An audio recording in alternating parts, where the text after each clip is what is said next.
And we're live. We're doing it again, Roll up, everybody, gather, come and join. One man went to more, this session commences. So we're back at it again. We're doing the usual sessions. Your company is required to just for things to make sense because I would then be talking to myself, and you don't really want that, do you? There's institutions for people who talk to themselves. Pardon me. And I don't want to end up there. So, Gaffer, come and join me. Let's spend however long this session is going to last together. So, it's an open microphone session, as I often start with by way of introduction. And the open microphone is the hyperlink now that I'm just posting yet again on your screen that says StreamYard. So if you want to participate in the session, if you want to appear live on screen, as I am now talking to you, to engage me in discussion around the talking points, then click on that hyperlink that says StreamYard. So that brings you into a holding room. And as soon as I've read out the talking points, I'll let you onto the screen and engage your opinion. So that is how it works. It's an open microphone session, as I said, and the open microphone, the hyperlink. One man went to mow. The eagle has landed. I usually then bring in the care guides at this point, but I did not prep it as I usually do. So now one man went to mow eagle. One man went to mow again. The eagle has landed. Water, only water. Oh yeah, let's see go. Water, only water. Where is Sima? Water. Oh yeah, she go come again. Yeah, baby. Water, water, water, water, water, water, water, water, water, water. Water, only water. Where is Sima? Hapa o naido. Hapa o naido. Hapa you don't come o.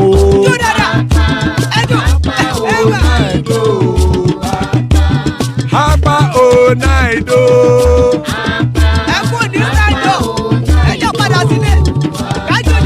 Oro kẹ̀kẹ́ kẹ̀kẹ́ ẹlẹ́mùrè o. Ilé sọ́díyà kẹ̀kẹ́ ẹlẹ́mùrè o. Bobby master kẹ̀kẹ́ ẹlẹ́mùrè o. Chief Wáìlà tí kẹ̀kẹ́ ẹlẹ́mùrè o. Eruku lẹ̀lẹ̀ ẹlẹ́mùdé. Eruku lẹ̀lẹ̀ ẹlẹ́mùdó. Oro kẹ̀kẹ́ kẹ̀kẹ́ ẹlẹ́mùrè o. Ilé sọ́díyà kẹ̀kẹ́ ẹlẹ́mùrè o. Bobby master kẹ̀kẹ́ ẹlẹ́mùrè o. Chief Wáìlà tí kẹ̀kẹ́ ẹlẹ́mùrè o. Eruku lẹ̀lẹ̀ ẹlẹ́mùdé. Eruku lẹ̀lẹ̀ ẹlẹ́mùdó. Eruku lẹ̀lẹ̀ ẹgbẹ́ ẹlẹ́mùdóde ojàre o.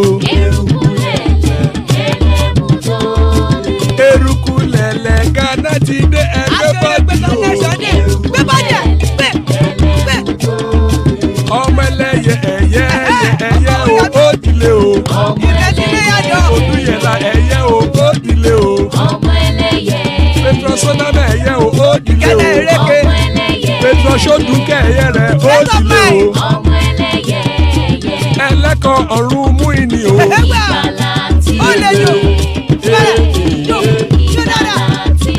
Àkùkọ ọ̀run méjìkọ.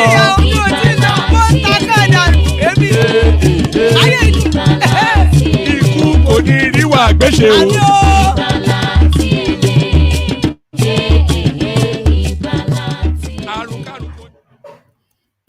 And there we are, Iku Koniriwa Gbeshe by the Care Guides. Iku Koniriwa Gbeshe, as guys, I bring you this. Tucano Jets, IPOB win first round in the United States court. So even though it seems as though the full complement of the jets that were bought has been delivered, IPOB nevertheless pursues their position within the American courts. So the latest development in that space, we get to grips with this fairly shortly. Osinbajo has not withdrawn his 2023 presidential ambition. So a lot of these are TINUBU here, TINUBU there, TINUBU everywhere. So just pause for caution essentially being said to that space that there are other people with presidential with our presidential ambitions too. Again, Osinbajo has not withdrawn his 2023 presidential ambition. So once apprentice, now master, it looks like that's what's about to play out in that space. Northerners opposing power shift because Buhari has mismanaged Nigeria. Gali Umar Naba. So Gali Umar Naba, the person that is speaking this language to the space, but this is not a new language to the space. This is a language we have heard before, that a lot of the pushback of that power shift is not necessarily that power should not shift, but if they had like a competent person from the south who then propels the country forward fairly quickly, it then goes on to highlight the failure that Buhari has been. And if you add on top of that just the monumental looting, the unprecedented looting that has taken place in the last 6 years and to culminate in 8 years, just anybody that comes in then, whether it's APC or PDP, they would not be able to withstand the level of looting that these people have done. So clearly they are fidgety. Northerners opposing power shift because Buhari has mismanaged Nigeria. Gali Umar Naba. So we find out exactly what Gali Umar Naba has to say. So on to the next one, just as soon as it loads up. Let me just read it from the URL then, since it's taken. Oh, there it is. Sit at home. You won't enslave Indigbo for 1 week. Ohanaeze tells IPOB. So the uneasy peace that has held between these two now juggernauts of that space now is now leading now to what was almost and is still an inevitability that there will be locking of horns between these two elements that wants to bestride the eastern space. So IPOB versus Ohanaeze yet again. So I think now that once and for all is where we're getting to now, where they have to fight it out and decide exactly who speaks for that space. So the battle lines drawn, sit at home, you won't enslave Indigbo for 1 week. On Ohanaeze bellows, at IPOB. It doesn't quite say bellows on the headline, but I've added that for, emphasis. Ken Sarawua, you see, I'm bringing you this headline now because this was something that we discussed now, because I keep saying that there are certain elements that do listen to our conversation and regurgitate it to their wider audience. And this, again, I'm citing as an example. This element now, Ajanle Koko's Padiman, Ken Sarawua didn't commit a crime. You can't pardon an innocent man. Showore again, Showore knocks Buhari on proposed pardon. So a conversation rather that we had at length just barely a day or two ago. Many Northerners Many Northerners consider Buhari's years in office as a waste. Ex-House of Representatives Speaker Naba. So it looks as though now it's the same story but under two different banners. So I'll probably just pick one of the two to address. So the politicking goes on, and all road leads to TINUBU's house, wherever that may be. London, Lagos, wherever, all road leads to TINUBU's house. APC national chairman visits TINUBU. So Miamala BUNI, of course, the chappie now that is with TINUBU now, asking him now to put up or shut up essentially. So what exactly are your intentions? Almost certainly the objective of that visit. APC national chairman visits TINUBU. So Miamala BUNI comes to town. So back in the Eastern Quarters again, and of course, no surprise, Ohanaeze versus IPOB, youth versus experience, that age-old attrition. Igbos will lose support if 1 week sit at home is implemented. So Ohanaeze is still emphasizing now the errors of the ways of that particular sit at home. But of course, traditionally, the Easterners have dismissed, the IPOB, I should say, not the Easterners, have dismissed traditionally anything that Ohanaeze has to say out of hand. So are they going to dismiss it out of hand again? We'll find out in the fullness of.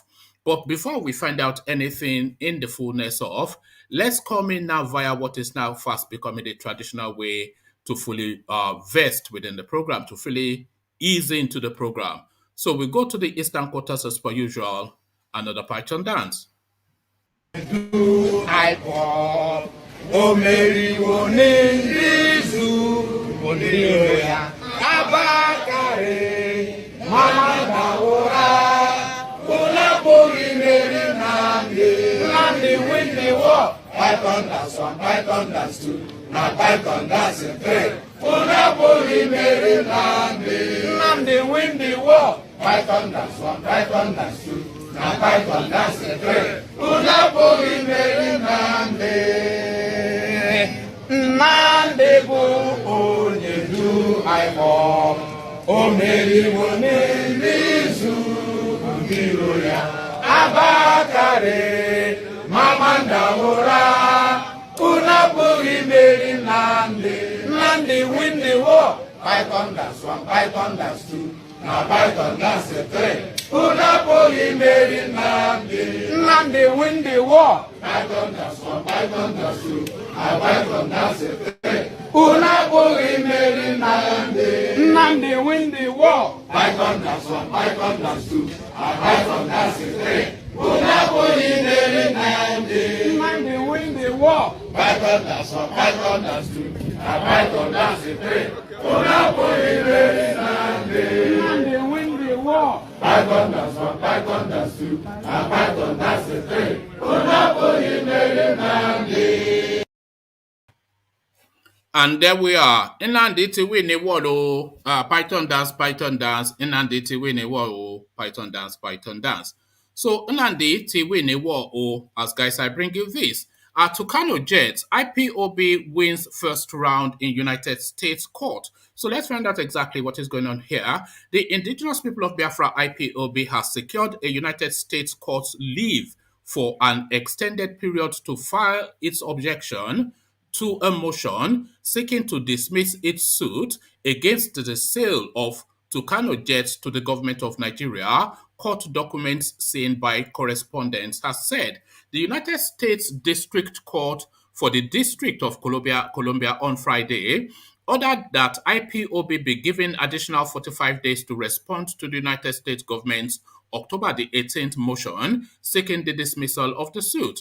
IPOB had, on July the 31st, 2021, sued the United States Secretary of State Antony Blinken and Defense Secretary Lloyd Austin over the sale of the fighter jet aircraft to Nigeria, asking the court to reverse the sale. The separatist group has challenged the sale of Super Tucano military jets to President Muhammadu Buhari, saying security forces under his regime could use the hardware against civilian populations across the southeast. They brought the case under the Leahy Act that prohibits the sale of United States arms to countries with a gruesome record of human rights abuses.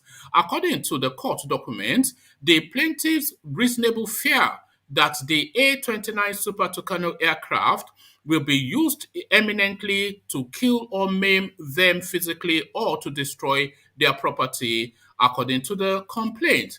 In their defense, Messrs. Blinken and Austin, in a 45-page memorandum on October the 18th, asked the court to dismiss the suit as it lacks the jurisdiction to address claims by the separatist group. It will be inappropriate for the court to weigh in on a sensitive foreign affair matter, the United States officials said. IPOB, through its lawyer Bruce Finn, asked the court for an extension of time to respond to the motion for dismissal of the case.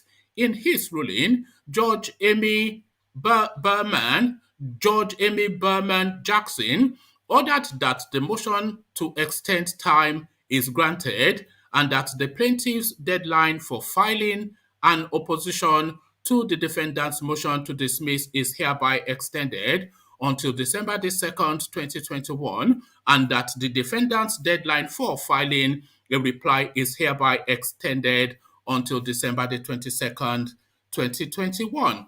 The Nigerian Air Force had on July the 22nd received the first batch of the 12 attack and reconnaissance planes, whilst the remaining batch arrived last week.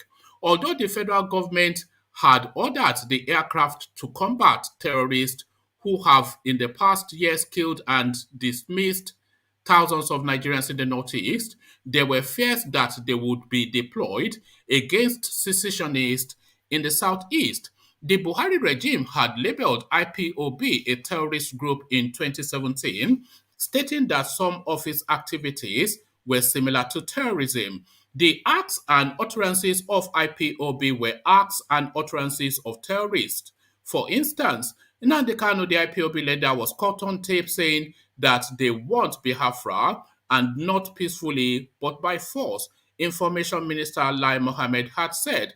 Also, in the past few months, the regime linked a series of violent attacks in the southeast region to the activities of the separatist organization. So there you are. So now that all the jets have been delivered, but the motion then being filed in the United States is for those jets not to be sold to Nigeria. What it will then be interesting, surely, if the case is found in favor of IPOB, that those jets, for reasons of their human rights abuse, should not rather be sold to the Buhari administration. So watch that space, TikTok, TikTok. Watch this space, TikTok, TikTok. Osinbajo has not withdrawn his presidential ambition. So all the brouhaha and the hoopla around TINUBU, you would have thought he was the only man in Nigeria. So pause yourself a moment, they are saying, and catch your breath and allow us to breathe. Again, Osinbajo has not withdrawn his 2023 presidential ambition. Vice President Yemi Osinbajo has not shelved his presidential ambition for 2023. A statement by his support group, the Progressive Consolidation Group PCG, has revealed. So it is quite important to note that this group is actually registered with the APC party and has been signed off as a recognized group by BUNI. I think we covered that sometime on this platform. So, and they are still holding firm. Vice President Yemi Osinbajo has not shelved his presidential ambition for 2023. A statement by his support group, the Progressive Consolidation Group PCG, has revealed. The statement, signed by the chairman of the group, Aliyu Kofi, disclosed that although the vice president is yet to officially confirm his intentions to contest, the report that he has dropped his ambition was false. Our dear Vice President, Professor Yomi Osinbajo, SAN, remains loyal to his boss, President Buhari. He much focused on the job and has never been known for desperate politicking, he said. Specifically, it must be stated that an outrageous lie that the vice president attended any meeting to renounce 2023 presidential ambition or bow to any politician for same remains an absolute falsehood. How can he renounce what he has not even yet accepted or declared? The group further insisted that the vice president's withdrawal claim was an illusion of certain elements that lack base, hence Nigerians should ignore the rumor. Every well-informed Nigerian knows that the PCG is the very first 2023 support group to be formally recognized by our progressive party APC, and we have never sought to prevent or discourage others from following in our footsteps because Vice President Osinbajo will never subscribe to dirty political games that some typically desperate politicians play, he added. So the sum total of it, Osinbajo still very much in the race, and a subtle dig in the direction, no doubt, of TINUBU with that desperate politician, acerbic remark. So from that acerbic remark to a decision on which of these two headlines to give you. Let me just see which one has the most content so I don't have to labor through too much. They probably both say the same thing. Northerners opposing power shift because Buhari has mismanaged Nigeria, Gali Umar Nabar. So that's the first one. And the second one is many Northerners consider you. Okay, let's go with this one. Many Northerners consider Buhari's years in office a waste. Ex House of Representatives Speaker Nabar. A former Speaker of the House of Representatives, Gali Umar Nabar, has said many Northerners consider the years so far spent by President Muhammadu Buhari in office a waste. He noted that Buhari failed as a leader because he is highly opinionated, saying it led to the buildup of frictions in the country. Nabar stated this during an interview with Trust Television. According to the former speaker, Southerners are not the only ones not happy with Buhari's government. Northerners are equally displeased. Within the North today, the idea of many people that the presidency must shift to another region is not a welcome idea because the feeling of many people is that the years of this president is a waste. They have not gained anything from it. So why should anybody even talk to them about zoning when they believe they have the numerical strength to elect another person?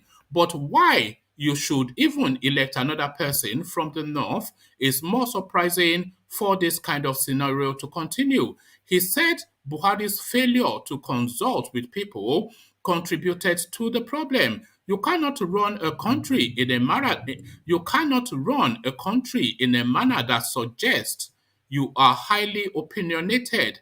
And this opinionating has nothing to do with the people. If it has to do with the people and their welfare and feeling, I think it is okay, he said. He continued, when I was the Speaker of the House of Representatives, we had a caucus. The caucus used to meet every Monday, 30 of us. No consultation. Since he suggests that, he works alone. We become president or whatever, not because we have monopoly of wisdom. Nobody has that. So this is now what this chap has to say. So let me now just to give you the second dose of it, just to see if it reads differently.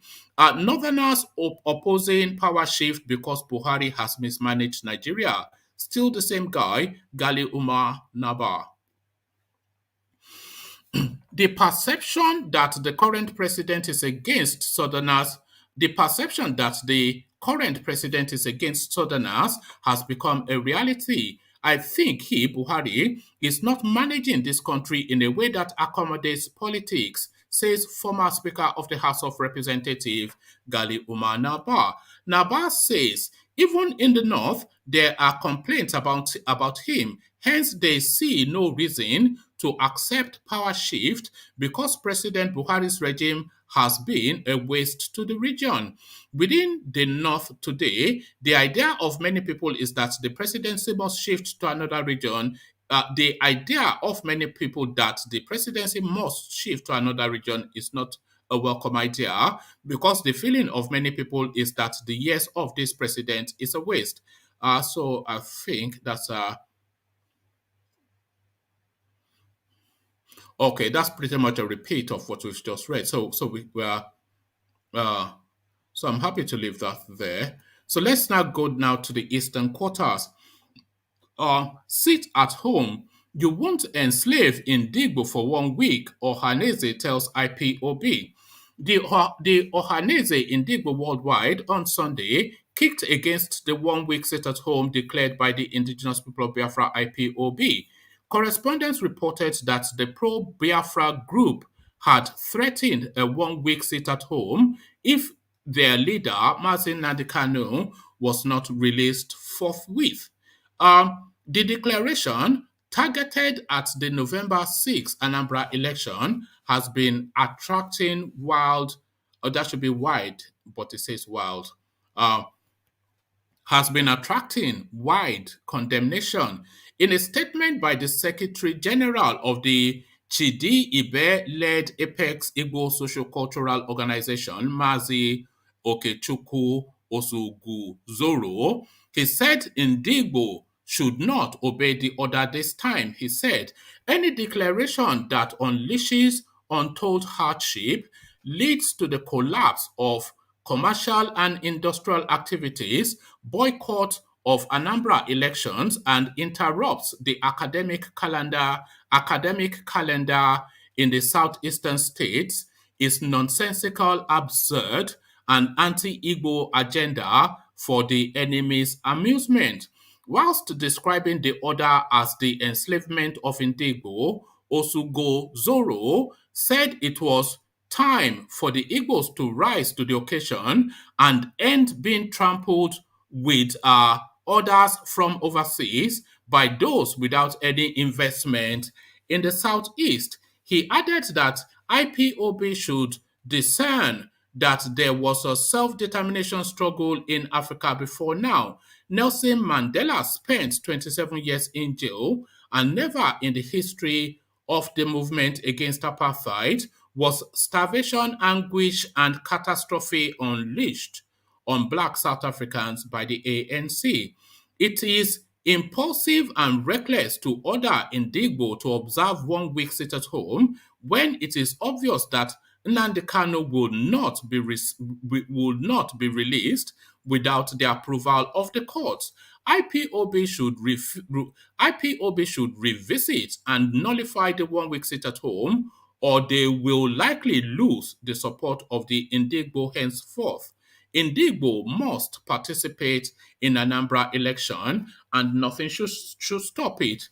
He cautioned that such orders, if implemented, would give a particular political party an edge in the election. So I think somebody spoke in that direction just in the earlier conversation. I think that might well have been Jafar.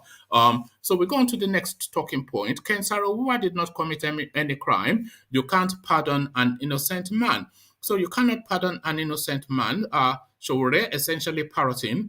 Human rights activist Omoyele Sowore has faulted President Muhammadu Buhari's proposed posthumous state pardon for the late environmental activist Ken Saro-Wiwa and others executed at the height of the Ogoni crisis in the 1990s.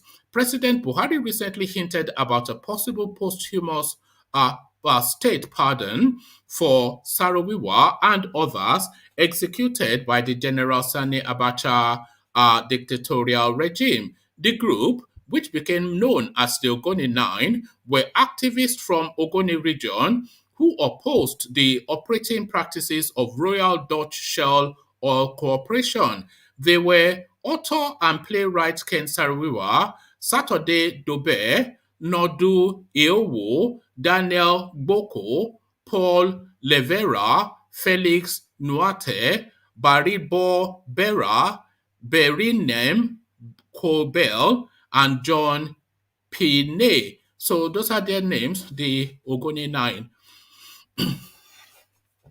They were tried by a special military tribunal for allegedly masterminding the murder of Ogoni chiefs at a pro-government meeting and hanged in 1995 by the military dictatorship of Sani Abacha. However, Sowore on Sunday said Saro-Wiwa never committed a crime, noting that an innocent person cannot be pardoned.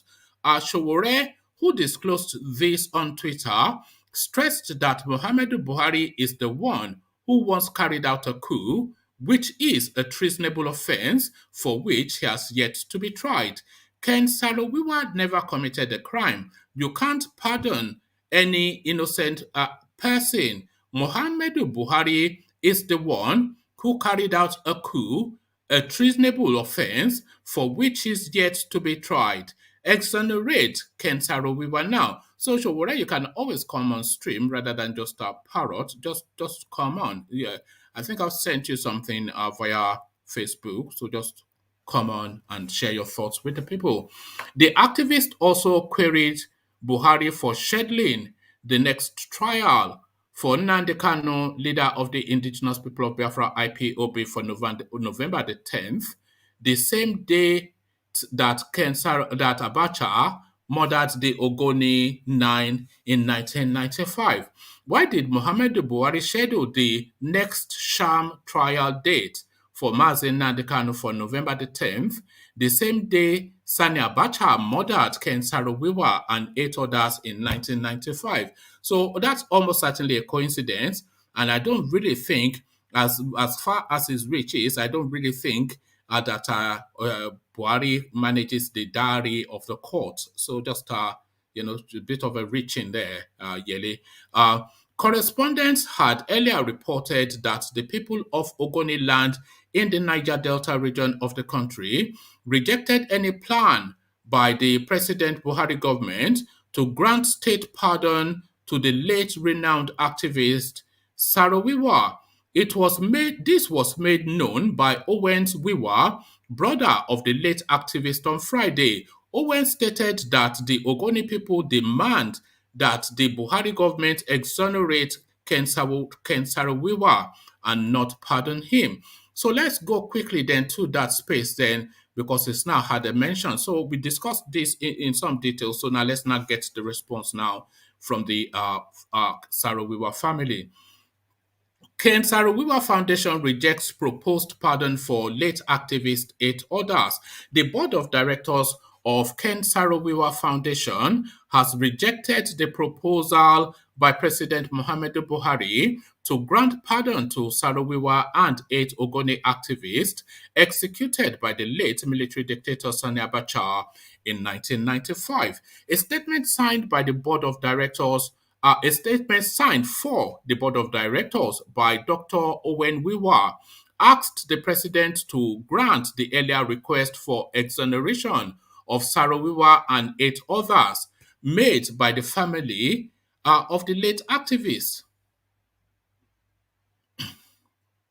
The statement reads, Ken Saro-Wiwa and the 8 Ogonis were not criminals. They were innocent activists unjustly murdered for fighting for a just cause on behalf of their oppressed community.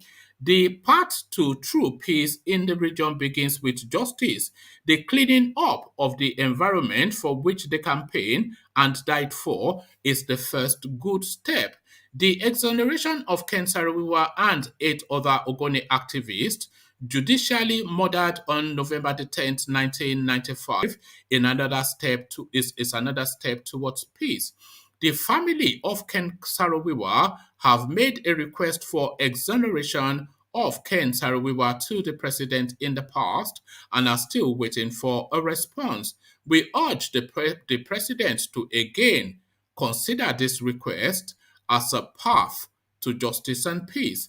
The family and the foundation have not asked any individual to ask for pardon or clemency for Ken Saro-Wiwa on our behalf, nor are we aware of any group of Ogonis making such a request. So that is the response, the curt response to the Aboki trying to use their name for politicking. But he has already used that name for politicking anyway. So no matter what the upshot of it is, he has said he's reflecting on it. So he captures that space too. APC National Chairman visits TINUBU. The chairman of the All Progressive Congress Caretaker Committee, Mia Malabuni, has paid a visit to the national leader of the party, Bola Tinubu, at his Ikoyi residence in Lagos. The governor of Yobe State visited the former governor of Lagos State alongside other members of the party's caretaker committee. Tinubu, who recently returned to the country after a medical vacation in London, has been receiving visitors from members of his party and of the People's Democratic Party. There has been speculation that Tinubu has the intention to contest for the presidency in the 2023 general election. This is coming as governors in the southern region called for power to be shifted to the region. In a related development, the national leader of the All Progressive Congress, Bola Tinubu, has been endorsed for presidency. Bola Tinubu has been endorsed for the 2023 presidency by the Kano State chapter of the party. Correspondents report that the Speaker of the Kano State House of Assembly, Hamisu Chidari, gave the endorsement while speaking at the inauguration of the TINUBU support group and its state steering committee in Abuja on a Saturday. So there you have it now. It's almost a shoe in now. They say Tinubu is not declared, but he's already campaigning and he's already winning the election. So he's you say he's not declared. Okay, you sit down there and wait now. He will write you a letter. Igbos will lose support if 1 week sit at home is implemented. Ohanaeze is still hammering on that space. Ohanaeze Indigo Worldwide has called on the indigenous people of Biafra IPOB to cancel the 7-day sit-at-home order plan, to commence from November the 5th, 2021, noting that the implementation of such will hurt all Igbos. The Igbo Apex Group gave the warning in a statement signed by its Secretary General Mazi Okechukwu Osoguzoro on Sunday. According to Osoguzoro, the order will cause them to lose Igbo support and also give APC the opportunity to win the election. The statement reads, I think this may well be the statement that we have read.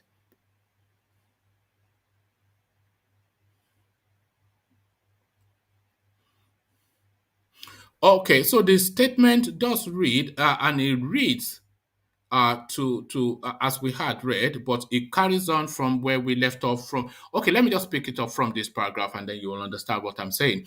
IPOB should discern that there have been self-determination struggle in Africa before now. Nelson Mandela spent 27 years in jail, and never in the annals of the history of the movement against apartheid was starvation, anguish, and catastrophe unleashed on Black South Africans by ANC.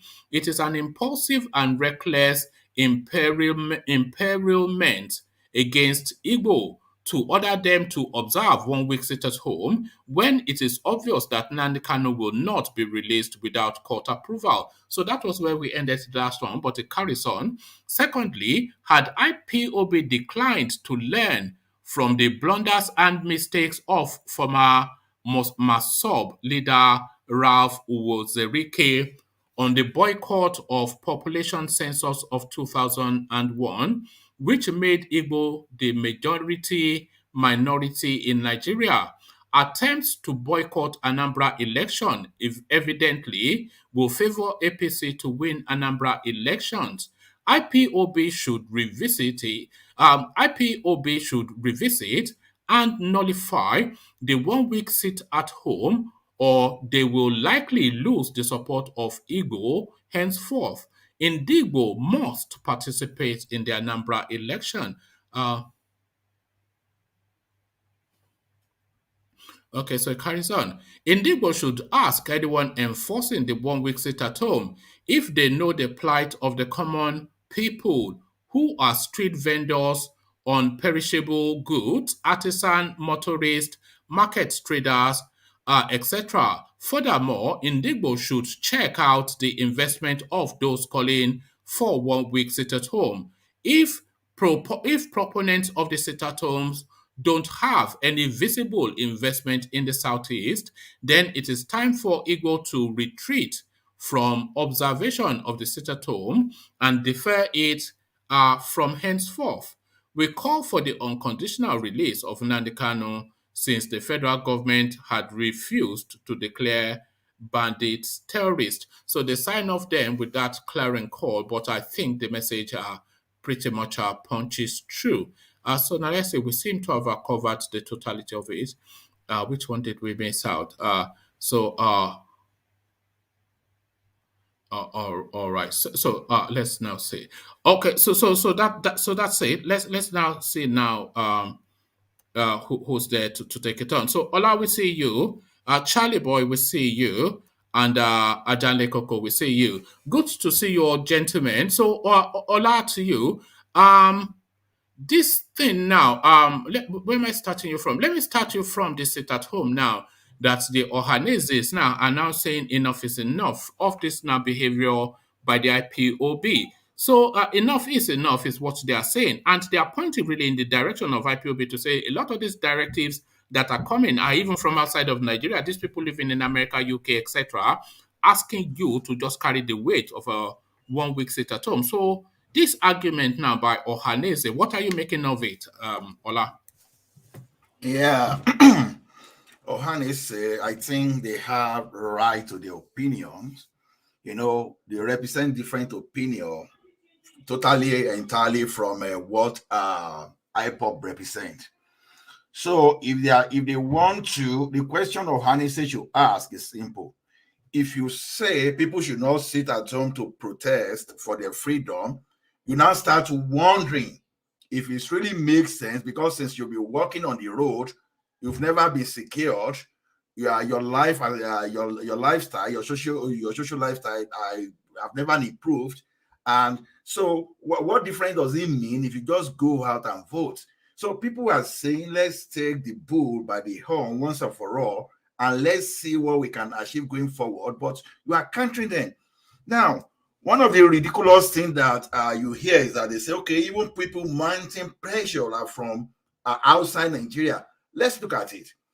When you have the larger percentage, or one of the largest percentage of the income to the people coming from outside the country to sustain the economy.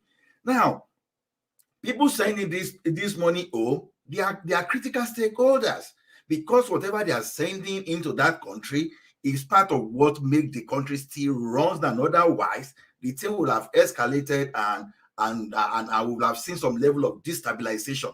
So when you see this, where Ohanaeze know why they are saying whatever they are saying, and no IPOB, which I think I try to align with, I think they know whatever they are saying. Now, but where the fear comes now is this, or let's say what we are going to learn is this.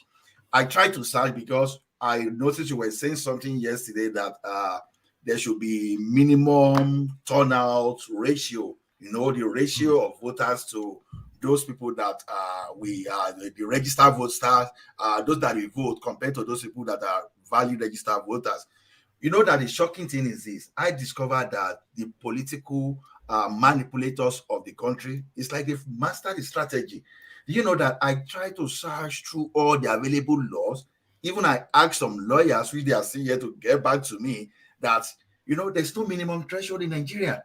Yeah, but that's an issue, though, isn't it? That's an issue. Exactly. That's one of those issues we need to trash out once and for all. That's one of those fraud. It simply means that if only 100 people now decide to come out and vote that day, what they are telling us is that 100 people will vote, elect a governor that will run the country.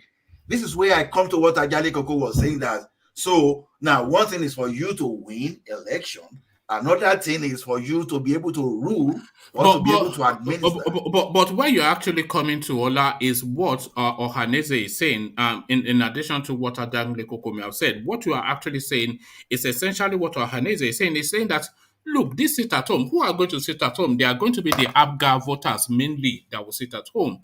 And if the ABGA voters sit at home, then that just gives an automatic shoe in for APC. So they just go in there and take the state, because their voters will turn out, and they will and do everything to incentivize their voters to turn out. So if they have that sit at home on that election day, then I will not even wait for the results. I'll just declare for APC, because that's just shooting yourself in the foot right there. So that is what Ohanaeze is saying, as well as we have just confirmed now. No minimum bar. If 10 people vote, you have a governor. So that's just it.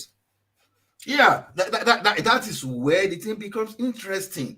Now, whether the governor or the so elected governor will be comfortable ruling by securing the minority vote. What are you talking about? That's going to now. What do you mean comfortable? They give him power. He will not be. We'll go and ask Opus Odemanda. Is he comfortable collecting $1 billion a month? You are very correct. So the interesting thing now is this, like I said before, is this: the votes that you casted in the past, what benefit can we say those votes are to the people? Nothing. People are not even benefiting. So if you still pack these people now to go and line up and vote again, at the end of the day, they are still not going to realize anything. Isn't it all better for people to stand by what to believe, we know that all this agitation is not what you just realize tomorrow.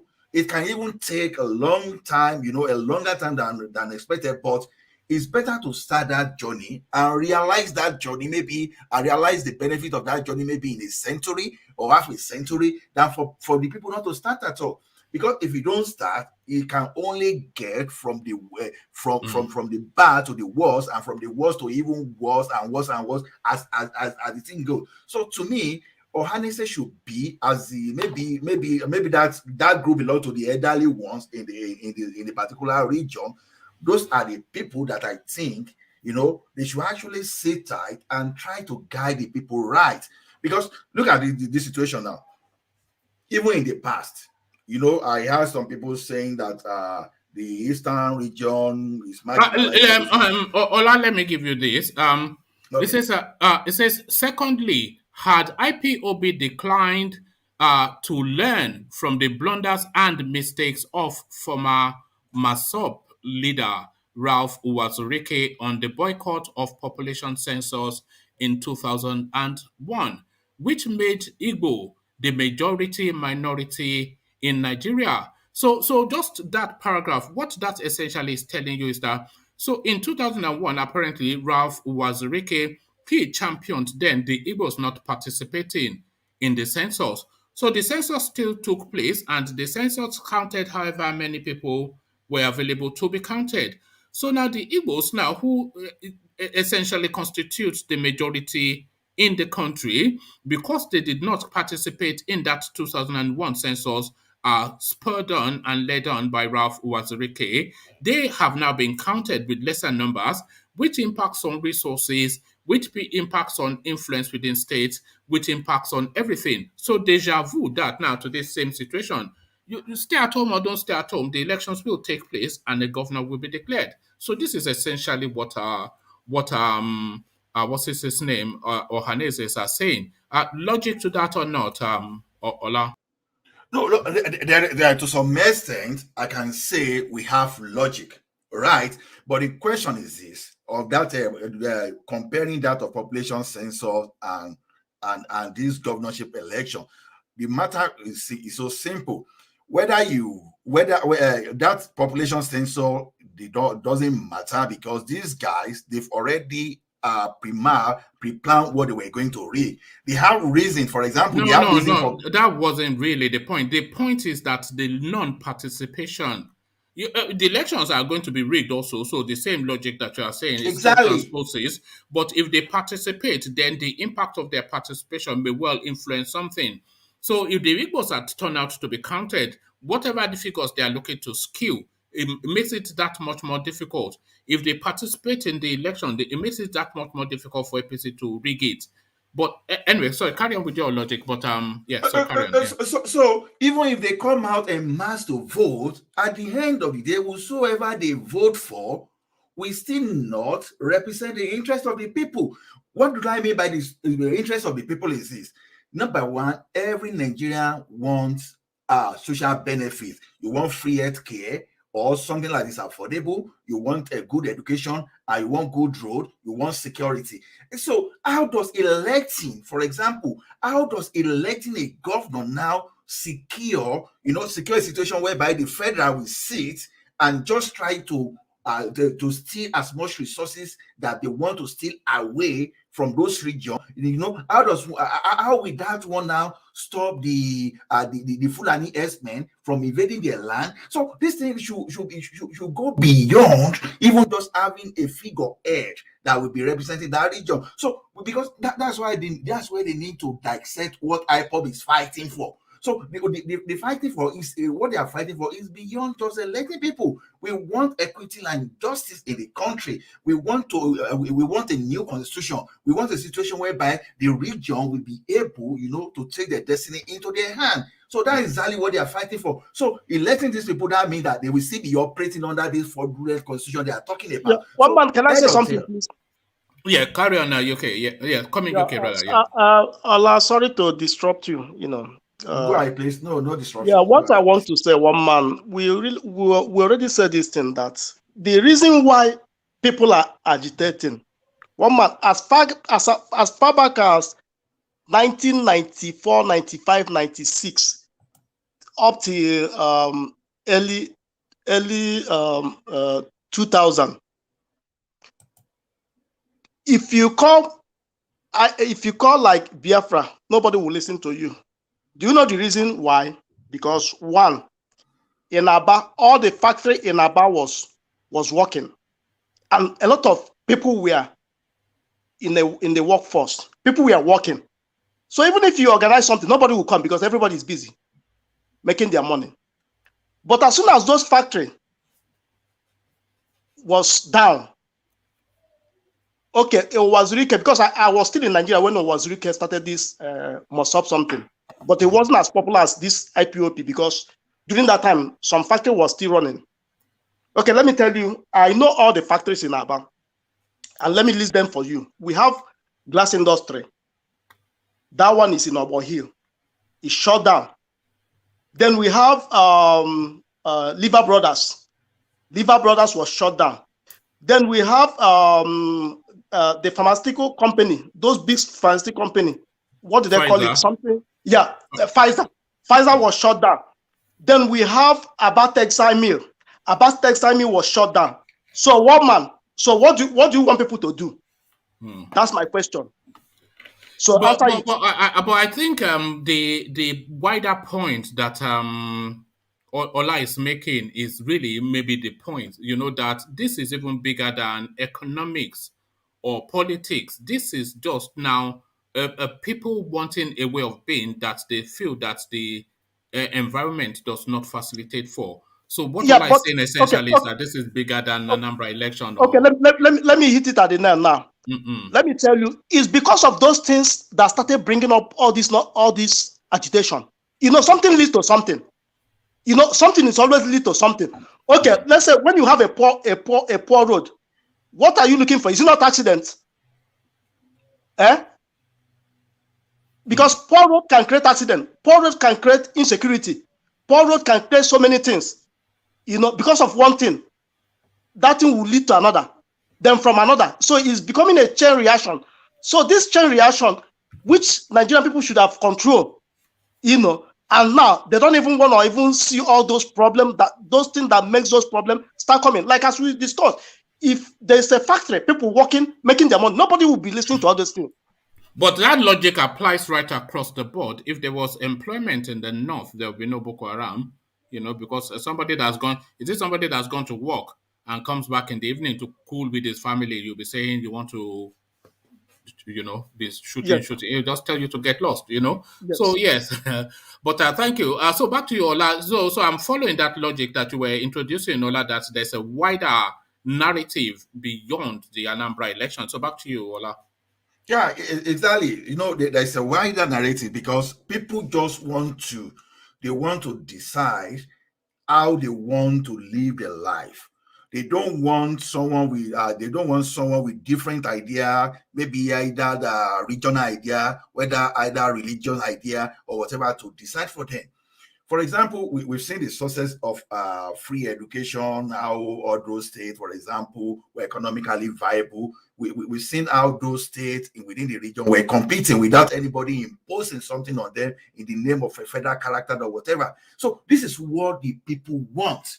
So people want to be focused. It's not that you don't just want someone that will be figurehead that after putting the person there and some men will still be coming and still be claiming entitlement and will still be killing the people. People want to move freely. People want to have local solution to their problem. So the governorship election is not going to provide answers to this. This is what I expect Ohanaeze to even be dealing with instead of saying people should not. I think, in my opinion, I think Ohanaeze should actually try to connect with the ideology behind Ipob agitation. To me, I don't think Ohanaeze. I don't think they disregard or dismiss it.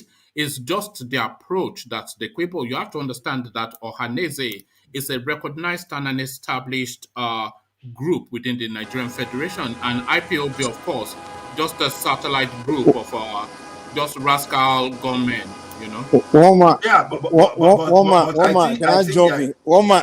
Let me say this real fast. Don't you think what Ohanaeze should be telling Ipob is for Ipob to bring forth? And listen, bring forth your own candidates and let's do election. Since you guys have so much power that you can control people. Now, yeah, use your power they can't do that though, can they, Mike? Because their own idea, they say Biafra or nothing. So the moment they start to politics, then it's not or nothing anymore, is it? So if they say Biafra or nothing, then you see, Mike, yeah. look at the issue from this. You understand? You form your regional security network. The federal government, they say they are not going to license you the right rifle to display these people. Now you wake up in the morning, you see people invading your farm, you want to attack them. The next thing, Python dance. Now you find minerals within your state, you want to exploit that thing, you understand, to provide social infrastructure for your people. Or the federal government is saying you cannot do this because I'm the owner of this. So all those things are what we are talking about. We don't need to push the horse, the cart before the horse. We need to. So why are they not fighting for those things then? Instead of just, I mean, we complain about these things, but we don't stand up to fight for those things. We complain that federal government, they are fighting for those things. I don't see where anyone is fighting. No, but it is in the constitutional reform, isn't it? I'm sure you know that there's a restructuring and constitutional reform fight going on. So, but the people doing those fights are non-governmental groups like NINAS and all those agitators. No, what are the senators doing? The southern governors came together now and asked for restructuring. Everybody wants restructuring. But the people what about the senators? Those are the ones that they can actually carry out that change. No, but there's a constitutional review. There's a constitutional review even ongoing as we speak. So, yeah. People want the country restructured. Even while there, you can't ask an armed robber to set up the strategy which you are going to use to capture them. They will that is not going to happen. This guy you are talking about, that you are saying that this, you are just simply saying that they should do a law that will push them out of power.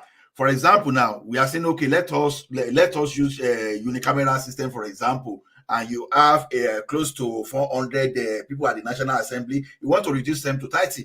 Everybody will look at me that I normally make like over 400 million every 4 years, and you want to shake when I don't even have credible job that I was doing before. You want me to do any law that is going to against me? No, it's not likely to happen. So those are the things that we actually need to address. So you don't ask a rogue to make a law that will kill the rogue system. So that's just the way it is.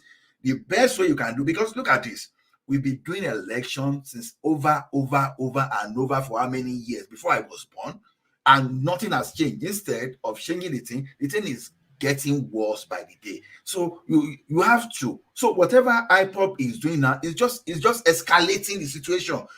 As the government remains adamant and they are not getting positive response, the situation will keep escalating until we get to the result. That's just the way I see it personally. All right, thank you, Ola. Let me move you on to another talking point. Northerners opposing power shift because Buhari mismanaged the economy. So, yes, mismanaged Nigeria. This is Gali Umar Naba, this guy, former Speaker of the House of Representatives. But at this argument, I have actually come across it before, that one of the greater fears of the North is that a Southerner will come in because Nigeria is ripe and ready to step forward. They only need somebody that is able to drive it forward. Lagos is ready, Ibadan is ready, the East are ready, even the North are ready. It's only this guy, because he doesn't have the brains, that is stifling the space. So you only need somebody with half a brain to really propel that country. The 25th largest economy already, just shoot it through the roof. Remember, Goodluck Jonathan had a Vision 2020 policy that almost guaranteed that country will move from at least a third world country to a middle income country. So everything is there. The only person that has set this country back is just this Aboki in Aso Rock. So if a decent person comes in, it will quickly expose the ineptitude of Buhari, which is glaring for all to see, and also the monumental, unprecedented corruption that we've just witnessed up to the 6 years, going on 8 years now. So that's really the greater fear. This is what somebody from the North is hinting at. What says you, Ola? Honestly, to me, from our opinion, they are all jokers. They are just the mediocres that are just trying to find relevance using the war situation. Now, look at it from this angle. Yeah, Buhari has taken the country, from the worst even to another worst level. That's just the way, I'm seeing the situation. It's not the only reason that makes this guy think they are better, that they are better in their own opinion than Buhari is just because the way Buhari has used this nepotistic behavior to set the country backward. But look at it this thing. Since Gali Nahaba and those northern leaders, for example, since they've been in power, even under Obasanjo, what did those northern leaders, for example, what exactly did they do to benefit their people socially? It was it not until when Jonathan came, they started all this Manjeri school, for example. You understand? They were there.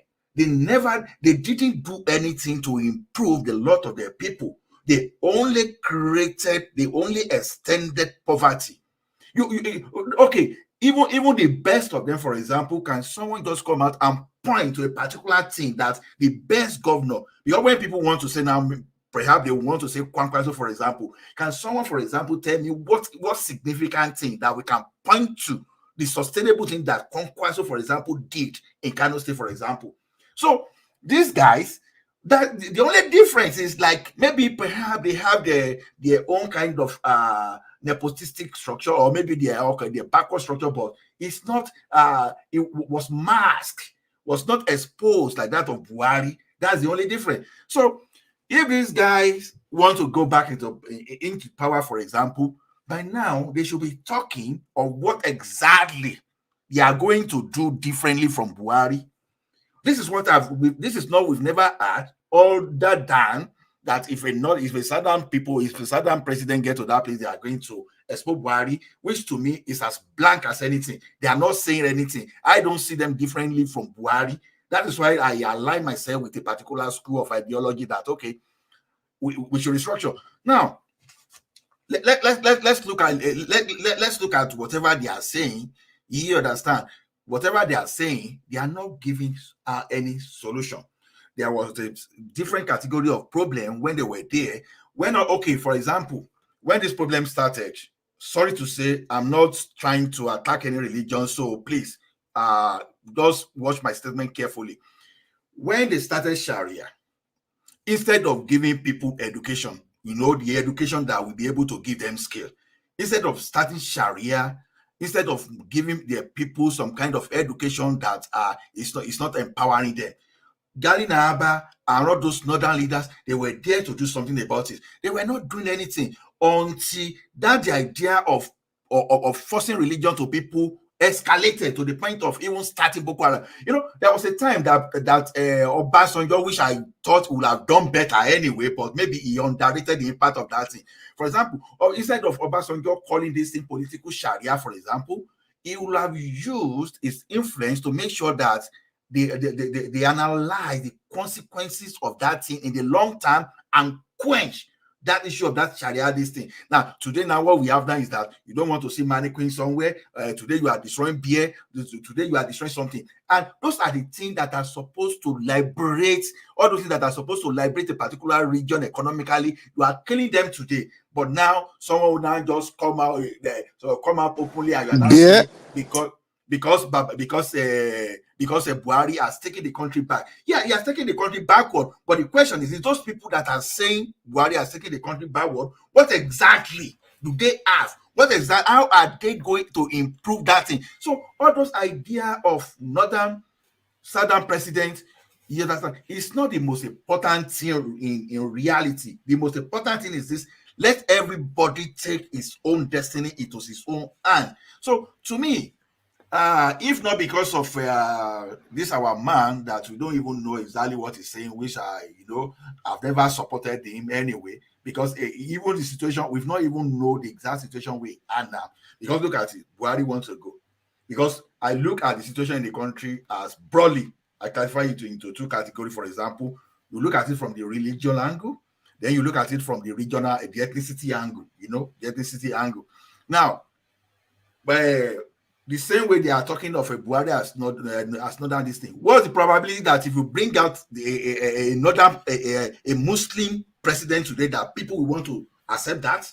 For example, even when you are even looking at what is happening in the southern region, for example, that people are using religion to do everything, even up to Kwara State. So those are the pertinent issues that we actually have to trash out before we even start talking about election. All right. So to me, it's go beyond Buhari. It's go beyond someone that come out and tell us what exactly are you going to do differently from Buhari, and let us know that. All right. Thank you. Let me take you now to this talking point. Osinbajo has not withdrawn his 2023 presidential ambition. So it is the Progressive Consolidation Group, a group set up exclusively to champion Osinbajo's presidency. They are the ones speaking to that space. Osinbajo, of course, has neither come out to say yay or nay in that regard. So here he is now. But these people speak to the space, and they essentially speak for him. We have to conclude, because this is a registered group with the party, and their one singular remit is to champion Osinbajo. So we've been hearing TINUBU this, TINUBU that, TINUBU everywhere. They see him here, there. Maybe it's the Scarlet Pimpernel. They see him everywhere. But now Osinbajo is saying, pause for breath, I am still here. So what are you now making of Osinbajo just throwing his name back into the ring again to say, pause for a moment? Osinbajo. Okay, to me, I will pretend, let me even take my belief away from this and now comment on neutral level, because my belief, for example, is that there should not be election in 2023, but let me put that one aside now.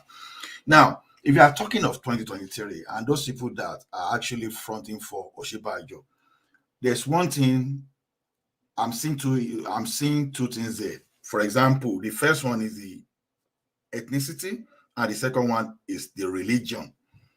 For example, now, we have someone from the north, and we have someone that is a Muslim that is there, for example, now. And when you look at the permutation, the question is this: is a country, because this is the division along the country, is the country ready for another Muslim ticket as the head of state, for example, as the president? Is the North ready to present a Christian, as the vice president? Are they ready for that? Then, if they are not ready for that now, the first thing you want them to do is that maybe perhaps, since they want to, some people want these things move to the south, perhaps they will now prefer, okay, let a Christian be there and let us have a Muslim that will be able to checkmate this Christian that will be there. So don't let us trust.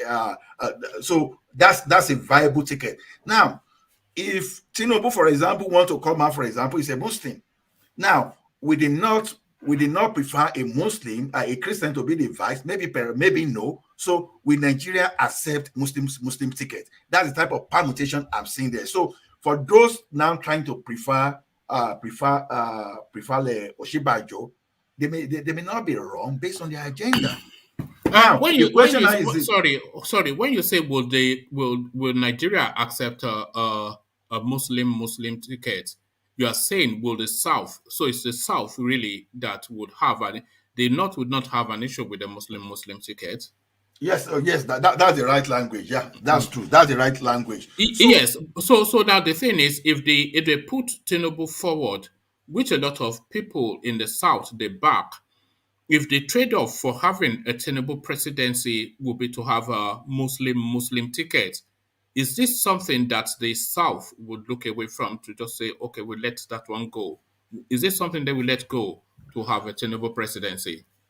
Yeah, because of our problem with religion, it's not likely, no matter how we love TINUBU, for example, it's not likely to gain popularity. Because I don't think Nigerians have always cared about that religion aspect. It's just always, it's more about religion than people don't even pay attention to religion. I've never really seen it as being that deep. Yeah, I mean, it's something they just started talking about. People only care about the north and south and east, west. But that religion part, nobody people don't pay attention to it. Nobody even regard Yoruba Muslims as a real Muslim. To be honest. Okay, Mike, you say that. Time has changed. One man cannot interject. Yeah. So let's hear from Rational Mind and then Ajale Koko. Yeah, go on. So what I'm trying to say is time has changed. During the time of MKO and Tofa, things were not as the way it is today. The polity in Nigeria and the whole thing, with just all this agitation going here and there, it will not fly. If you have to have a Muslim, considering what is going on in the north, the insurgency, the whole thing about the caliphate, all those things. So you think Yoruba people say Yoruba Muslim as a you Muslim? are saying Yoruba don't know the people. Yoruba people we don't look at our religion. Listen, when we say Yoruba man, we don't look at it. In reality. This is not reality. Even in North, we don't see a Yoruba man, a Yoruba Muslim as a real Muslim. And the Igbos don't look at a Yoruba man as a Muslim or Christian. They see him as a Yoruba man. That's all. Mike, you keep jumping around. You say Muslim ticket. That's what we're talking about. Yeah, that's what I'm saying. But people don't care about that, especially when they don't. Who told you, Mark? Who told you that people don't care? They don't. Who told you? You sit down in America, you're telling me that they don't. Okay, who cares? Who cares? Wait. Who cares what religion a Yoruba man is? Some people, nobody cares. People care. A lot of people care in Yoruba land. Look, let me tell you. Hello. In Yoruba land, we don't care about rational mind. Let me just chip in that point, that religious this before you continue. For you to know, Mike, that people cares about religion. You see, when even in Lagos State, let me take Lagos State, for example, when TINUBU served as the governor for 8 years, TINUBU is a Muslim. Then Fashola served. Fashola is a Muslim. Fashola is also a Muslim. Well. Okay. Hold on. Yes. People in Lagos State that are Christian fought hard that they don't need Muslims this time. Said they don't need Muslim, that he has to be Christian before they brought in Lagos. What do you call what's the name of that guy that was sacked? Ambody. So in Yoruba land, that is you looking at it. If you go to Kwara, if you go to Oyo State, they care about Muslim or Christian issue. You don't know. What you don't know, just say in America. When have we had religious crisis in Yoruba land? When have Muslims and Christians fought each other in Yoruba land? When? The fact that we don't have it doesn't mean that when it comes to political interest, political interest matter. It's a different thing when it comes to political interest. There is no Yoruba family where you won't find Christians and Muslims. Forget about that. We all know that. But when it comes to political interest within the party, even look at it. Even you look at it, is this guy that is the Christian, governor of Lagos State, is he not a Christian, right?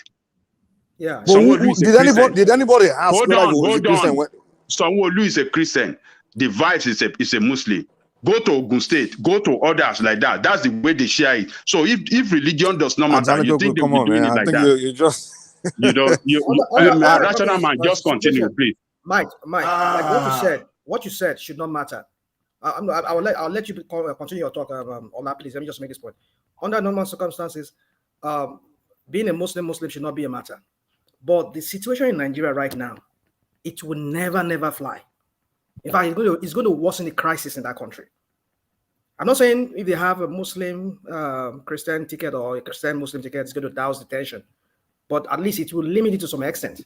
You need to feel the pulse in that country right now, the tension in that country. So who's going to react? Who's going to react now? Who's going to come on the streets? Like, give me the category, the demographic of people that will react. It's hard to say right now, but I tell you, if 2023 comes, if what people are expecting are not met, especially if it goes to be a Muslim ticket, I tell you, this is going to worse. It's going to get worse than it is right now. What's going to get worse? Agitation or what? Both agitation and everything. It will worse. Yeah, it will worse. You and I know. Let me just say this really before I allow continue. You see, the whole thing, the way this whole thing is shared in Nigeria. Northerner is the head of the whole Muslim in Nigeria. I mean, what kind of a society is that? That somebody from a particular section will be the head of all the Muslims. I mean, Yoruba people have their own Muslim, Ipob people have their own Muslim. And this is the same people whereby even the so-called Sultan, what's the name? The Sultan of Sokoto. I tell you, you cannot go to Saudi Arabia and lead the prayer where an Arab man is. They will never allow him. The same thing they are playing in Nigeria. They will never ever allow a Yoruba man to lead a prayer. It will always be an Hausa man. You can see the whole madness in this whole religion thing. So the thing is, just for me, I just believe let's just set aside whatever Christianity or Islam, or put everything out aside. Secularize the whole state. Let everybody do their own thing, their own privacy. That's just madness. That is why, like Mike is saying here, normal circumstances does not have to matter that either is a Muslim or a Christian. It should not matter. But the way the whole thing is going in that country right now, it matters now. I'm not saying it's going to solve the situation, but at least it will douse a little bit of the tension there. That's all I have to say. All right, thank you. One thing I want to tell Mike is this: it has always mattered right from the beginning, right from when Nnamdi Azikiwe, a Christian, was the president of the country, even to when Murtala Muhammad as a Muslim. Now, when even Obasanjo decided that he was not going to be the chief of staff supreme headquarters, it was like people like said, "No, Oga, you have to be there." They forced him there. Look at Shagari and Ekweme. So this thing, those people that did the permutation. It was more about region, man. It wasn't it was more about the region. Okay, I hear you. But let me just tell you what are the sequence of events in the country. Now, see, when you were saying Yoruba, nobody cares all those things. You need to go and see the damages that Ogbeni Rauf Aregbesola did in Osun State. Then go and read about the agitation there, and go and look at what is happening in Kwara State presently now. You will know that the issue of religion and ethnicity, there's major issues in the country that nobody there looks away. So let's forget about the singular occasion of Abiola and Tofa. All right. So the thing is this. So Woma, you wanted to say something? No, I wanted to move you on to the next topic, but finish your thoughts so I can then move you to the next topic. So on Osinbajo, this thing, when you see people making all those things that the guy should come out, already some people, they've already made up their mind. They've done the calculation where using the both region, and I want to guess, this is my own opinion, that they are even looking at the religion as part of the equation, because to me, they may not want a Muslim. They may not want a Muslim and a Christian from the north to be the vice. Or maybe they have another plan to even move the mercenary to PDP. Who even told you guys that TINUBU is a Muslim, sir? Did he tell you he's a Muslim? Because his name is Ahmed doesn't mean he's a Muslim. I know many Yoruba people that bear Ahmed. Okay, it's a practicing Muslim now. It goes to Hajj. At least it goes to mosque. I've never seen that man in mosque. Yeah, but it goes to Hajj. It goes to Hajj. When did he go to Hajj? I don't know, but I've seen him. I don't know. I don't know. I can't give you the date and time, but it goes to Hajj. So when you look at that, so the permutation now is that they may even want to official another candidate from PDP and back that person up with another this thing. So if Muslim ticket was possible, then this guy Fashola or so is he going Muslim? Wait, Mike, now Fashola or TINUBU himself will be vice president to Buhari. So that one will tell you a lot about the calculation. So those people in the political caucus, they know what they think is possible and what is not possible. So let's not just look away and treat this thing with a levity and think that no, it doesn't matter. Go and try it. We soon find out that it's matter than even you ever imagine in the political calculation of the country. That's just my opinion. All right, thank you. Let me move you on then. Just a brief thought on our APC national chairman visits TINUBU. So Malabuni now. So all roads seem to lead to wherever TINUBU is. London, Lagos, it doesn't matter. It's just a revolving door. So now the chairman of the party there now. So just what are you making of the politics that is just taking place around this guy's space? Yeah, even if you don't want TINUBU as a president, for example, even if you don't want him, you can never take out his influence, because you want to doubt the influence of that guy, then be ready to commit political suicide. This guy has demonstrated it. Now look at when this guy decided to support even Jonathan, for example, against what's the name of this guy, Ribadu that happened to be the flag bearer of his party. What happened? Jonathan won. Now look at Buhari that has been losing elections since 2003 For example, when TINUBU decided to now shift his camp to Buhari, for example, the guy won that election. So the question is this: even though you don't want this guy, you want such a way to pacify the guy. You want some kind of thing to show that the guy is relevant, for example, and you want to give him support. It's just like when Atiku dared Obasanjo, for example. Even when Obasanjo was not in power, for example, Obasanjo was influential enough to kill Atiku's political career. So that's the type of the person. That's the way you look at the person like TINUBU. Even if you don't want this guy, you want a way to pacify him that, okay, Oga, we recognize your influence, but what if you let this guy, your boy, or what, do this thing so that it's not necessarily going to be that you're out of power. So you need to do everything politically possible to make that man happy until you get whatever you want to get from him. So you don't dare TINUBU for now, just because you think you want to move power away from him. You have to pacify, you have to dobale and do everything to make that guy happy. That's the way I see it in my whole humble opinion. Oh, all right. Thank you, Ola. So Ola, let's go on then to let me actually acknowledge something. So this is Alexander Gomez. He's become a member. So he was a member before. But I cancelled all the membership because I wanted to consolidate it under just one tier of membership. So I cancelled all the membership and just refunded them. So whoever then wants to redo that can do that under just that one banner, which Alexander Gomez has now done. So Alex, well done. So let me go on then to Charlie Boy. So Charlie Boy, to you. Are you there, Charles? Look at that. What I don't even know what you're doing. So let me go then from Charles to Ajanle Koko. Hopefully you are there, Ajanle Koko. What's up, man? Brilliant. Good to have you, Ajanle Koko. So to that space then, where we just generated so much opinion. So the Northerners, essentially, this is this Naba or whatever his name is, claiming that these 8 years, this 6 years going on 8 years now of Buhari, essentially now they consider it to be wasted years too.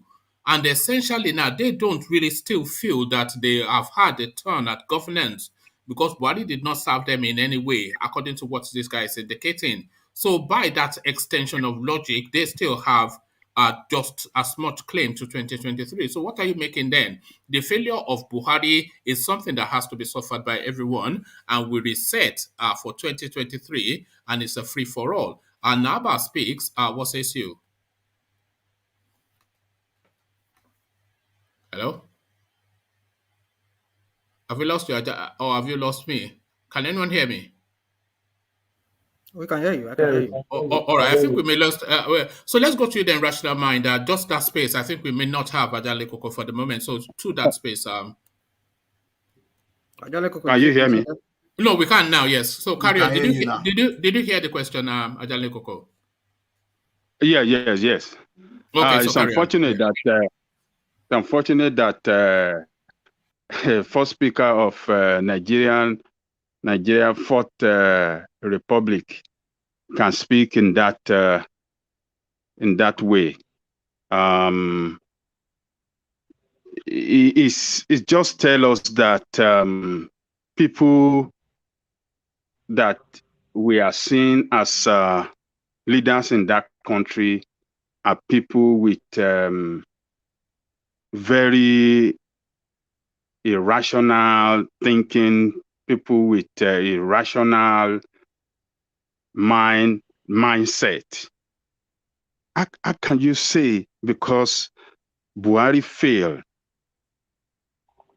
and because of his failure, you are regarding it as a failure by all Nigerians and not a failure of his candidacy from the North. It's just unfortunate that we have had these people with this mindset at one time in the position of leadership in Nigeria. Just like Ola said earlier, this is the kind of game he played with Obasanjo. He was very, very antagonistic of. Was it the one who championed Sharia? Was it the one who championed Sharia? No, it wasn't the one that championed Sharia, but him as the speaker then, when the Sharia idea started in Zamfara, then by one, I cannot remember the name of that governor of Zamfara, when he started that Sharia law. Was it Shetima? Maybe it's Shetima. I can't remember I cannot remember his name. Maybe it's Shetima. Yerima. Okay. He, as the head of the Congress then, at the head of the House, should have sponsored a bill to counter that. But because he worked well, that Sharia idea worked well for northern politics, or let me say northern interests. He didn't do nothing. And the reason for that then was to disrupt Obasanjo's presidency from achieving, equality for all. Yeah, it's from achieving equality for all and for sharing position of national positions, ministerial position, and all the rest of them on equal basis across the geopolitical zone. So he didn't do anything, but rather was very antagonistic of Obasanjo presidency. So for him speaking in this direction, it just showed that how dangerous some of these people are. Only to fight for the interests of the North and not the interests of the whole nation. So what he's telling us by that his position is that what matters most to him and some of person of his like in the North is only the interest of the Northerner and not the national interest of the entire Nigeria. It's unfortunate that people speak like this. And unfortunately for us, we don't have a competent person leading the nation now, so that, he can tell his spokesperson, don't speak like this. My slot is for the North, and it's time for the power to shift to the North, to the South. So it's just, these are the people that instead of bringing unity among all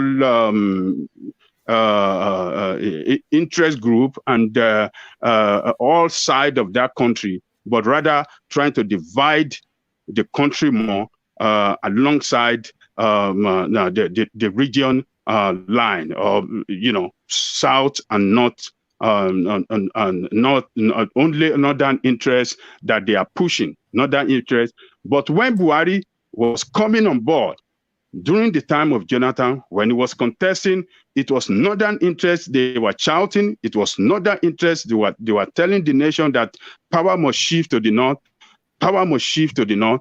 And now they get power, their men fail. He did not stand up. He had at no time stand up against Buhari, draconian rule, in inefficiency, the way the wrong way is running the security of the state, and all atrocity that this man has committed. He has at no time spoke against it. But now, when power is about to shift out from their own space to the South, now he's standing up that Buhari failure does not represent the North. It has to be,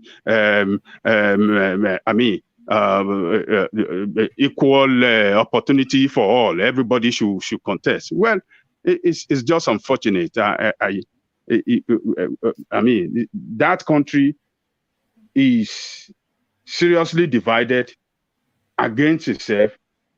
And when the Southerners said, okay, let us restructure, they don't want the structure.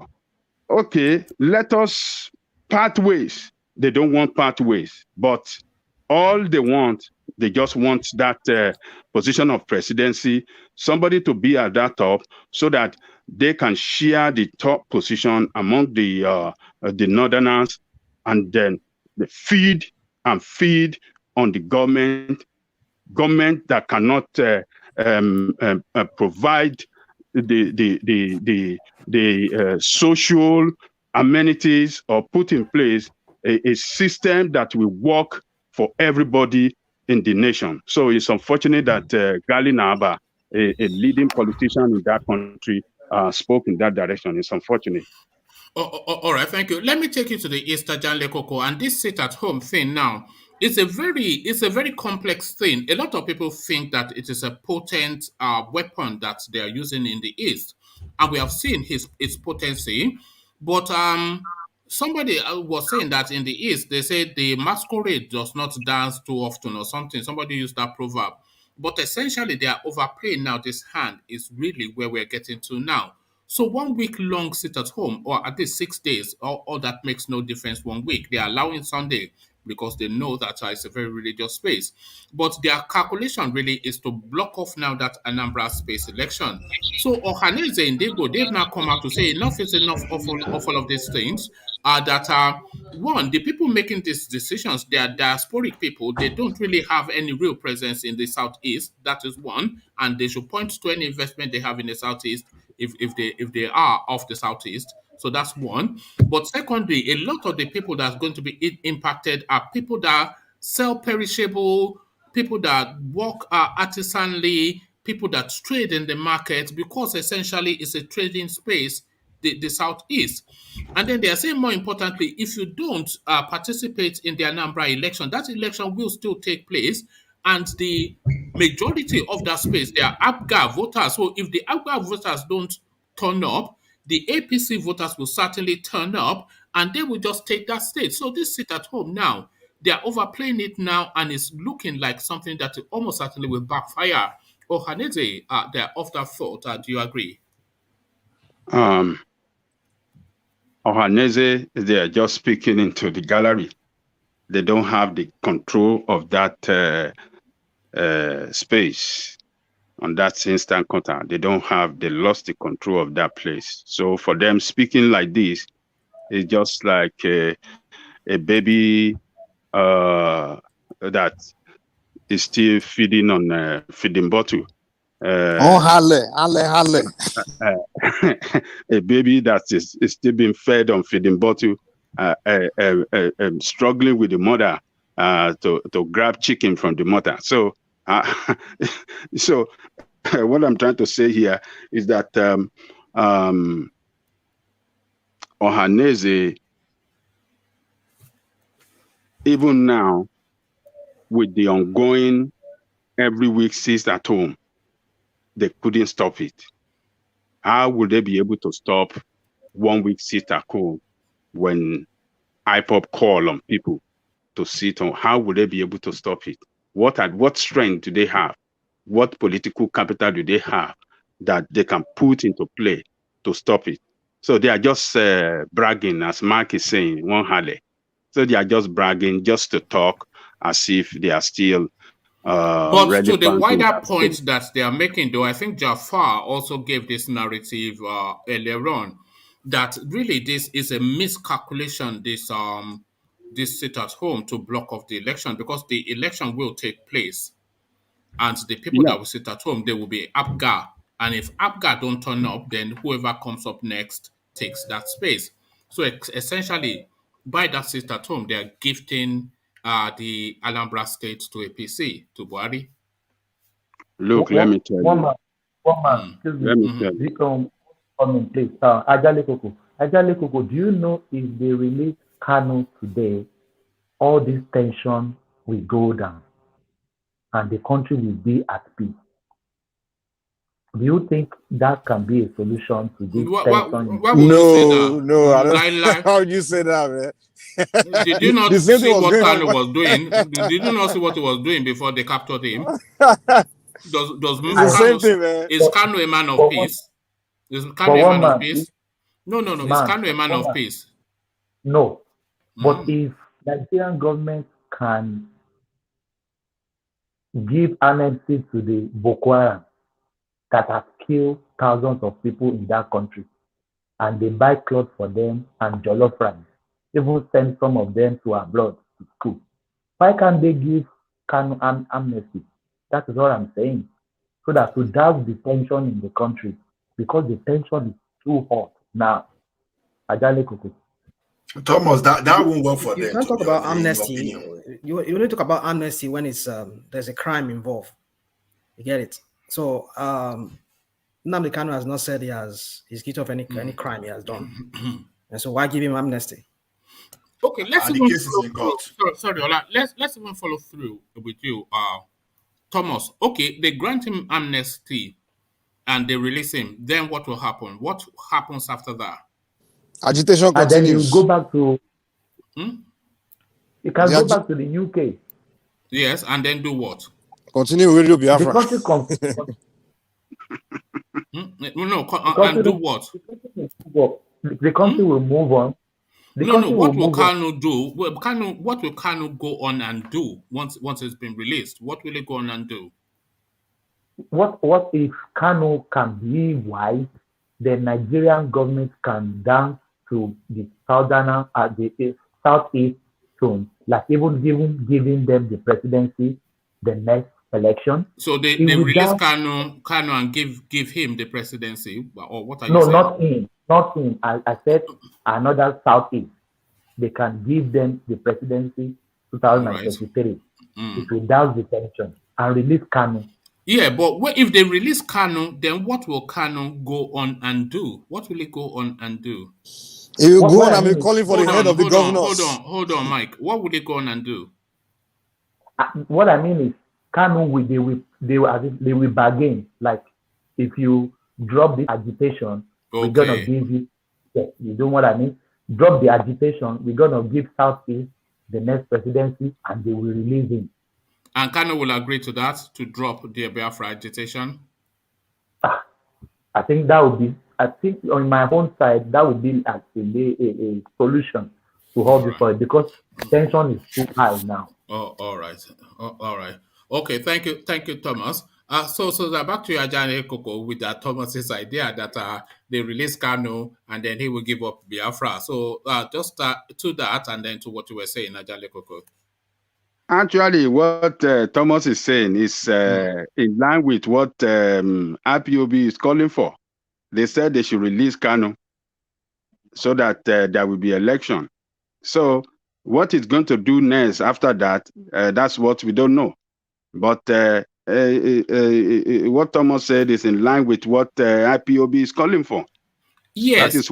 That is why yes. They are calling for 1 week stay at home. If Kanu is not released, we're going to embark on 1 week stay at home to disrupt the election there. Yeah, but what would happen next if they release Kanu is the question. So releasing Kanu is one hurdle. That is going to be what they're going to negotiate.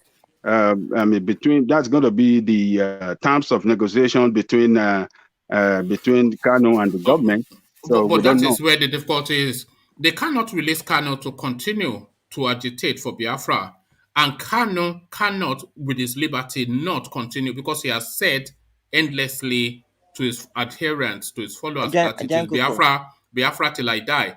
So he will not renounce Biafra, and they will not release him to carry on Biafra. So really, that is where it is. You know why the shoe is Kanu? You know why the shoe is Kanu? There's a reason why the shoe is Kanu. Also be trouble now. I'm saying right now, if don't let the real people choose what they want to be, they want Biafra or Nigeria, then Nigeria will be in trouble. I'm saying right now.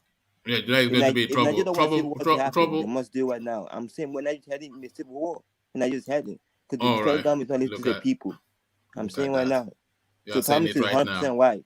That you evil government, you're evil. This kind now, I want to be trouble now. The evil government. You shall see. All right. The people are ready. The people are gone. Right. All the youth are angry. Think you stand up. Stand up. All the youth stand up. The youth are ready. Are you ready? Are you ready, Charles? Are you ready? You could support the No. Are you ready? No, I'm asking you. Come on. Okay, but are you ready, Charles? I'm saying this too, because Kenneth laughing look at that. all the content. You are not ready. You see, this is the thing, Charles. You hear it all the time.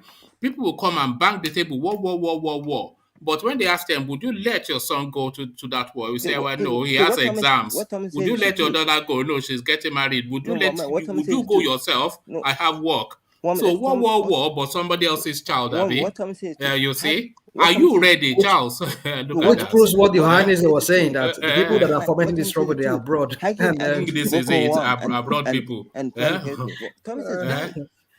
Look how tough he's talking from his cozy little bedroom in New York or wherever. Go and say that to Mumba here now, and they will believe you. Look at that. Look at the amnesty to the Fulani husband killing people. Come on, man. This is simple. Right. Come on, man. You should know this, man. All right. Thank you, Charles. But are you ready? Is the question. You still haven't answered that question. Are you ready? No, you are not. All right. Thank you. You're ready. Well, you're one of them, I'm assuming. By the time the youth get angry on the party shall see fire. I'm saying one. By the time the youth get angry, you should see fire. I'm just saying Ajabota people. You see, the problem we have in Nigeria is Ajabota people. You see them now, all these Ajabota people. But Adale Koko, carry on. Okay, so as I was saying, the Ohanaeze are just bragging. They don't have that political relevance to control that space. And but what I would have loved to see there, would have loved IPOB to allow that Anambra election to hold, so that ABGA can still retain that state, because ABGA as a party is the legacy left behind by Odumegwu Ojukwu, who we know as the father of Biafra that they are fighting for today. So because if they disrupted that election,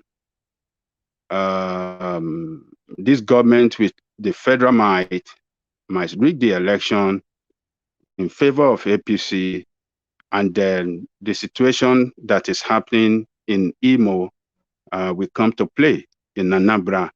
But the consequence of it is going to be grievous for that state and from the entire region, because that will put IPOB in at top of the game against the government, because whether ABGA or APC or PDP, none of them is of interest to IPOB. IPOB game is to disrupt the political space so that they make the entire East ungovernable. And when that ranges toward 2023, it is possible there's not going to be a presidential election. And when that happens, IPOB is winning. And who knows? Who knows? Ajale Koko, let me bring you some figures for you to consider as you are just reflecting on your thoughts. So this was what happened in 2017 in Anambra State. Willie Obiano, All Progressive Congress Grand Alliance, 234,071 votes. So that was 55%. Tony Nwoye, so APC, 98,752 votes. So he got 23%. Willie Obiano got 55%, and the others shared the rest. So now, if they have that seat at home, so the total voting population of that particular round was 422,000 approximately. So the numbers really, they calibrate more for APC. So we can presume and assume that the vast majority of the APC candidates will come out because they'll get the signals to come out. And we can assume that the vast majority of our ABGA will not come out because they are the Ojukwu people, which then just traffics into the IPOB narrative. So if IPOB don't turn out, just APC takes that state and Buhari wins again. So that's just really the permutation. No, I don't believe in that, your narrative. Okay. ABGA is in firm control of that state. They control the local government, they control the executive arms, and they control the legislative arms. So where it's APC cannot win election. Remember, a lot of people will have registered more for ABGA. That state is entire ABGA control state. APC cannot win on a clean, free, and fair election. It's only ABGA is Ojukwu party now. ABGA is Ojukwu party. It's Ojukwu party. That's what I'm saying. And Ipob is Ojukwu movement. The Biafra, is it not? They are two different things. ABGA is a legacy left behind by. But it stands to Ajalekoko. But it stands to the reason that Ajalekoko. Let me say something. I think what one man is saying is this: if Obiano won with 50-something%, and the vast majority of the ABGAs are somewhat Ipobian sympathizers, or should we say they are Ipobians, and they refuse to come out on that election. How would you know that they would? How would you know? How do we calculate that they won't come out? No, I'm just saying. Let me tell you how we calculate that. The politicians are not reasoning the way IPOB are reasoning. Politicians still want to hold on to power, so they will come out. They will surely come out. Who? The ABGA people. Of course, politicians will come out, but the voters is who we are talking about. The voters. It's not the we know the politicians will come out. I mean, are the politicians going to vote themselves in? It's not the people that will vote the politicians in. Yes, they still believe. I mean, they've still been voting all along. They are voting since after them. They have voted some other election. They have voted local government. They keep winning. ABGA will still continue winning. We're talking about currently right now. We're talking about currently right now. They are talking about this election. This sit at home election. If they don't sit turn up, at home, sit at home. What I want you to know, the people in that state still want ABGA to repaint the state. So the people in that state does not necessarily supporting IPOB to not to vote for ABGA. You understand what I'm saying? They support, some support IPOB in the larger sense of it that, okay, so you don't think they will sit at home? You don't believe they will sit at home?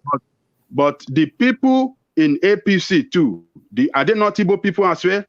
Do you want to say I mean, if they are supporting APC, that means they are more pro Buhari then. So the ones that are APC voters, it doesn't work. They won't sit at home. Those that will likely sit at home, they have gap people. Do you know why the shit almost happened? I give you why. All the parties are the evil people. The evil parties are idiots. Idiots. The guy not BUNI is a drunkard. You don't know what he's doing. That's the truth. They're all idiots. You sure it's the truth? They can't even pick the emotion in the state. Big idiot. Yeah. Do you know this ABGA party? They didn't buy the narrative of Kanu. So many of them, they don't like what Kanu is doing. So they will come out to vote election. That's what I'm saying. That's what I'm saying. They want to retain typical power. ABGA people are typical Biafran kind of people. They are not IPOB. You don't know the game.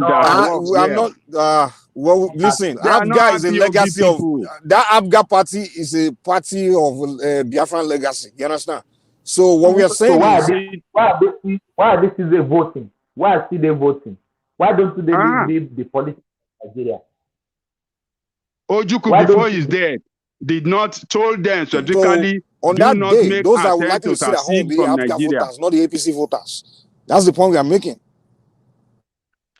The APC voter, whether APC or ABGA, they are all Igbo people. So don't look at it, don't separate them that, purely Abga, they will sit at home and only APC voter will go and win, they will go and vote. No, that calculation is wrong. It is not Suraju in Southwest, we go and vote in Anambra. It's the same Igbo. All of them, they are Igbos. Even the PDP. So Igbos are monolithic. They all believe the same thing. Is that what you're saying? I mean, no, they don't. They are divided in some areas. Huh? They don't believe. What I'm saying, you see, Abga supporter, they might be supporting IPOB, but they still want Abga to retain that state. That's what I'm telling you. But what makes you think they are thinking like that? They will not sit at home. So these Mondays that they are sitting at home right now, how do you explain that one? I mean, people are more loyal to Ipob than they are loyal to any political party at this point, man. The people are more focused on Biafra right now. They don't care. They are focused on Kanu and Biafra at this point. They don't care about party is secondary to them right now. Mike, let me tell you why people are sitting at home. People are sitting at home because of their life. They don't want to lose their life. It's not that they buy the narrative of IPOB. That is just it. People are sitting at home because of their life and their property, not to be destroyed. Not all of them. There are some that are sitting at home because you can't say everybody sitting at home because they are scared of their life. Come on, man. You can't say that. I mean, you can't say that, man. But there are people that are sitting at home because they are afraid. But there are also people that are sitting at home for the loyalty and for the cause of what they want. So you can't say everybody. And those that are sitting at home for the cause are typical Ipob supporters. And what we are saying is, and those typical Ipob supporters will likely be Abga voters. That's what we are saying. Thomas, before people can be scared of their life, you understand, you must have majority to execute the order to sit at home. If those people are sitting, if people that buy into that idea of Ipob, if they're in minority, people will come out and they will face people that want to attack them. So for them to sit at home, maybe you can just say maybe like, because you don't expect 100% compliance, maybe 80% buy into this idea and 20% now want to go against that idea. So the 80% can descend on that 20%. So it's more of support than fear of life. If majority want to go out and someone says they want to attack them, the majority will conquer those people that want them to sit at home. That's the way I want you to see that thing. So in my opinion, majority agree with Ipob cause. They believe it's just cause. So I don't think it's because of fear for their life. No, not really. All right, thank you. So Ajalikoko, back to you. Yeah, so as I was saying, I would have loved the IPOB not to, I would have loved them to allow election to hold so that Abga can retain that place. Because if Abga did not win that election and APC won, it's going to be a serious problem because this IPOB or unknown government attack in that state will escalate, and if it spread to other part of the others, and it will deteriorate, and it's gonna be very bad for that region. So, but I know that federal government, just as we all know that federal government has sent about 300 and how many thousands of 30,000 or 35,000 police officers. Policemen, yeah. Policemen. So I believe they're going to take control of the security of that space. People will surely vote in large number to some considerable extent, and a winner will emerge. Except if federal government want to take that place by crook, by force, they will take it.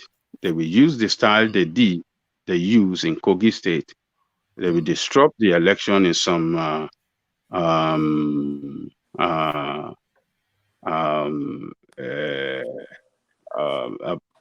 some districts that Abga is heavily popular. They disrupt the election there and allow election to hold where APC is popular, thereby giving APC the way to win the election. They could do it if they want to use federal might, but that will bring a serious security problem. So, but for the for the Ohanaeze don't have they don't have any power to fight against IPOB. IPOB is popular, and IPOB is rooted on the ground. They control this place, the entire space. Every Monday, the even though IPOB has called for people to go to work, on every Monday they call off the stay at home, but people still observe it. That's to tell you that people believe strongly in IPOB than Ohanaeze. So, that's all right. Charles, did you want to say something before I take Adeleko to? Yeah, like Janko making an idea. He said that the federal government might be forced to win, and I think that's what all the kids might be. All the kids happening, might be by the federal government. Maybe they're doing it to make Africa lose. Maybe that's what they're doing. And Janko Atiri might be too. Who knows? It's still a good kid. That might be too, and possibly is too. Because that's what they almost say basically. They like to that's what they like to force people out. So when the people, you keep saying vote. When people vote, the people that vote don't win, always win. Because the federal government find a way to take the vote out for the people, and they rig the election. All the same. So no, actually, it's pointless, man. Pointless. Why you vote? But if they don't turn up, Charles, does it not then make it all the more easier for them to rig? Yeah, and I think it's pointless. You know what? Look at Governor Banner. He can't even pick that governor. He ate it. He can't even pick the wars that happen in the state. He can't pick the wars in the state. He can't pick anything. He's drinking beer, dancing. Who's dancing when people are suffering and you can't pick the wars in the state? You see, that's the reason why I hate Igbo government. That's what reason I hate Igbo government. They're all idiots. They don't understand. They don't have to build wars into the people. That's one thing I like about northern governments. Like, at least they build something for the people. But some governments are wars. The wars in Nigeria is the government. The wars. They can build a simple war. Chairman to them. No. But anyway, I'll come to that in a moment. But let me just let that slide. And let me acknowledge Alexander Super Chat and then go on to Ajale Koko. Alexander says to the Eastern space, Biafra is a way of life to the average Easterner. So essentially, what Ola was also saying as well. But let me move you on then to this space. A curiosity that they will put out this headline just at this moment in politics. Osinbajo has not withdrawn his 2023 presidential ambition. So this is now an organization set up to promote exactly that, Osinbajo for 2023. So by saying that, it then puts the spotlight on Osinbajo again. And then we are asking the question then that this guy, the loudest thing we're hearing from him is his silence, and that silence speaking volumes. So we've been seeing everybody go to visit TINUBU, and I'm not sure that I've seen Osinbajo, even Buhari has been, but I'm not sure that I've seen Osinbajo go visit TINUBU. They speculate to the space that he's a possibility, but he has not spoken to politics, saying he's focused on his job. But now, with a lot of activity around TINUBU, BUNI just there, which we will go to in a moment, but now they just come into that space again to say, look, we're still here. So what are you then making then of that statement by Osinbajo's group, essentially, Ajale Koko? You see, Osinbajo does not have a political structure in place that can propel any political ambition for him. Those organizations might just be doing it on their own because they admire his leadership. I don't want to believe that Osinbajo is behind what they are doing. You don't think he's behind it? All right. I don't think so. I don't think so. And why I say so is that if he is doing that, he I think if he's the one behind it, I don't know what he really is base. I don't know the base. I mean, it's I don't know the political structure that will propel him or help him to achieve it. He doesn't have it. Even in Yoruba land, he doesn't have it. Yes, but Chocolate he of has the entire he Nigeria. has name recognition and popularity. Everybody likes him somewhat. So that political structure, he could go into somebody else's political structure, can't he? Buhari's political structure, yeah. Mr. One Man, name, popularity does not win election for anybody. It cannot win election for you. The only thing that can win election for you is a political machine. And that political machine is what I'm defining to as the structure within the party. So it's the structure within the party. Yes, but if it has star quality, that will secure that delegate for you, that we take to the Congress to vote for you at their national Congress. He doesn't have it.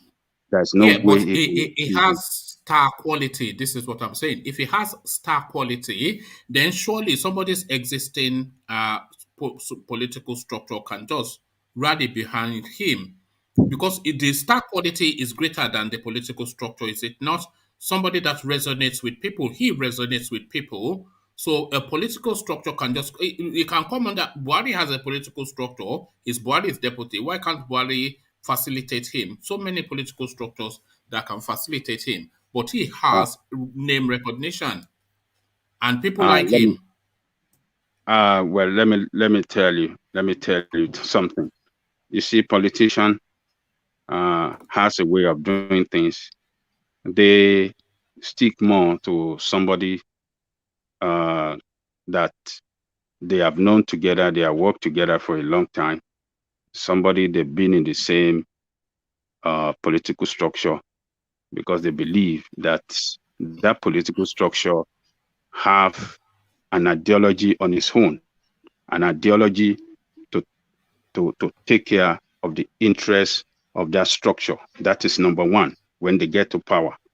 So when they have somebody in leading them that is not a member of that structure, he doesn't know anybody, he doesn't know who is who, that he will take care within the structure, and that will lead to a political disaster within the structure. So politicians understand the sensitivity of that, and they don't risk it. So what I'm telling you here, once again, is that Osinbajo does not have structure, even in Yoruba land, that can propel him, because one thing that is guaranteed, one thing that is required, you must be able to have a structure right from your base. You understand what I'm saying? Right from your base. So if you don't have a structure right from your base, how do you want to control the whole country?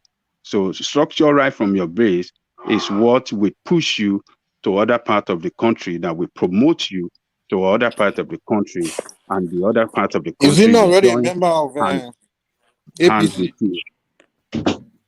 You don't understand.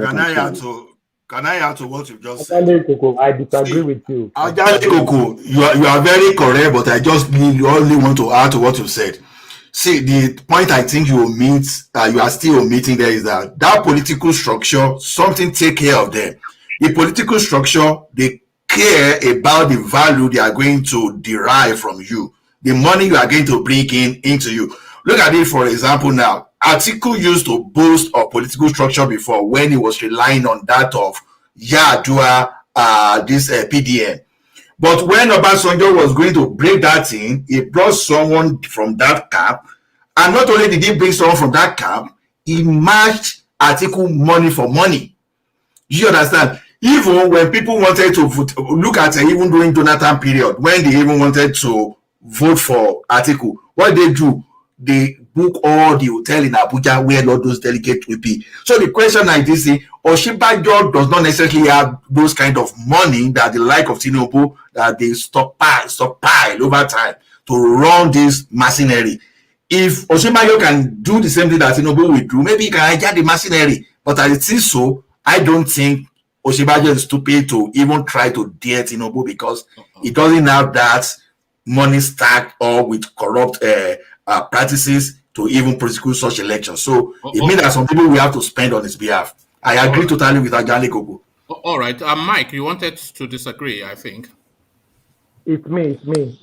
No, I think Mike was about to come in before. Okay, whoever wanted to. Yeah. No, I was just saying the structure. I mean, he was a member of the APC, already a member of APC, so I thought the APC is already a structure for him. You know? Oh yes, that is what I heard you say. And I concur with that as well because APC is already a structure. So, and he has, like I said, star quality. He has star quality. APC is a party. There are structures within APC. There are groups within APC. That groups within APC is what I'm referring to as the structure. He doesn't have it. And what is group? Can you give me an example of this group you're talking about? Like TINUBU, like Malami, like the structure that put him where he is today is TINUBU structure. So there's no way you want to fight back against that structure that he will win because that structure is deeply on the ground, and that structure is a strong structure that's been in existence for a long time. So we all just keep saying about this. Well, he's a member of the structure now, is he not? Mike, you are missing what Ajani Gogo is saying. No, hold on, Ola. Let rational mind come in, and then I want to push. In my own view, what I think is going on is these guys are messing with our heads. There is nothing going on. There's absolutely nothing going on between these people. You know, this whole narrative of Osinbajo is trying to win a war, something while they say it in Yoruba. He's trying to like something like that as well. To me, I just feel it's just all some kind of narrative you're just throwing out there against These guys are strategizing. Let me say something to you. This is all strategies. They are messing with our heads. And also, mind you, TINUBU, Osinbajo camp, let's just say on that their own camp, they have some other foes within the APC, the likes of El-Rufai and the rest of them, and maybe the Malami's caucus. So by messing with their head, messing with everybody's head, we won't know what game they are playing. Because at the end of the day, the way I'm saying this whole thing is going, TINUBU will step down for Osinbajo. That's what I see is going to happen at the end of the day. Because the way things is going, TINUBU, no matter what structure he has, which this man wrote into power, what is Buhari and Osinbajo together, I tell you, if TINUBU picks up that ticket, TINUBU will fail flatly in that election. And I can give you a reason why. We can go on debating that right here. But what I'm trying to say is... quickly give us those reasons here. Well, one thing that will work against him is the religion aspect. Right. It can work for another person. It can work for another person that is maybe like Fashola. If he's a Muslim, it can work for him to become a president. But for TINUBU, it will fail him, number one. Then number two is age. Because? Well, the thing is this. The agitation within the southern space will become more intense on that. I see that to become the case. It might not really make sense right now, but I see that. But for Fashola or any other person that's a Muslim, they might look at it from a point of view like, okay, this guy doesn't carry religion on his head. Like you rarely even see his photos being thrown out there. But TINUBU doesn't carry religion. TINUBU doesn't carry religion. Oh, you don't know that. Even Mike was saying he's even Muslim. Even Mike was asking if he's really Muslim. Yeah. When he was the governor of Lagos State, you need to. If some of us have do have recollection here. Recollect what was happening during this time when I was in Lagos those times. I knew what he did when he was a governor in Lagos State.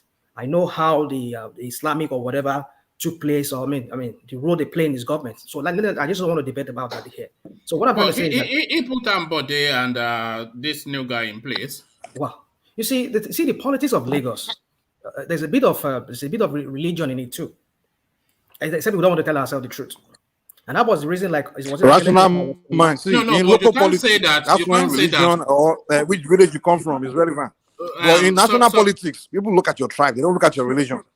Well, you can't say that it's a religious extremist. You can't say it's a religious extremist when the last two succession of governors that he has put in Lagos are Christians. You can't. I'm not saying no. TINUBU does not come to me as like a religious fanatics, but I know what role religion plays when he is in power. He relies on religion to achieve whatever he wants to achieve. Where he is today in Lagos State, religion plays a role in it for him. Now that he has gotten the power in Lagos State, he holds Lagos State by his jugular, whatever how they say it in Nigeria.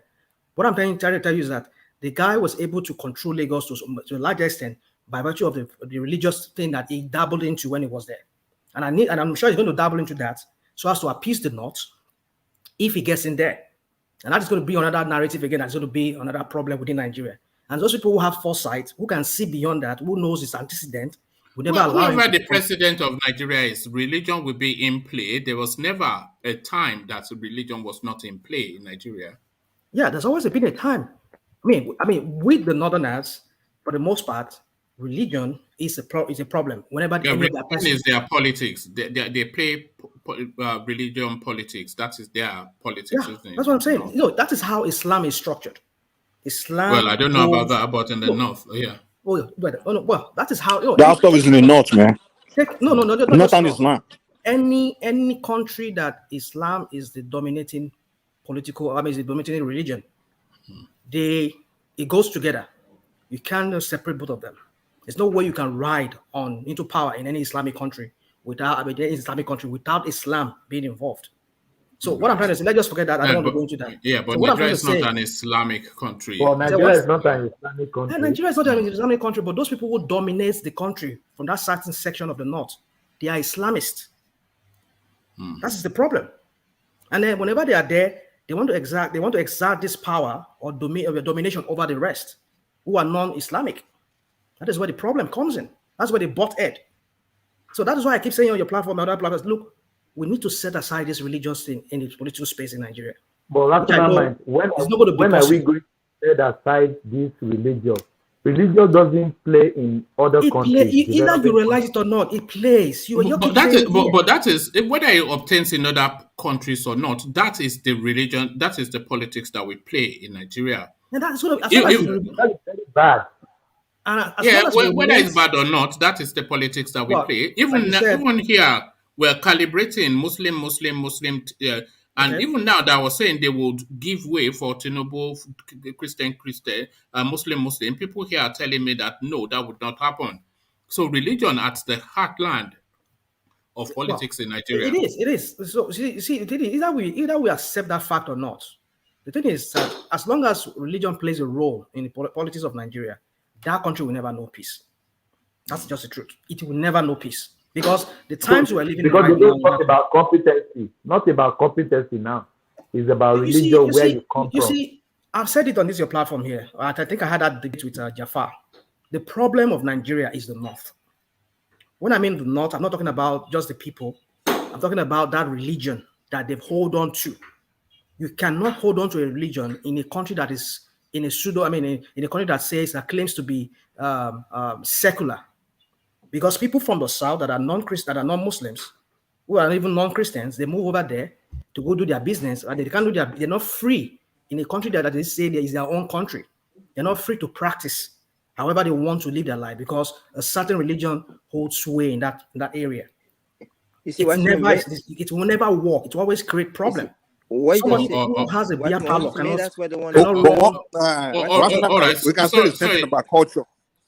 Yes. Let's not say the same thing about culture. Okay. Mike, you keep mixing things up. This is not culture. I know something. No, I said we can say the same thing about culture. A certain part of Nigeria where the culture they practice there. If you come from another part of Nigeria and you go there and start valuing that cultural rules, they will compare with you. Don't start attacking Igbo people again. What Bashman man says is The North does One want man. the North does want Eastern to get Biafra. One man. I want to say something. Yesterday, I was. All right, Charles. Let's hear from UK, and then we'll go back to Ajanle Koko. So UK to you. So what are you even talking? What were you discussing? Because you said you want to say something. UK. Did you just wake up? It looks like you just wake up. You just wake up. Am I still on the program? He didn't dream about the platform. Look at that. So, okay, we are talking about TINUBU, right? TINUBU, yeah, we are talking about Osinbajo. You don't forget your Igbo. You don't forget your Igbo, UK. Go smoke before you come. No, UK doesn't smoke Igbo. You are the only one that smokes Igbo on this platform. You and I suspect Black League smokes Igbo too, because it sounds like his voice is like an Igbo smoker. When you see Black that guy you come and talk Woman, don't you smoke too? Okay, let me talk now. Let me talk, I beg. Because yesterday I was not quiet all through yesterday. One man didn't even call me. Let me talk. I called you, but you don't know what you want to talk now. You don't know what you want to talk. Oh yeah. Let's hear from you. Okay, me I go use broken for this time around though, so that everybody go hear. Wait now they talk. So it's you wanna see Osinbajo. Osinbajo they do like say no waiting they happen. Like as I said, Osinbajo, if case is not taken, he will knock TINUBU out. But because TINUBU people are hyping TINUBU, but this man he already in the game.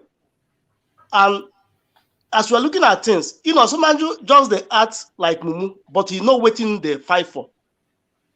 But all I can tell you, one man, the game might change. Who would you find more acceptable, UK, TINUBU or Osinbajo? No, I like Osinbajo. I mean, he's learned. Who is Osinbajo?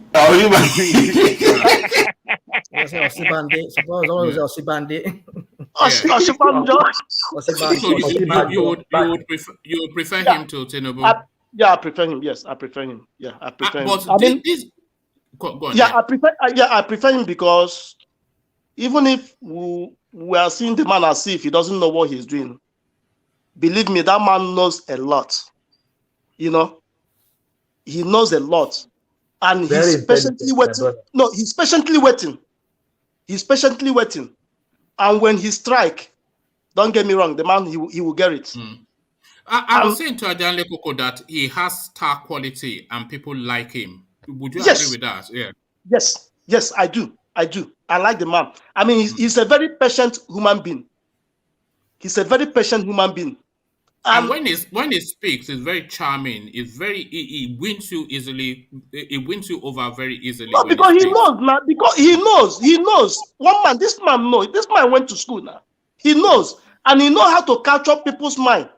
See, let me tell you, if the election happen, the Hausa will vote for this man. The Fulani people will vote for him. And he's been very loyal to Buhari all the way through. Yes. It never stepped out of line once. Even when he sacked Maman Daura, people saw why he sacked Maman Daura. Nobody could quibble with that. That's why Ajanle Koko doesn't like him. Ajanle Koko say he doesn't like him. That's what I want to Buhari, we need to be very careful. If he's loyal to Buhari, then it's not Osinbajo, in my opinion. Oh, all right. So, but UK. No, you have to be loyal. You have to be loyal to your boss. Yeah, of course, to your principle. People value that. It doesn't mean you agree with him. Yeah, because I mean he has his own thing, but I mean all he's trying to do is to grab the power now. Once he grabs the power, then he will change everything now. The equation will change. The equation will change because that is why. Let me say something. What I was saying. Okay, let me say something. That is why when one man said the northern people will vote for him. That is why I doubt they will vote for him. You see, the only problem they have with Osinbajo and TINUBU is that look at what they said: swagger, Southwest agenda, or whatever they call it. So, which means we've seen so many rhetorics from TINUBU camp in the past that he doesn't believe in one Nigeria and those kind of things. And so they fear that if this guy should get in, why is it that the Northerners are kicking against the power going to the South? Because they believe that with what Buhari has done, the crime and everything he has done, that any Southerner that gets there might want to get back at him or reverse everything he has done. So that is the reason why they don't want it to go to the south, because they know that if the southerners should come back in the likes of TINUBU, that is, let me slightly disagree with that. Okay, go on. They might not necessarily feel they have a choice about the thing going to the south, but they want to be very particular about the southerner that it gets to. So not somebody so powerful that will act as will or at will and act to populism. So a middle of the road sort of a person like Osinbajo will fit them perfectly. I don't think so. Osinbajo is just a snake in the green grass. The guy knows what he's doing. You can't control him when he gets there. I mean, we saw what he did when he was acting as a president. One man, please. He took out the DSS man, and he removed the. But everybody, do you know why he took out the DSS man? I know what he did. I know why he did that. So he had no choice. The guy rolled troops on the National Assembly. When there was a president in sitting, he rolled troops. Okay, that was a coup. That was a coup attempt, When he rolled troops on the National Assembly, that was a coup attempt. He should have locked him up, Yeah. So now, a man like that who likes to follow the rule of law because he's a professor of law, imagine when he gets there and you're talking about amnesty for Boko Haram. And he says, no, they must face the panel. I'm just giving an example. No, that's true. That's not strong. That's somewhat feeble. It's not strong. No, that's feeble. You think they will allow him to get there? Because forget all that. Everybody has a little bit of this and that, Look. Let's not, because the thing is this, what I just believe is Osinbajo is just acting. Acting the way, just acting for now. When he gets there, I tell you, he won't be able to control it. He will be a man of himself. Well, that's the risk they have to take. I mean, when Buhari got there, the people that thought they could control him, they are not able to. So that's just how it goes. Who can control the president? President is the highest office now. Yeah, let's hear from UK. Sorry, hold on, Thomas. Let's hear from UK. Go on, UK. Yeah, the reason why I say if Osinbajo get the appointment, I mean, he will improve. Because one, he will hire people who are qualified to do the job, because for him, he's qualified, to do the job. So that's all I can say. That is how the fear those people we have, because when he gets to that place, just look at what Obasanjo did, for example. Similar thing is going to happen, because this guy in the past, when he held a particular position, we know his antecedents. So it's going to be a serious blow to the political contractors. That's the way I see it. All right. So let's hear from Thomas, and then I'll go back to Ajanle Koko, and then I'll go to the UK. Yeah. What I want to say about Osinbajo is he competent or not? The man is competent. I could remember when Buhari was sick, he was in the UK for almost 3 months. If you see how the economy of the country we've gone through that. Yeah, no, we've done all that. We do that several times. How Osinbajo performed in his 3-month window, but thank you, Thomas. Yeah, it's only because we've had that example so many times. That's why I'm just stopping you to go back to Ajanle Koko. So Ajanle Koko, round off your thoughts, then I'll go on to UK just to keep the time. Ajanle Koko. Okay, let me go on to UK then. We don't seem to, because Ajanle Koko, I think he may well be in the middle of something. But all right, so round off your thoughts so I can go on to UK. So as I was saying, you were speaking on Osinbajo, yeah. Yeah, Osinbajo's. I don't think it's working behind the scene. I don't think it's working behind the scene for the presidential ticket. But just like so far, I've always said on this platform, he said the problem, the Northerners would like to see TINUBU on the ticket. But the problem is, who is he going to pick as the vice president? And rational mind, just like he said, religious interest is very sensitive when it comes to the position of vice president as well in Nigeria. So definitely him as a Muslim, we have to pick a Christian from the north. Oh, but And we when have we Christian pick in the north. We have Christian in the north. that's what I'm saying. Definitely is going to pick Christian in the north. Yeah, so that's And not when the problem. But the northerners would not accept that because they will feel that Christian or not, a northern Christian would not represent their interest. I don't think they would accept that. But can we name one Christian from the north in politics right now? Nobody. We have Babachel Lawal. There are many of them there. There are many of them. In politics. Matthew Kuka. Matthew Kuka is a religious leader. He's not please, not a politician. don't let Ovie introduce that, but carry on. Yeah, Ajanle Koko. Yeah, so we have a lot of Christian leaders in the north there. We have them in Kaduna. We have them we have them all over the place. In those, they are minority that are Christians. So, but if TINUBU pick a Christian candidate, Muslim, the entire north, the political power in the north who are Muslim will turn against him. That is the problem for TINUBU. And if TINUBU pick a Muslim from the north, the Christian in the south will turn against him, particularly Christians in the you see, that is what makes Osinbajo Ajanle Koko. That is what makes Osinbajo a tidier option for the APC. He's a popular man. He is a Christian. So if they have him, I don't think too many people in the country will object to Osinbajo. So they can then have their northern Muslim, which is what they really want. So if you're ever going to have a northerner, they want it to be a Muslim. So having TINUBU as a Muslim and then going to look for, by the time you find that northern Muslim that is fit enough, he will not be able to serve their interest because their interest in the north is mainly tribe and religion. It's tribe and religion and both intertwined.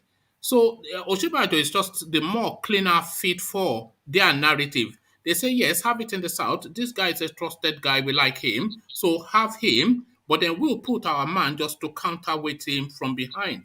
So that Osinbajo, we must not discount him too readily, and they will put political structure behind him to support that. Oh yes, you are right. Because if TINUBU pick a Muslim from the north, that is the only option he has to win the northern vote. If he pick Muslim in the north, the Christians in the southwest, the Christian all over the south will vote against him.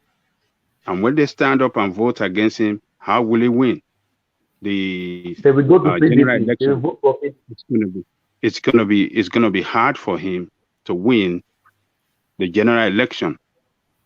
So TINUBU have not formally declared its intention now.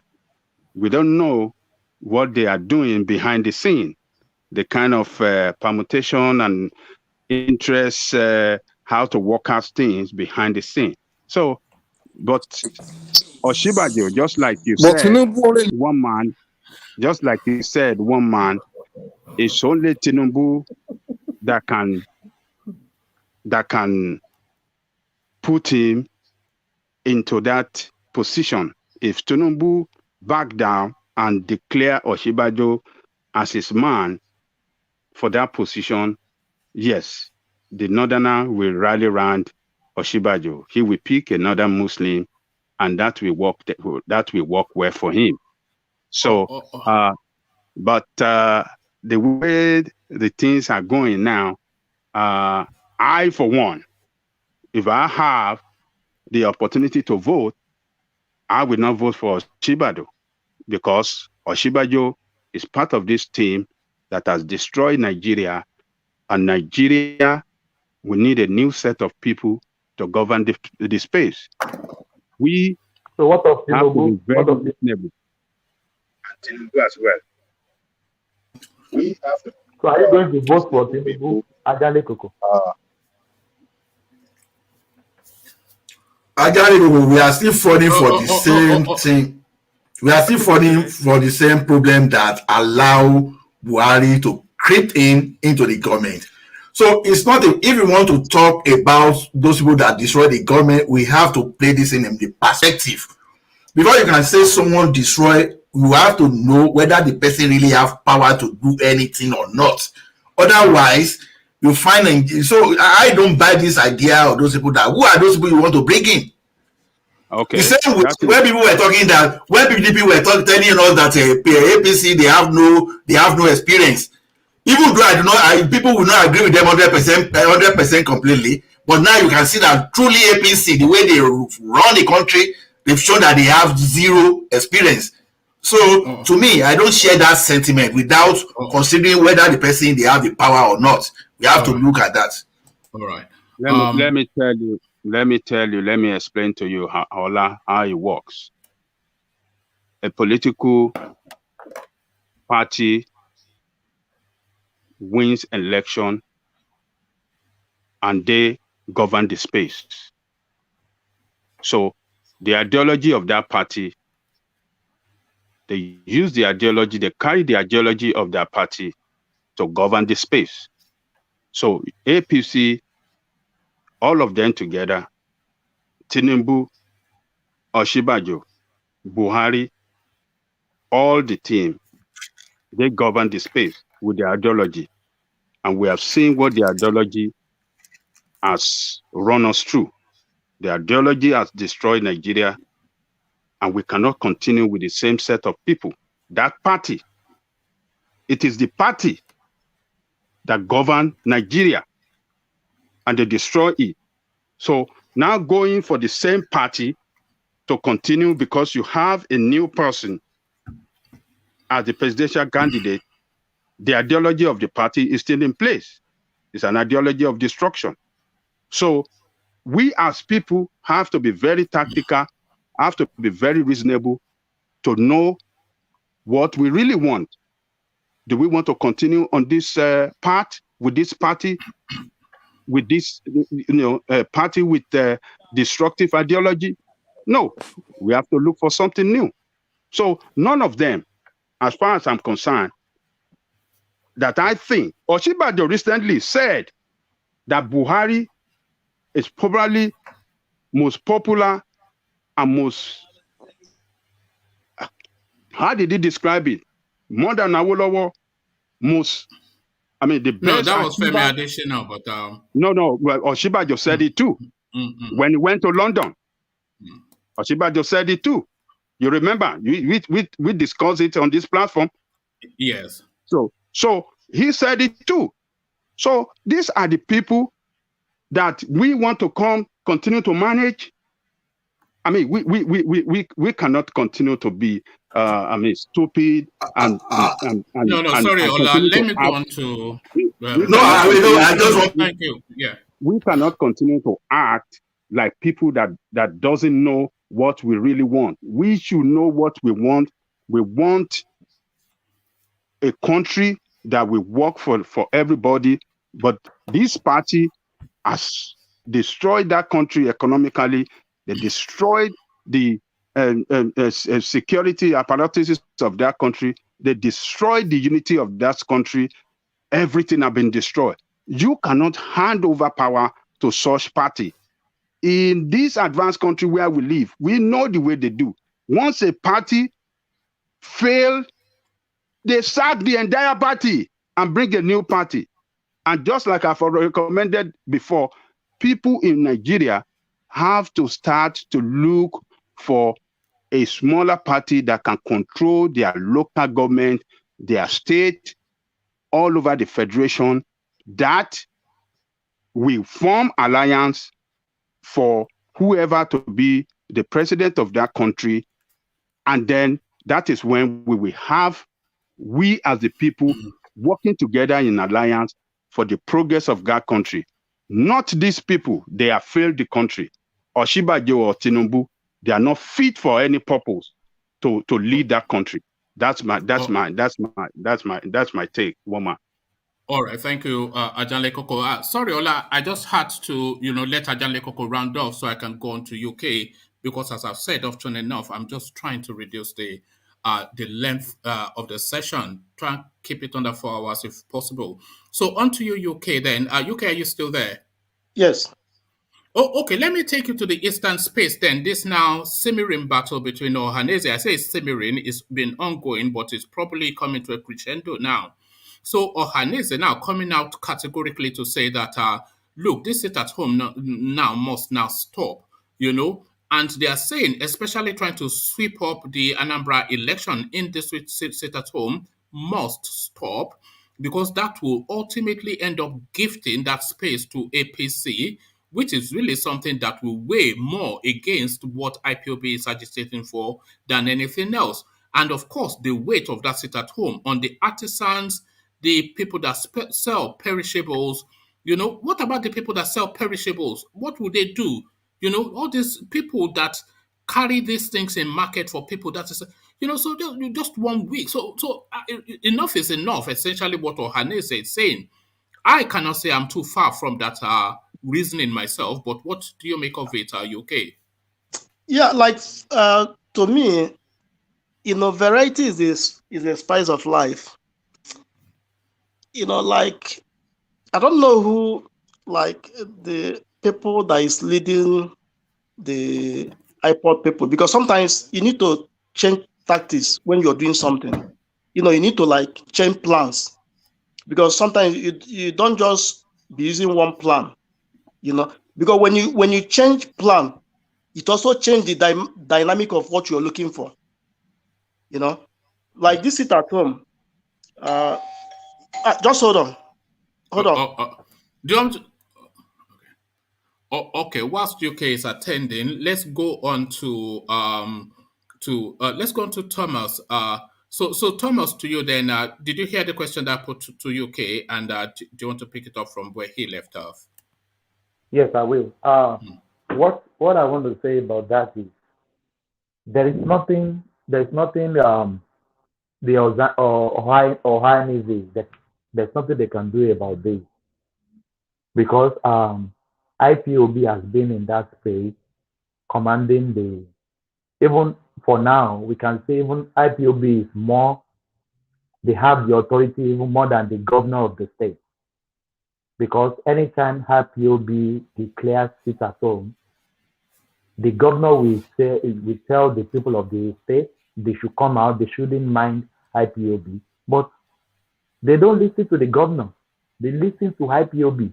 Even the governor of one of the states even sanction or even threaten to sack the civil servants if they don't come to work. But they insist. They didn't come because they are fear of their life and their property. So I think IPOB has that space for now. There is nothing nobody can do about that.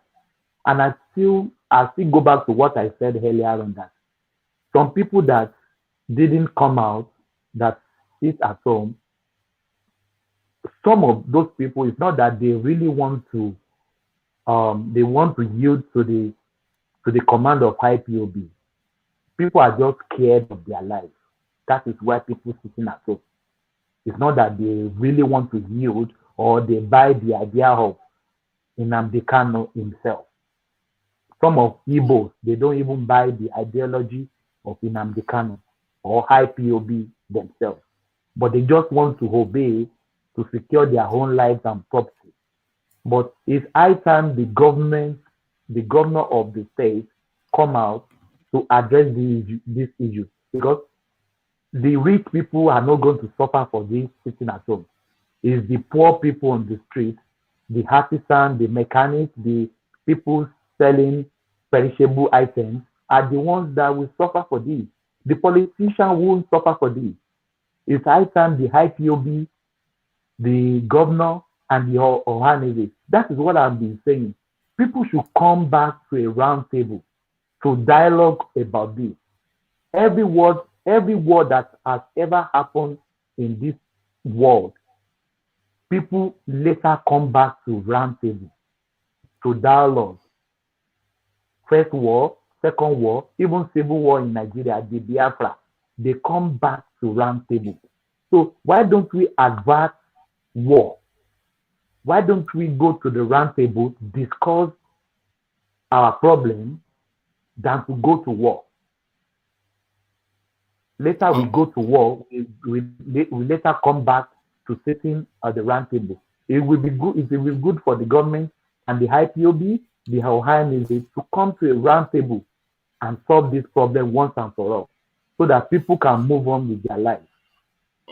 All right, thank you, Thomas. So to that space then that you've been chiming in all the way through, Osinbajo, he is still saying, I'm still around, essentially to the political narrative. So the counter argument that it doesn't have a political structure, but my argument that it has a star quality, well liked, and is marketable. So Osinbajo now, the permutation, because of course what we're hearing now is southern president. So is Osinbajo in the mix? How strongly is he in the mix? And is TINUBU going to yield the space to him?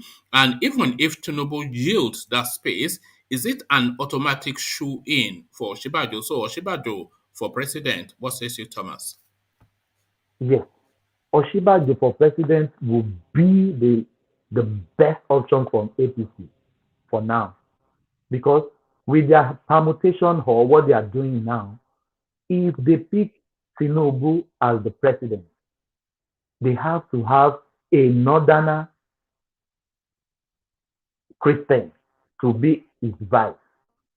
And you rightly know the northerner will like a Muslim to be the vice president. They won't like Christian northerner to be a vice president. So Osinbajo is the best bet for APC to pick, but I don't think TINUBU will forgo this ticket because he's been hungry about this presidency for so long.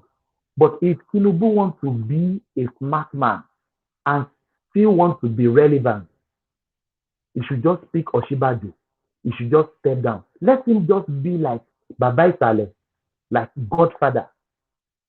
If TINUBU did do that, it would be very good for APC. Even it will be very good for him himself.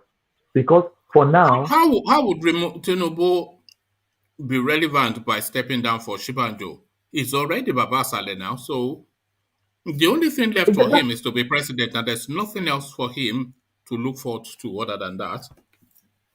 I know the TINUBU would like to be the president, but I'm telling you now, if TINUBU try to, if APC gives TINUBU the ticket and they pick even northerner as the vice, or even a northerner Muslim or a northerner Christian, the northerner won't vote for them, because if they pick northerner Christian as the vice president for TINUBU, people will run back to PDP. That will be an advantage for PDP. If PDP picks a southerner Christian and they pick a northerner Muslim, people will vote for PDP. What if the PDP picks a northerner Muslim and a southerner Christian? Northerner Muslim and southerner. Yeah, that's what I'm saying. People will vote for PDP. People will vote for PDP because people will vote for another northern president. Yes, people will vote for another. Not another northern, southerner president, and northerner vice president. No, PDP. No. Hold on. PDP are almost certainly going for Atiku. So if they pick Atiku and a southerner, so Atiku will be the lead. No, don't get it wrong. PDP is going to be, if APC pick a southerner, PDP will not pick a northerner. Why not? No, they want the power to go to the south. The both parties. They want the power to go to the south. The both parties. Atiku is just blabbing. It's relevant in PDP for now, but for them to be relevant, for PDP to get that vote, if they pick a northerner, look, the Southerner will not vote for the Northerner. And you know, a Southerner is relevant But in the space of Nigeria. which Southerner would PDP pick that would rival TINUBU? Peter Obi is there. Don't be, come on now. So, okay, let's say they picked Peter Obi and then he takes a Northerner as his vice president. Vice president, yes. And then they pick TINUBU and then he takes a Northern Muslim as his running mate. So how do you see that playing out? It won't be good for APC. You think so? People will vote for Peter Obi ahead of TINUBU. But what are we saying here? No. You are saying that if TINUBU does not a Muslim, he will lose. So I'm not bringing you the hold on. I'm not bringing you the scenario. TINUBU is a Muslim. He picks a northern Muslim because that is what the North wants. They want a northern Muslim. So he picks another Muslim as his running mate. So it's a Muslim ticket. So PDP now, they go for Peter Obi, as you're suggesting, and he picks a northern Muslim as his running mate. Who wins in that clash? I will tell you, the Peter Obi will win. Let me narrate it. Let me narrate it to you. Go on. Do you know in the space of Nigeria now, you can't win election if Southerner doesn't vote for you? Because Buhari tried 3 times. The Northerner vote for Buhari several times. He couldn't win election before TINUBU persuaded him, before the merger. So there's nothing. You think Peter Obi? Hold on. You think Peter Obi would defeat TINUBU in the north? It's very.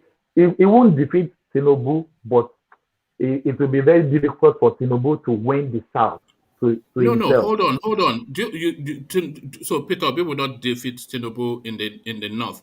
Will Peter Obi defeat TINUBU in Yoruba land? Peter Obi will defeat TINUBU in Yoruba land. In Yoruba land. Peter Obi will defeat TINUBU in Lagos. Let me say this. No, hold on. Will Peter Obi defeat TINUBU in Lagos? No. All right. Not he will defeat him we defeat him in Osun State, where he's currently his governor. One man, but if TINUBU picks northern Muslim and we've already said that. People will vote for Peter Obi because TINUBU picks a Muslim. That is what they are saying. The Yorubas will vote for an Igbo man ahead of a Yoruba man because of Muslim ticket. Well, I think that is possible. All right. Okay. Thomas, I think we're getting this feedback from you. I don't know. Yes, you can speak. Yeah. Okay. Go on now. The only way Peter Obi, if it's Peter Obi, would defeat TINUBU. And if this is so allegation of corruption does not work again, whatever he did not declare, did not work against him. No, the ticket is in play. So how does it play out here? Well, but that is if he picks a very strong northern deputy as a candidate. Yeah, if he has a strong, a deputy, a vice president for him that has a wide appeal within the northern space. That's the only way he can defeat TINUBU. But if not, I see that not possible. Even with the Muslim ticket. That is if he has a Muslim ticket. If TINUBU is going for a Muslim ticket, then he will pick a very strong northern running mate, probably Governor Zulum, who is extremely popular in the north. No matter how is not popular in the north, it's only popular in the state. Okay, whoever the most popular person, whoever guarantees him the most, if he decides to go Muslim, he will pick a very powerful northern Muslim guy, at least the one that gives him the most chance. Whoever Peter Obi picks, they will only counterweight each other, and it will then come to TINUBU or Peter Obi. That is what it will come to. With Peter Obi, that is where I think I find it very, very, very tight. It's going to be somewhat a tight race, or maybe it would not. Well, it would not. I see it to be a tight would be race. a Let me say this. landslide for Tinubu. Landslide. Well, we can say that, but I see it to be a tight race. But probably Tinubu will win the president. Will win that the election. But the thing is this: I don't think P2B should be put on that ticket because right now his popularity Then and everything. who is the name in the south in PDP then that can carry it? Well, you see, I keep throwing it here, and I think if it's that person is taken, which I don't know where he belongs right now. Maybe they're trying to woo him to APC, but that's the what African bank guy. Yeah, the banker guy. Yeah. No.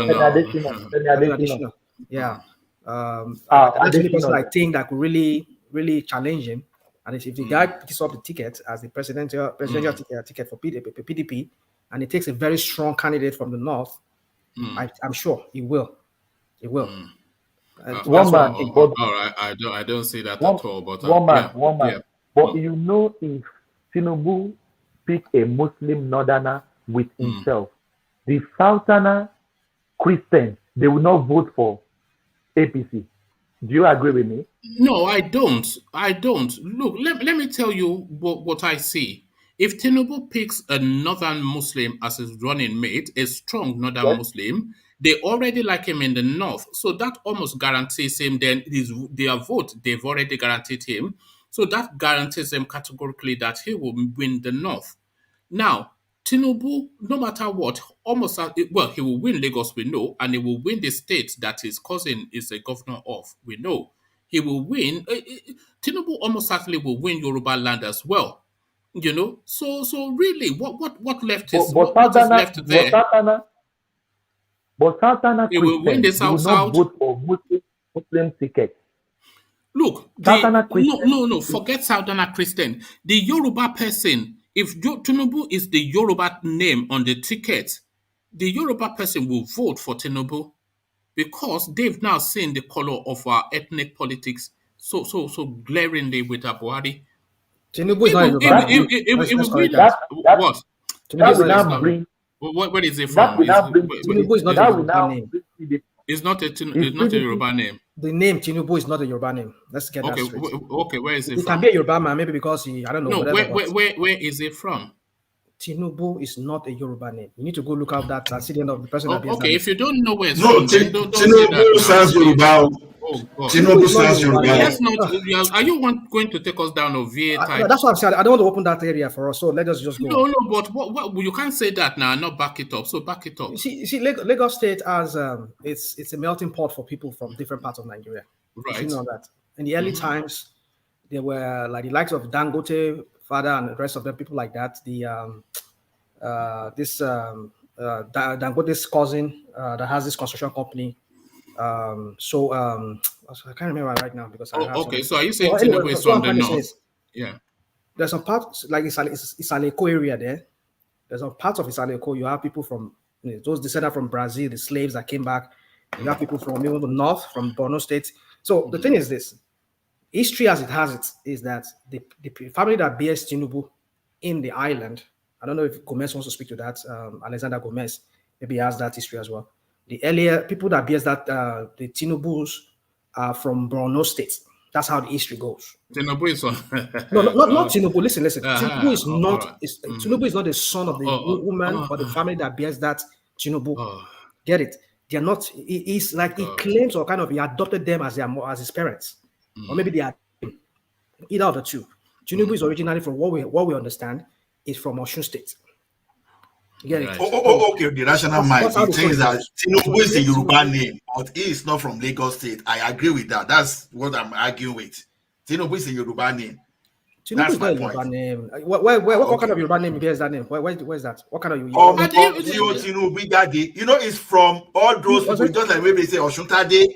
When you are saying Oshuntade, where you are Olomitu to all those things. So Tinubu is like something that has link with the rivers. You know. That are you the one giving the meaning to that? Are you just? Is it Yoruba word now?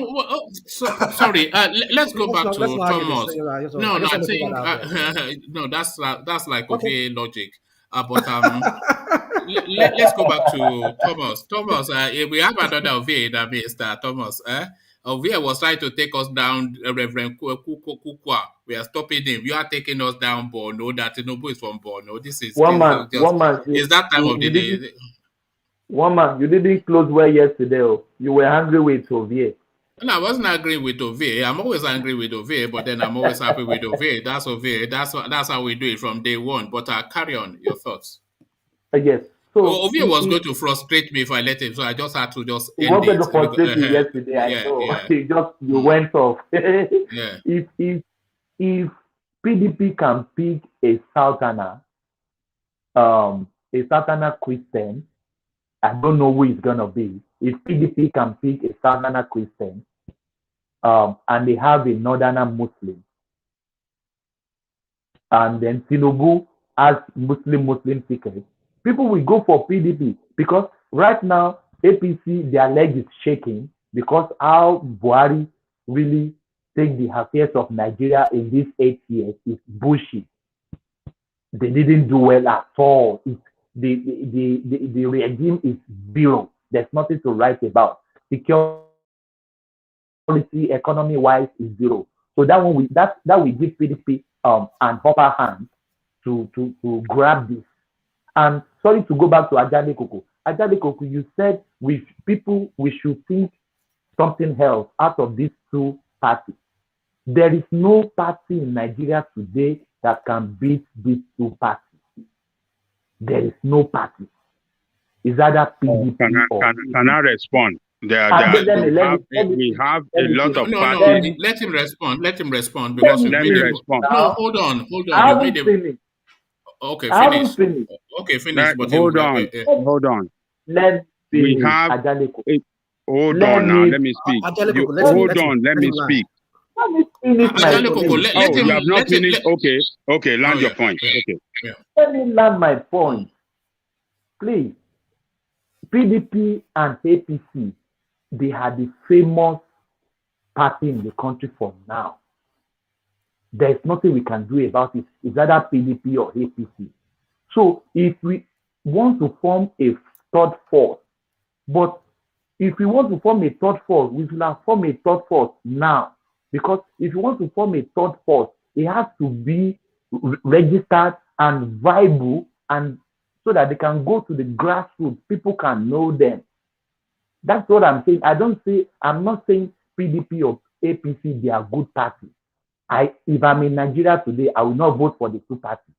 I would rather vote for other parties, third force. But this third force, they are not vibrant, they are not strong to defeat these two parties. I'm with you. I'm not against what you said, but the two parties are the most relevant parties for now. If there is any other third force, I don't think they can defeat these two parties. That's what I'm saying. I'm with you. We are in the same direction. But I'm just telling you, there's no party that can defeat this party in Nigeria for now. That's what I'm saying. So you can respond now. Okay. You see, when we keep saying that there's no strong party, there's no this, people make political party. And if we, the people, keep looking at it that way, that we don't have any other option but these two parties, that means we are going to enslave ourselves politically forever. We have other parties in existence. We people don't want to vote for that party, and that is why those parties are, look like if they are non-existent. They are. And that is they are, but they are not option. Don't say they are not vibrant. They are there, but you people decided not to vote for them because you are falling into all this propaganda by these two parties that never give nothing to you. AAC, hold on. AAC is there. There are some other party there. If we people take the courage to vote for those lesser parties, don't worry about the national spread. let's go for them at our local level and in our state. Let's target them in our state and our local level to take power from these crazy political party that you see enslaving you, they see tormenting you, and see destroying the future of our children and our children to come. The more we don't take that courage, we won't get. Look, the president of France came from no party, and the people of France voted for him from no party, from one party that they did not know as an independent. And people wanted. You are not in France. You are in Nigeria. Please, let me respond to you in just 2 words. You said we are Nigerian, so we are stupid people, right? Stupid people that doesn't know the right good thing for themselves. Let me respond to you that will continue to go on the wrong path, and we are expecting change. Okay, don't worry. That's fine. Political party as a product. Now, when the way you market you can't look political party as a product. That is wrong analogy. But that's reality. It's a brand. It's a product. It's a brand. It's a brand. Oh, okay. Now, nobody just accept brand. You have to market that brand, and you earn the trust of the people. They were marketed. It's you people that don't want to go there. It's you people that want to go there. Every product is marketed, but some you people going for bad products. That is the problem with you Nigerians. You're going for bad products, and you can never get anything. You will continue to have disease, cancer when you are eating bad products.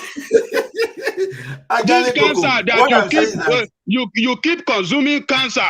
I mean, bad product, and it's giving you cancer, and you continue to consume it. Is it until when you die that you will open your eyes in heaven and said, "Oh, I don't know, I would have done this." People still drink alcohol today, beer today, and smoke today, despite the damage it's going to do. That they are able to market. Yeah, that is what you Nigerians are doing. Keep doing it and keep complaining. But you want to tell me that you are well enlightened and you are well educated and you can do things right. But I mean, it's just unfortunate. We're supposed to be in a position to promote all these small parties. Waiting now, but we see some people that disrupt the market. They use the strategy to disrupt the market. So this new party you are talking about, they have to do more to be disruptor. Nobody is going to dash them. They have to earn. That's what we're saying. If you have your product, you'll be able to sell those things. That's the problem. So let them disrupt. People like me, I'm ready to follow a new party, but you have to convince me. That's just the point. How do you? What kind of conviction do you want this time? I mean, what we have seen in this party, is it not enough for us to know that we are heading towards doom, and we want to continue in that same boat with them, for them to continue riding us towards? I mean, until we hit a huge rock and doom consume us. Wait, Ajaleko, look at how disruptor take over. You start from the lower end. That's why I'm saying that the like of Showore should have started the people at the grassroots, like the local governments.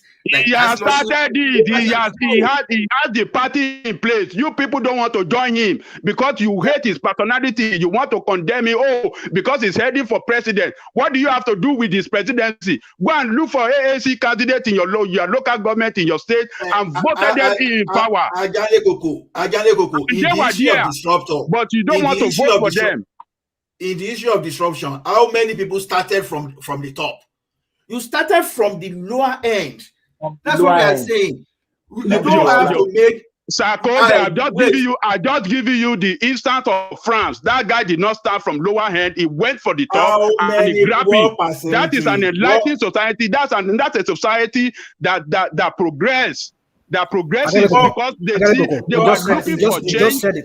They saw the two parties.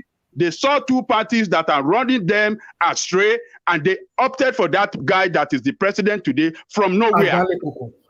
Yes. You just said something now. You said that's an enlightened society. Exactly. Listen.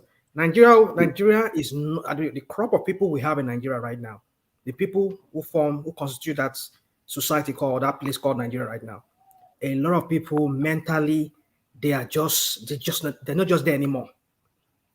People do not even have time to even sit down to even, it's just you and I that are in abroad, or maybe some people that are able to feed themselves, that are able to talk about politics. People are only concerned about where their next meal is coming from. So the point is, that kind of people that is hungry, and then you take 1,000 naira and you give to him, or 2,000 naira, or 5,000 naira, vote for me, and he won't do that. You see, it's a deliberate, it's a calculated move by the politicians in Nigeria to enslave those people in that country, so that people. Rational man, that is what we that are enlightened supposed to take up as responsibility to enlighten them. You see, let me tell you, you know the category of people that have failed our people in that country, the people in the middle class, people like me and you that are well educated. We are the ones that fail those people that we classify as illiterate or people that doesn't know anything. We are the ones that fail them. We are the ones that dabaru their head. We that knows better. In what way? It's because we don't go for the right. We don't opt for the right decision. We don't decide right. And the same thing we are doing now. We want to go. We are saying some people are looking at it for a reason of sentiment that Osinbajo is the right thing. It's not. It's a political party form government, and the government is a group of people running the government. They use the platform, they use the ideology of their party to run the state, and they destroy the state.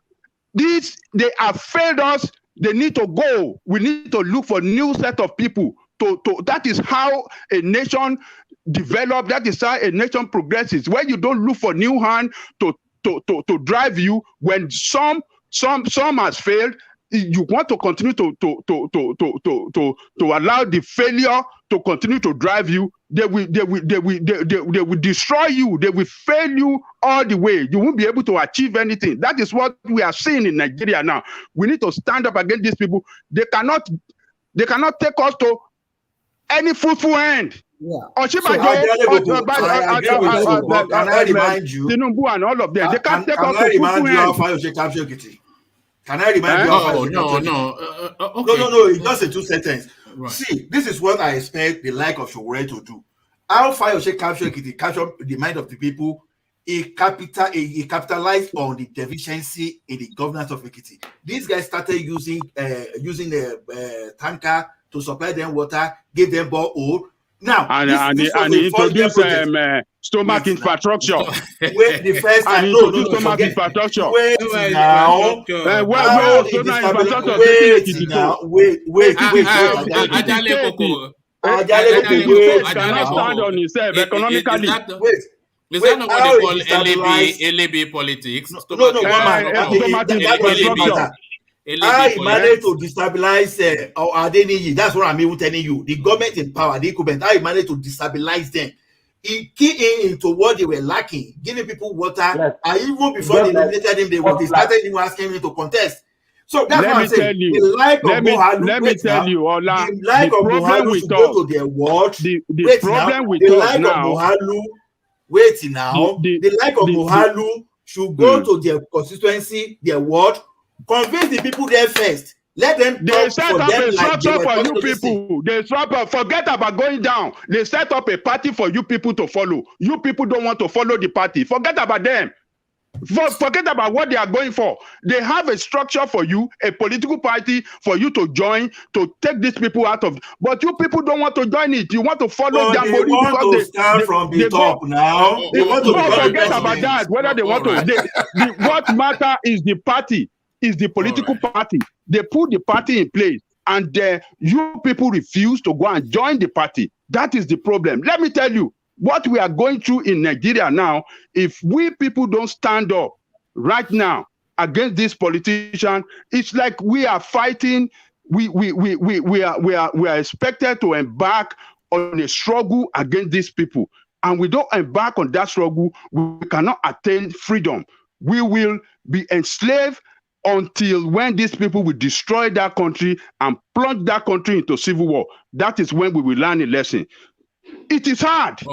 It is sad, but we have to take up the bull by the horn to fight them. And the only thing is to look for new hand. New hand is the only way, but we don't want to go that direction. We want to continue to permutate. All right, Thomas. So I hope Ajaleko has answered your question. Do you want me to move you on to another? Yes. Okay, let me answer my question. Okay, let me move you on then to another talking point. The sit at home in the East, you won't enslave Ndigbo for a week. Ohanaeze speaking. So what are you making then of this back and forth? I've spoken about that before. Okay, okay. Let me take you then to the Northerners. Many Northerners consider Buhari's years in office a waste. So this is an ex-representative saying this. Essentially, then from that saying that they don't really consider Buhari's 8 years then as the North having their turn because he has not served them. So they insist that they are in play for 2023 again. So what are you making then of that politicking from the North? Oh, that man is talking on the side or on the sides of his mouth, the both sides of his mouth. He's talking rubbish. So you still want Nigerians to be a slave for another 4 years because Buhari didn't serve them. How do they want Buhari to serve them? With his nepotistic bringing leaders. How many Southerner, how many Westerner, how many Southerner are in government of Buhari?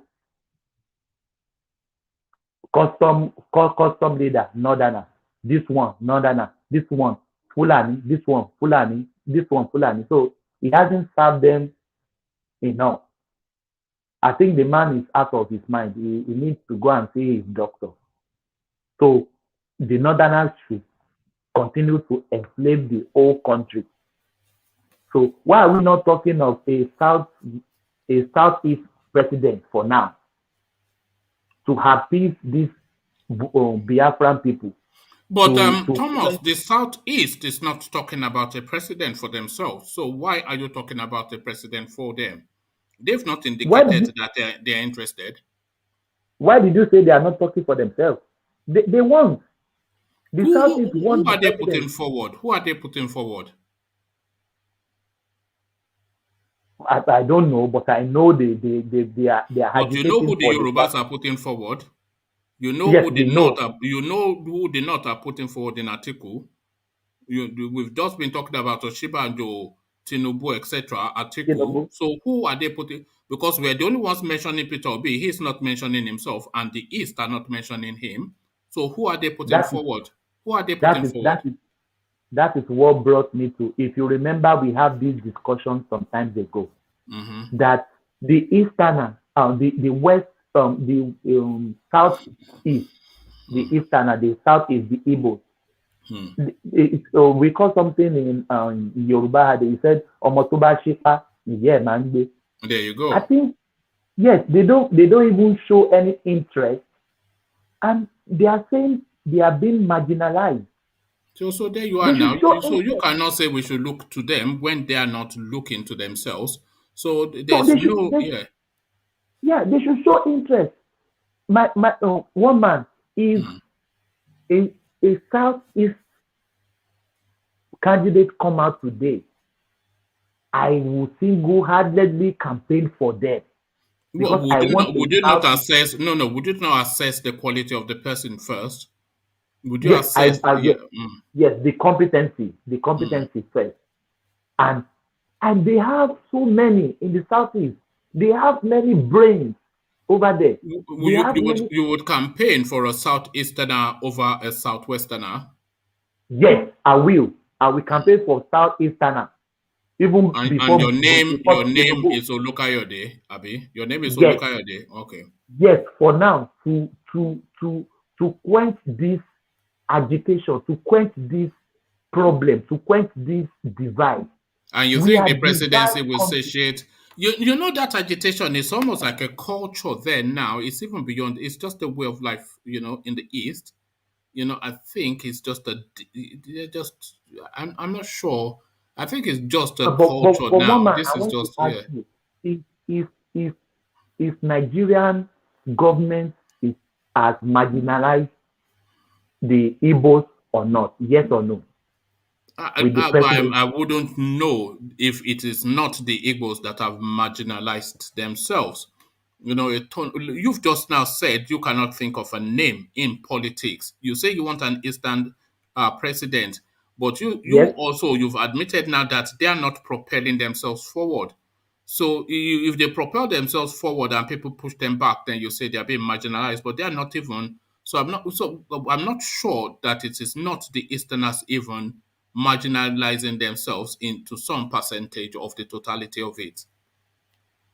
Because if a Easterner, Southeasterner person come out as the president of Nigeria, that they show interest, people will back them up. But they have this notion about, because Nnamdi Kanu is ideology, and Nigerian people as well have this ideology as well, that if any Southern is a Igbo man become a president of Nigeria today, Nigeria is going to divide.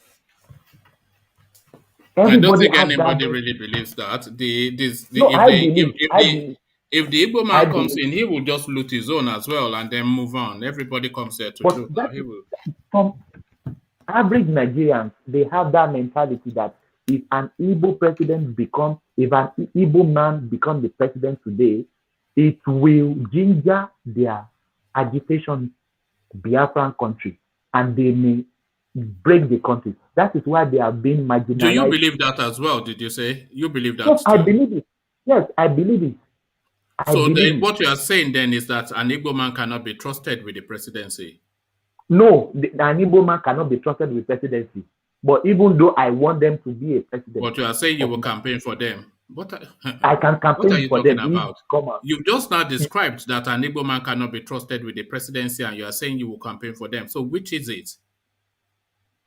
If a Igbo man, an average Igbo man cannot be trusted with the president, but there are some of them that can be trusted. But you just said now, if an Igbo becomes president, he will break up the country. I said, do you believe that? You said, yes, I do. Some people have the notion. But I asked you if you believed that, and you said, yes, you do. Oh. I'm asking you now, if an Igbo man becomes the president, will he look to create Biafra? It depends on that person. Look at that. So yes, you do believe that, but then you want the Igbo president. I don't believe that. It depends. Like, let me start an example for you now. Mm-hmm. You know Joe Igbokwe. Right. I'm not saying he's fit for the president or he's competent for the president. If somebody that had the mindset of Joe Igbokwe became the president of Nigeria today, Nigeria will not break, because his mentality on Biafra has been erased, because he doesn't want another civil war. I would not like 3 million people that died in Biafran war to die again. He doesn't have that notion. He doesn't have that mentality of Biafra. He has erased that in his mentality. If somebody like Joe Igbokwe became the president of Nigeria today, he will not push for Biafran to leave Nigeria. But some other Igbo that have the ideology of Biafra in their blood, Nigeria may break if they become the president of Nigeria. But if somebody like Igbokwe, Joe Igbokwe, like what they call it, like Wike, those ones don't believe in Biafra, like Ayade or like Peter Obi, if they become the president of Nigeria today, the person that can break Nigeria is the president of Nigeria, because he's the one that will push for referendum, or is the one that will push for changing of constitution, so that they can put referendum in the constitution, because now... Okay, so if there's an Igbo president, as you said you would like to see, and the agitation in the East continues for Biafra, as almost certainly it will, how do you then see that Eastern president tackling the Biafra narrative? It will be the same thing. The agitation of Biafra... So he will be shooting them too, will he? Yes, he will. He will. Because I will tell you, majority, I wouldn't say majority, I would say 50% of Igbo, they didn't buy this ideology of Nnamdi Kanu. They want to still stay in Nigeria. They want to still stay in Nigeria. 50%, even if it is not 60% of Igbo, they don't buy the narrative of Biafra. Because I will tell you today, Biafra cannot leave Nigeria without another war. 50% of Igbos don't buy the IPOB narrative. Yes, they how don't do you, buy how do you explain the sit-at-homes? Yes, I've said it earlier on.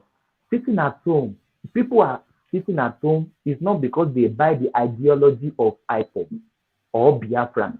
They are just sitting at home because people that flag the sitting at home instruction, they are being killed. And what about the counter argument that Ola presented to you?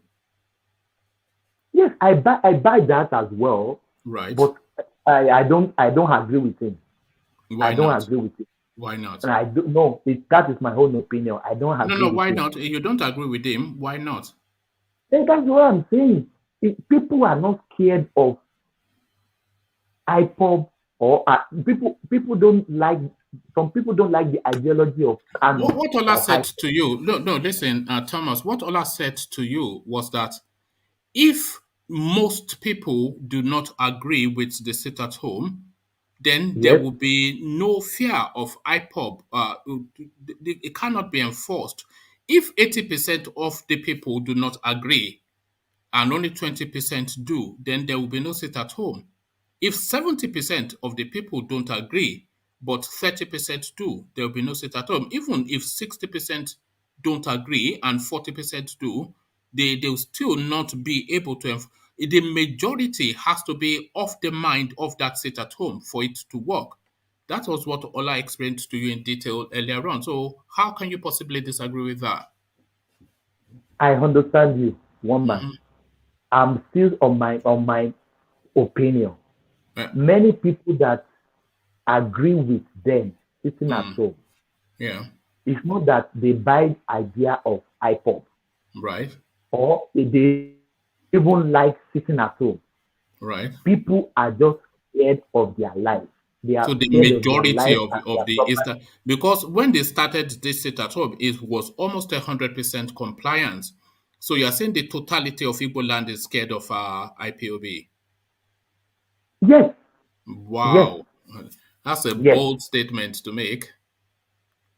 One man, I will tell you today, many Igbos, they want to go about their business, but that Monday, they just let it go so that peace can reign in the Southwest, because they know if they come out, people will be killed. Because we have seen that those people that they went for their exams, WAHEC, English paper, they went to the school, they burned the bikes, they beat up the teachers, they beat up the people that investigate the examiners.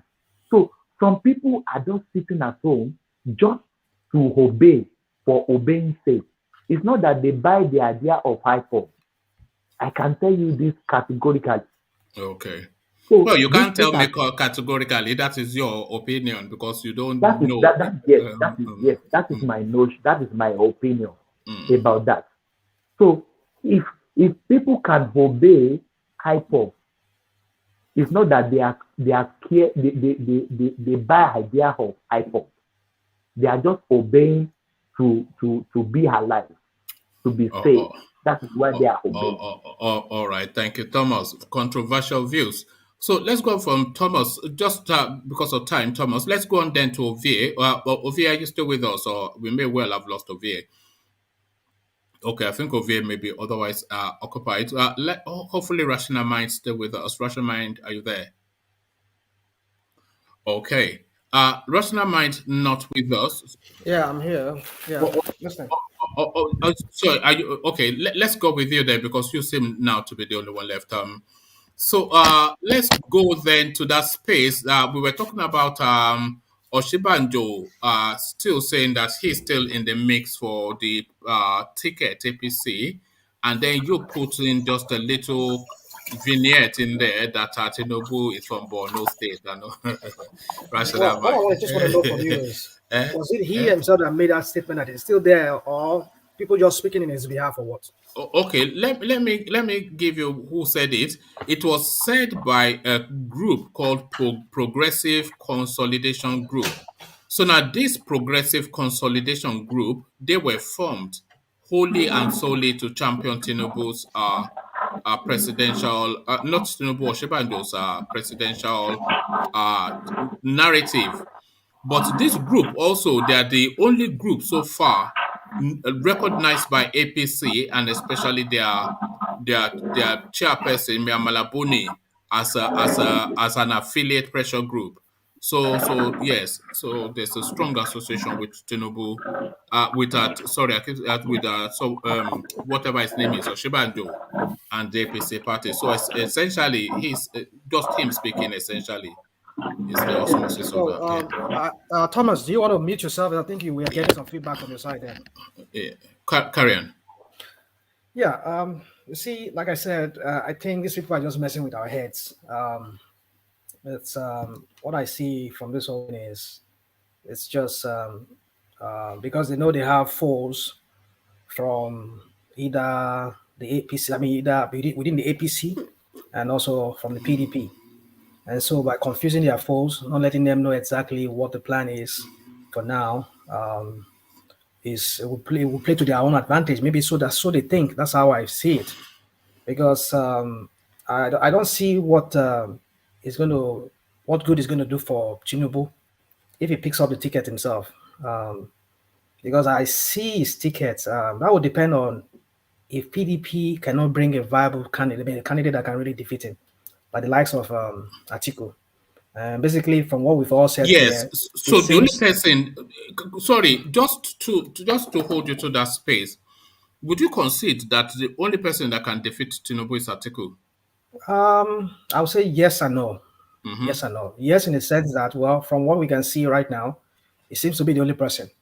But one thing I know about politics is that it changes sometimes. I mean, things can start changing. We can start seeing some people throwing out some names and people rallying around the guy. I mean, not as if Buhari was popular before he clinched the ticket in 2015 and then eventually became. But as it stands right now, the most likely person. Well, as it stands right now, the most likely is Atiku. Yeah, Atiku is the only person that could really slug it out with if TINUBU do pick up the ticket, or if Osinbajo pick up the ticket.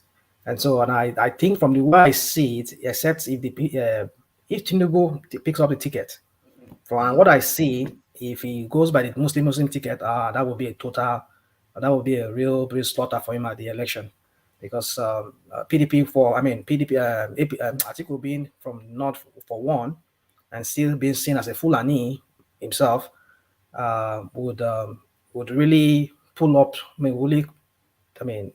Really win some states within the North, if not more than half of the states in the North. They will go with him, because I tell you, an average Northerner will believe their own brother, and being that he's their own brother and a Muslim like themselves, and a Fulani again, and so they want to vote for him massively. And I see the Southeast, if he picks up a Southeasterner, he's going to take most of its votes from the South Seat and South, and then the West is going to be divided for TINUBU, which I see him not winning, even though he will win majority in the West, but I don't see him winning at least more than 60% of the votes in the West. Maybe in Yoruba land. Do you think the Southerner will vote for Atiku? Because they will. I'm sure they will. They will. That will depend on let me say the people that will vote for him from the Southerner that will vote are maybe the enlightened ones, the educated ones, who have seen through TINUBU's shenanigans and all this crap that he has been doing in the West all these years, trying to just promoting himself and promoting his political empire at the detriment of the people in the South. I mean, we've not seen him ever said anything about the killings going on in the South, like Gongo and the rest of them. And, we've not had him say anything. So people feel like this guy is just all about himself. We're going to have another Buhari in power if he gets there, only for self-preservation or just for themselves. All right. Not for the rational mind, let me bring you this, which is just fairly breaking. We did speculate that the only option available to PDP is really in the north. So this is just now breaking now. Governor Makinde confirms that Atiku, Bala, and Tambuwal have indicated interest in contesting 2023 presidency. So it says that Governor Seyi Makinde of Oyo State has confirmed that former Vice President Atiku Abubakar, Governor Bala Mohammed of Bauchi State, and Governor Aminu Tambuwal of Sokoto State have indicated interest in contesting the 2023 presidential election. He confirmed this on Channels Television on Thursday. So that would be August 21st. The Oyo State governor noted that the governors elected on the platform of the PDP understand the need for unit source, etc., on and on it goes.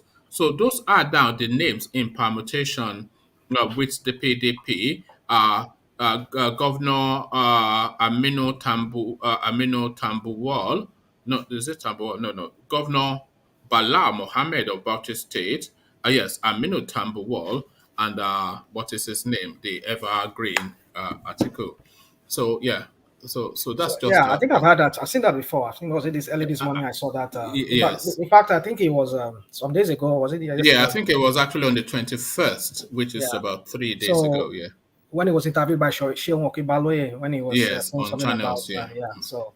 But I can't remember if he mentioned it at that very day. If Tambuwal and the rest of them were the only ticket. I mean, the only people that wants to contest. I don't know. But I know later I saw in another news about it. So anyway, so like you see, when all the names that are in, because the question still subsists, especially with the PDP, when the politics is in full throes now, and all of the names that we're mentioning that seems to carry the weight that anybody can take seriously, they are from the north in PDP. All the names that has weight are from the north. Aminu Tambuwal, he has weight, he's from the north.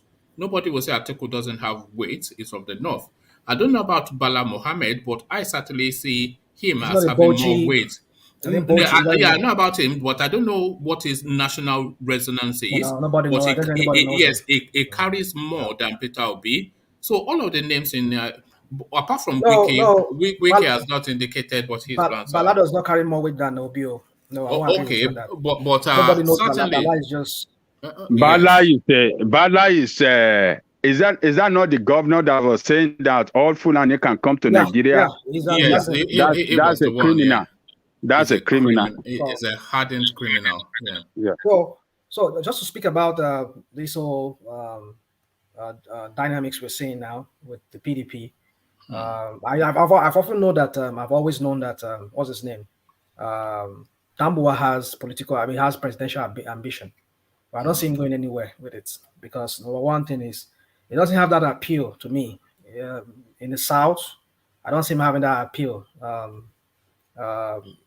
Atiku, even though like the truth is this, honestly, we always just speaking to this because this is the only thing that will seem that seems to be viable for now, which is the 2023. If not, for me, like I've said on this platform, let's put down this whole thing and restart it again. If we can restart it, that is restructuring. And if not, let everybody just go their separate ways. But which I see with the way they are clamping down all the self-determinate people that are clamoring for self-determination, they're clamping down all of them, and the two major guys are incarcerated right now.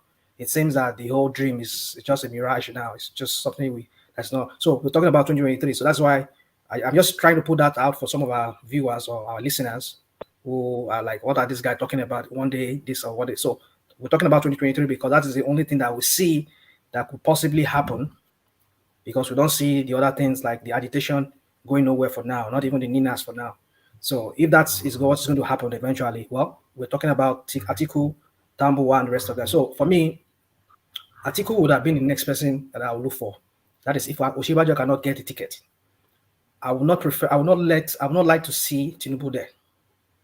Number one, like I said, it sounds as though you have some personal gripe against this or Not really. No, it's like is this the only thing personal? is this. See, let me give you my take. Because you cannot stand that guy. I'm starting to notice. Not really that. Not really that. Not as if I hated him as a person. It's just his style of politics. His style of politics is this kind of type of it doesn't. It's like just like Agbero. No, not just Agbero. It's just like this guy that is there, Buhari. It's all about himself.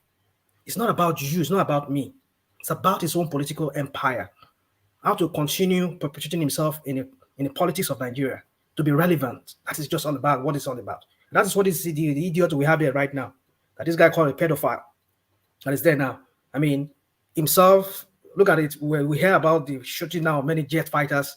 They did not go and pay the bandits money so that they can get that weaponry that they use in shooting down those jet fighters.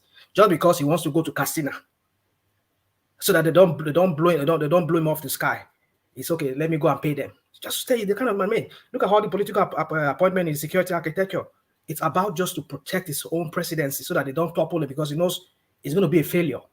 Of course, he's already a failure.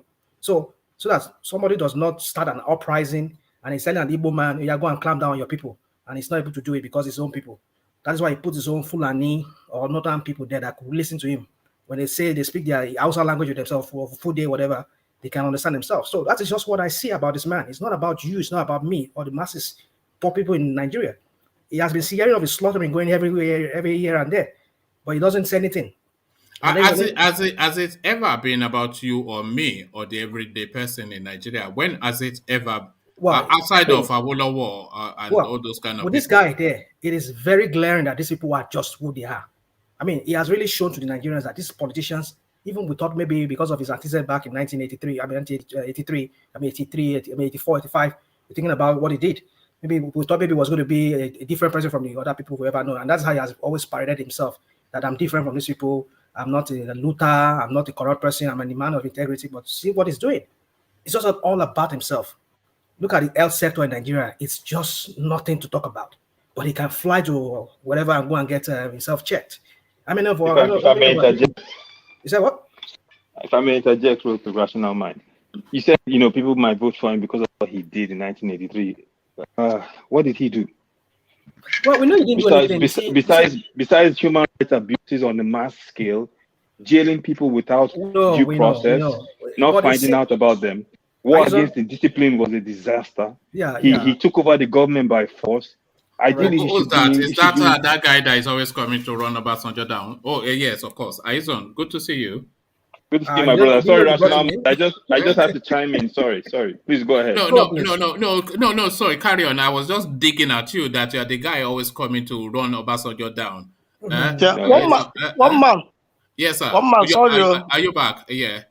Yeah, I was having some things with my colleagues. Oh yes, we had the doorbell go. So yes, sir. Yeah. No. One man. I have a love-hate relationship with Obasanjo. But it's okay. I can point out, but I try to be objective enough to the point where I can point out the good things he did without losing sight. Point them out. Well, he got the Paris Club to forgive our debt. That was huge. He was one that brought Konjo-Iweala back to Nigeria. What about telecom? He brought telecom. He brought MTN and giving them the rights to initiate the telecom piece. Obasanjo had the foresight and the spine to do certain things. I will not deny that till the cows come down. But some of the mistakes, the mistakes he made were huge. Which ones outweigh the good or bad? Well, I'm a jaw, so the OD one is for my list. But outside of that, giving the 12 Sharia, those northern states, the ability to step aside the constitution and implement Sharia in their states was a disaster, and it was a disaster that we're dealing with right now. So I love some of the things Obasanjo did. I'm not going to lie about that, but we can't lose sight of where he dropped the ball. So which one outweighs good or bad, Obasanjo? Which one outweighs for you? That is a good question. And to be honest with you, I would have to think about that a little bit. What comes most immediately to mind? as I asked For that question? me, is the fact that he bombed his own citizens in OD. Oh, okay. So it's more bad than good. All right. Yes, because those people were already dealing with an environmental disaster, so Abuja can get oil money, and then he bombed them on top of that. That was the disaster. Okay, but then you have to add the proviso that those people were your people that you are saying he bombed. Of course, so it hits close to home. I can take it takes less than 10 minutes from where my local government is to where OD is. Okay. So it hits close to home. Imagine if you're from Oyo State. Imagine if someone had bombed a local government right next to you. No. Yeah. So Oyo State is protected by God. You know, not even those readers that the Israelis. We have a greater. You know, it's protected by Ifa and is Shango. Ogun that prevents all these things. You know. Sorry, rational mind. Sorry, my brother. Please continue. Sorry, rational mind. Yeah, carry on. We're going to have another Buhari there, like I was trying to say. It's going to be the same person going on medical checkup, a man with a declining mental capacity to lead, and he's going to be told what to do, and he's going to be like, I don't know if you guys listened to one of those videos we saw recently. Somebody was telling him that this is, they was whispering to him. I think he said something. Somebody was trying to correct him on that. Like, is it kind of person who wants again to be there, like the one we just had there, we're having there currently?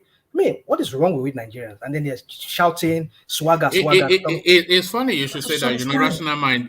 They are leveling dementia at Buhari, which we cannot see the signs of. But then when TINUBU speaks, he often issues a press statement after to correct a lot of things that he said. When he was going to say they should employ more armies or soldiers, about 50,000, he said 5 million. And then he had to do a press release. That's and he was calling Osinbajo the wife of the Mrs. Osinbajo the wife of the president severally, just slurring, So you can see all Buhari signs are there. So certainly it's just going to be another round of hospital bills, another sick note. Yeah. So I don't expect people to be talking about this guy, like you just laid out some of the errors and some of his blunder and gaffing and everything he has. We don't want to have somebody like that. We see, is it a curse for us to see a vibrant person like we've seen in other, like in France, and we've seen even like, look at Germany, lady. Do you think Nigeria could you think Nigeria, I won't say ever, but in the immediate to medium term, have a president that is under 60 or even under 70? I see that happening. Under 65. Under 65. I think it's possible, but it's with the way things are going on in that country right now. Describe how you see that, because let me see how. Do you want to describe first? It's or do you want we say, we were saying, it's going to be a real revolution for that to happen. Because the people that are having control over that political space are people over their 60s. You get it? So for you to really wrestle this thing out of your hands, it's going to be real revolution. It's going to take real revolution for that to happen. And it's going to be a cooperation by people, which I don't see that cooperation, because the divide the divides, not even divides among us is just so huge that even within the southern people, we're not united. Go to the north right now too. You see some people, they have their own views of what they want and what they don't want. So you see, the thing is, the journey to the Nigerian presidency at the moment, rational mind. You have to serve some period of apprentice. How do you say that word? So you have to be an apprentice for a period of time, and that usually served in some state house somewhere. So you do 2 terms of that. So let's say, and the average entry point, let's say your entry point was in your late 30s, let's say thereabouts, just to give you a good run up. So in your late 30s, you get that apprentice. How do you pronounce that word, rational mind? Apprenticeship. Yes, something like that. So you serve that period of servitude, just to do your training up. So that's 8 years on to your late 30s, and then you are in your mid to late 40s, and then you will do the rounds of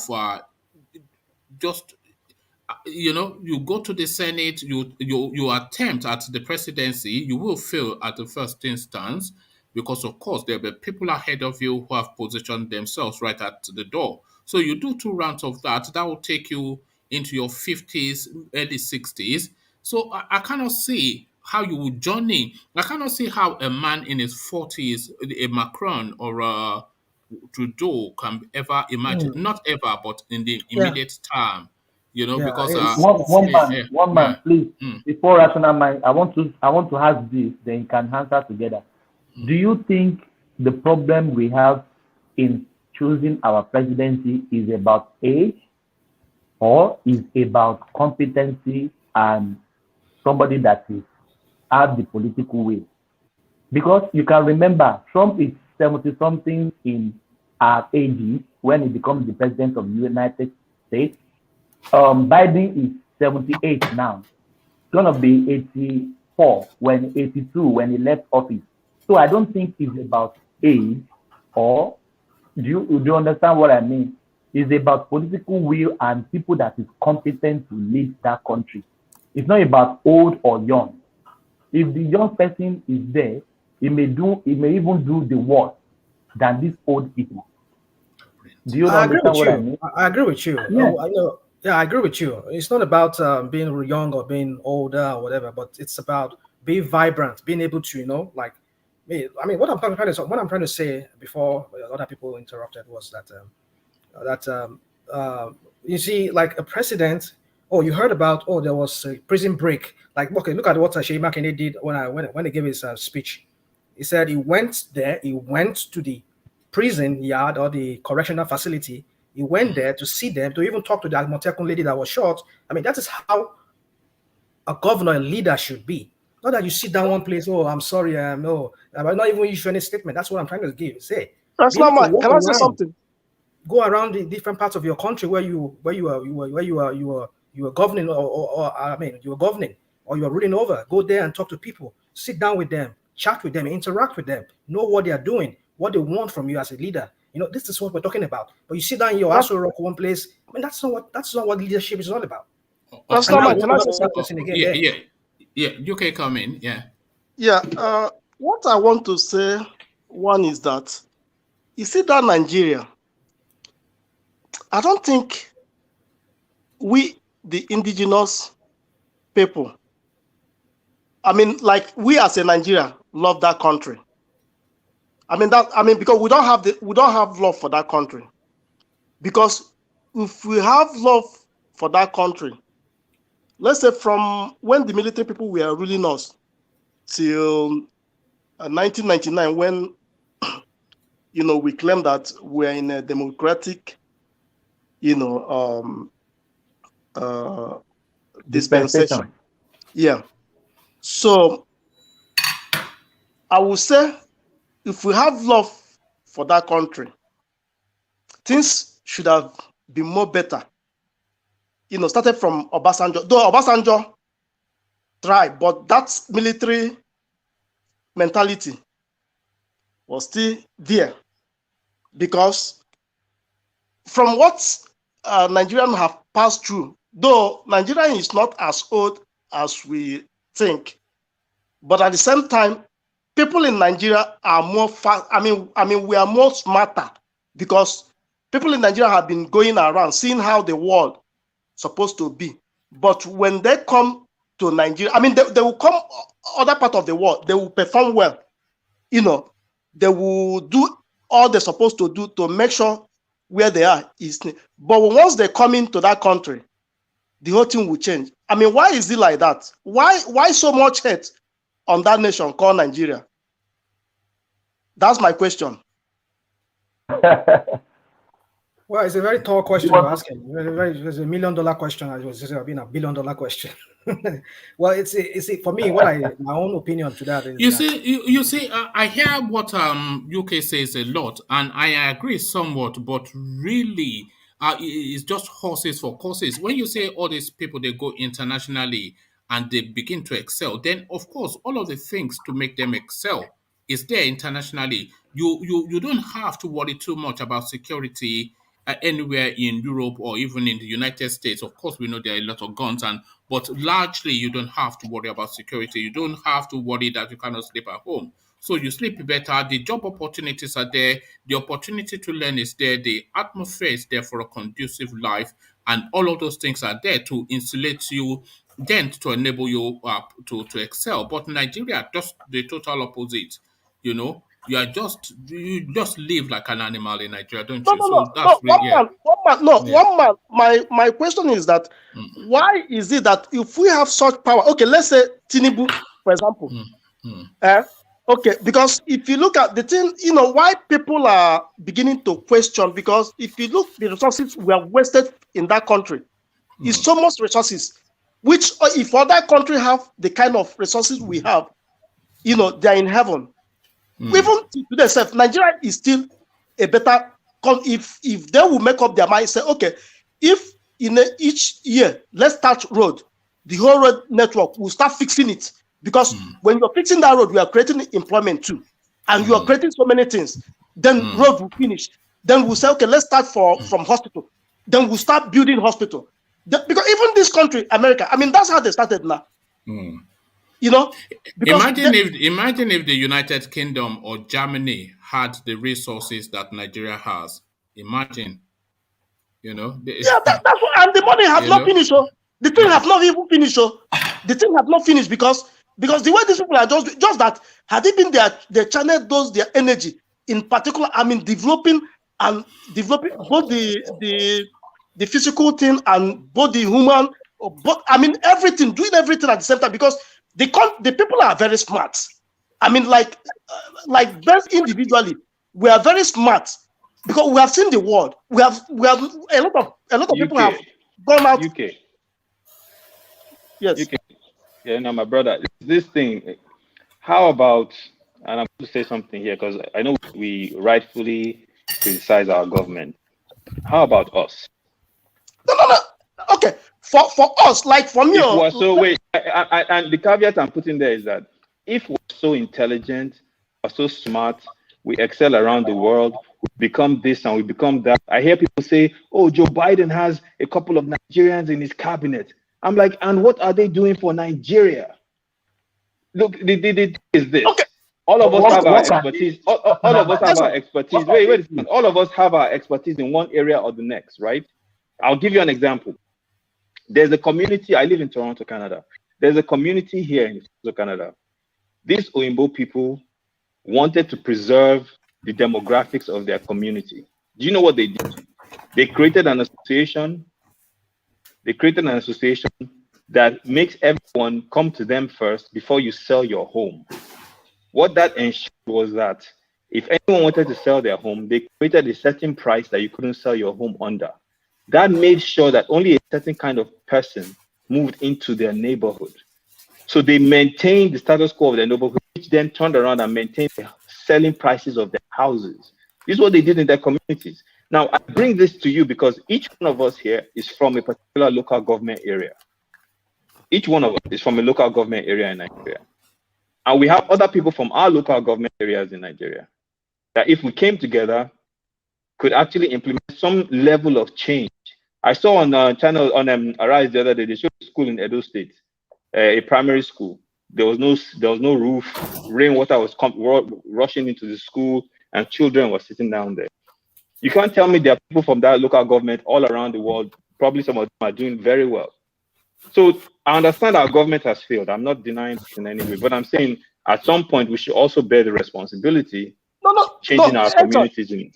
As on, like me that is even talking to you, like most of the secondary school in my own community, do you know that we have like a kind of meeting over here, like let's say every 2 years or every year, we always, if any of the structure go bad, we'll contribute money and send it. They will repair this thing without even looking up to the government. Even where I come from, whether government, no government, we have been doing things in our own. But we have like a kind of age grade. Like me, my own age grade, maybe in like every 2 years, okay, they will say if they want to grade a road, then my own age grade in that community will contribute money and bring like bulldozer. They will bulldozer the road. Then they will take small, they will be taking their time to do it. I know all this road construction, it's a very I mean, for you to do road now, you know, it's very, very expensive. You know, it's something that the government have to, you know, involve. But since they don't want to involve, we in my own community, I mean, we do a lot. Even during this, when they have this pandemic, do you know that I have to contribute? We have to contribute money to take care of our people in where the particular place my father came from. Then we also still do like my community. Then we also contribute money to do like the local government, you know. But the reason why I'm just saying is that, you know, because this money, these people keep my brother. I'm not. Please, I'm not. I wasn't directing it at you, so I hope you didn't take it that was. I was just talking in general. I know. Yeah. Okay. Yeah. So what I'm trying to say is that I don't know why people like we are from Nigeria. Why do we hate that country so much that, I mean, I'm talking to the government now, that even to do they're claiming that they are doing things. All those things they are doing is not something that, I mean, it's a normal thing that other countries do for their people. Building road, you can't use building road to campaign to become a president. You can't use building, bringing light to campaign. You can't use bringing school to campaign. You can't use bringing hospital to campaign. All those things is something that every individual in that country is supposed to enjoy as their own right. You know, if there's other things. Okay, so sorry, Hizon, let me ask Hizon, can you match UK's list? Because you said what about us, and UK has stood up to that, so you now stand up to your question. Do you have your list? What are you doing in your community? Are you still just belly aching about Obasanjo? Is that all it is? No. So hold on, Thomas. Yeah. No, sorry. You know these things, and let me, before I even say anything, let me commend my brother UK for the work. Well done, UK. Yes, well done. Well done. That's very commendable. You know, a lot of these things are things you want to broadcast, but so you know, since you asked, I have an NGO registered in Nigeria. We work on education, social development. Right now, my NGO has been responsible for taking 8 Nigerian youngsters proficient in the sports of soccer and basketball, and we've given them full scholarship to American universities. Oh yes, you're a boxing man, aren't you? Are you a boxing man? I'm a big boxing fan. Yes. Are you a boxing promoter? Did you say that? No, promoter. No. I'm just a fan. That's all. Oh right. Somebody on this platform is a boxing promoter that I recall. But yeah, sorry, carry on. Yeah. So we've done that. I've worked with secondary schools, primary schools, helping people that prepare them for their O levels, helping them graduate from schools. We run programs every year. I have partners in Denmark I bring down to Nigeria to do programs to help youngsters that aspire to play football gain the skills necessary and even give opportunities. So these are things that as a matter of fact, right now I'm fundraising to try to build an after-school center in Yenagoa, Bayelsa State. So there are things that we can do, but this is just one organization. I would do a lot more if I had a team, a group of people that were also on the team. But, you know, I'm saying that because a lot of times I have conversations with some Nigerian people and they go through a laundry list of issues with the government. But then I ask, you know, what well qualified you're making almost $500,000 US a year. What are you doing in Nigeria? And they say, oh, my brother, I leave that country. That country is useless. It has failed. So can that kind of person really complain about Nigeria when you have the capacity to change, even if it's one life, and you don't do anything? That's the point I was making. But all right, thank you, and well done. So I put you on the spot, but yeah. So Thomas said, sorry, I cut you off there. So Thomas, quickly, and then we go back to rational mind. I just want to say to all my brothers, thank you for your work. May God bless you. But have you heard that some people in Nigeria, like a wealthy man, go to a local government, try to repair a road, and the man was arrested? That why are you repairing government road? Have you heard that before?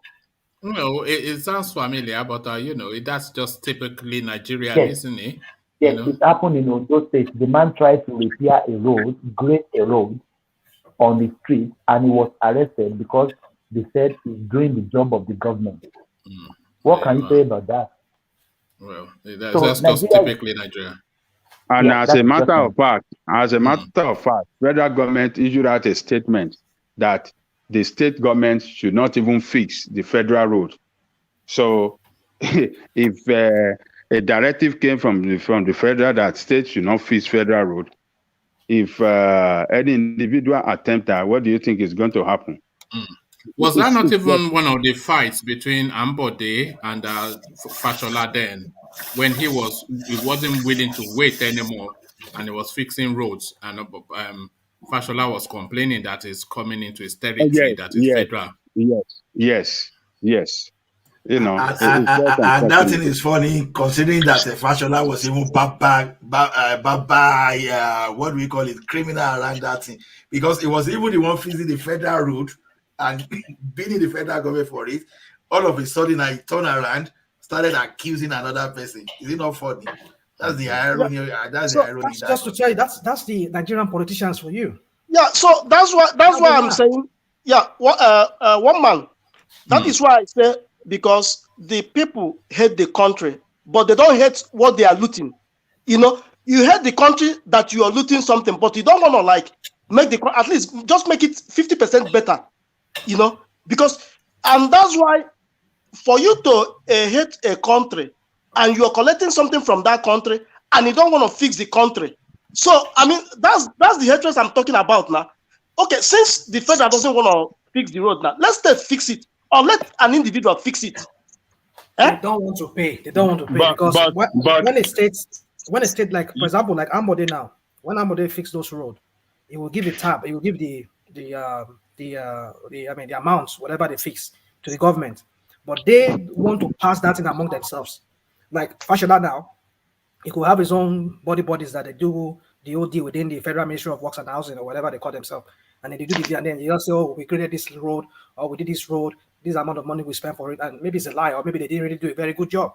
But if a state should do it, maybe they too would, maybe they'll do their own mago too. But they don't want other people to eat. They want to just them to eat within themselves. So you see, you can see the kind of rot, the kind of corruption that exists in the Nigerian government and the political system there. It's just so sad that I don't know. Sometimes you just look like, what is the way out? I mean, it's like it even looks so bleak. The future looks so bleak for that country that you don't even see a way out from it, because the people that are still there populating that political space are the criminals. They are toxic. They are toxic people. There's nobody. If the top 1,000 politicians in Nigeria, there's none of them that you can recommend for anything. And it's out of that top 1,000 that the politics will always come out. So it's just a cesspit of iniquity, just gluttonous, blood in the fangs element. You know, it's nasty. Nigerian politics is nasty, you know. But all of them failed in the an entire country.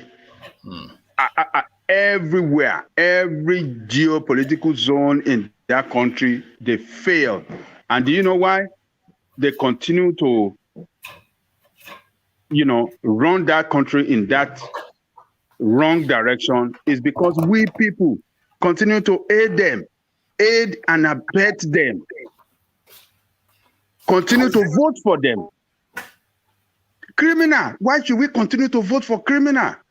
And we seem to think that no other option. And I can't just... But really, has any real option presented itself? We don't want to Showore is not a viable option. Mogadu. So let's just not... Showore is not a viable option. Forget about Showore, but I'm not talking about Showore. I'm not talking about Mogalu. These people, give them options. Give it to them. They have created a structure. They have created a structure that we can build on, that we can use to wrestle power from these people. But we are not courageous. We continue to fall to the propaganda of this criminal. Something is wrong with us as people as well. And that is why you will see that how many bankers and the political party, how many people working in oil and gas, how many people in the telecommunication. So these are the middle class that are sitting there, that are doing nothing. They are not influencing anything. So at the end of the day, it is MC Oluomo and those people that they give 500 that will influence I bet Ajani Koko as a middle class man, why you in Nigeria, I doubt if you ever belong to any political party to even influence you don't know. from that political party. I did a lot when I was in Nigeria. I participated. Then I accept you. I accept you. I participated. All right. Can I interject? Let's hear from Jafar. Yeah, come in, Jafar. Jafar. Good evening or good morning to everyone. Jali Koko, I want to support your position that we as a people have not actually helped ourselves properly in the choice of our leadership. So this is my point. We have allowed, to me personally, the way I see Nigeria, it has two tribes. Actually, they have and they have not. So they have, like I listened to Rational Mind when he said, these people have impoverished us. They have not, in order to continuously manipulate us. So how do we take ourselves out of this predicament? This is what I believe in, and this is what I have always advocated all my life. Come out with a Nigerian project. What is a Nigerian project in my view? The same problem me, for example, as a have-not from the north, I have is the same problem somebody from the south, southeast, southwest have. If you go to a bakery store, you want to buy a loaf of bread, nobody is going to sell the loaf of bread for you because you come from this part of the country or not. So to me, those are the type of problem that should unite our people. Let's get a platform that is based on this problem. We must first identify our problem as a people before we can come up with a platform. But if we don't do that, it will always be like that. The house will always manipulate us. It's politics. Until you organize yourself, there is nothing that will come out of it. Just to give you an example, and I may be wrong on this one. Earlier, before we heard of Southern governors, first meeting, second meeting, the presidency must come from the southern part of Nigeria. When was the last time did any of us hear Governor Akeredolu or Wesum Wiki still speaking in that southern presidency and Nigerian presidency must come from the south? People now are actually negotiating vice presidential slot. So it's all a game. There is not, they are just taking advantage of us. And I just really want to agree with you on the fact that we must come out as a people to fight for our rights. Other than that, we are going nowhere. But under what banner is the question? Under what banner? I don't believe in the two main political parties, like Adjani Koko said, because to me, they are just like Tweedledee and Tweedledum. Nothing will come out from any of them because to me, they are just one people. Under what banner do we rescue ourselves? Under what banner do we rescue ourselves? For the moment, it might not. For the moment, it might not necessarily come out from a political formation, as Adjani Koko rightly said. Is from the base. Let's start organized from our ward. Let's elect local government chairmen that are progressive, who will do the job. Because is there a timeline for that? Is there a timeline for that? No, there is no timeline. There is no timeline. We have to start from somewhere. Yeah, there can't be a timeline. No, Jafar, sorry. Are you sure? Jafar, sorry. Are you sure Adjani Koko said that? You know, remember I was telling Adjani Koko that Sowore should have started from the grassroots, but he is saying that we didn't vote for him. Should we have voted for Sowore as the president, or he should have made sure we capture the grassroots, our ward, our local government, then from there we move up. That's what I was suggesting. Ola, you are not getting it. What I'm saying is that Sowore have put down a structure, political party that we can vote. Forget about Sowore. Sowore might not win the presidency. But let us use those structure, alternative structure, the political party, to change the narrative. No, you don't agree with him because you don't understand what. Go on, Adjani Koko. Look, Sowore has put down a political party for us. Mobali put down a political party for us. We have another political party in the north, PRP. These are not corrupt political parties. Let us try them, give them the shot. vote for them, right? Forget about Showore. Showore might not win the presidency, but let us capture the grassroots first and take power. That is where we can take power from these people. But we don't want to be courageous.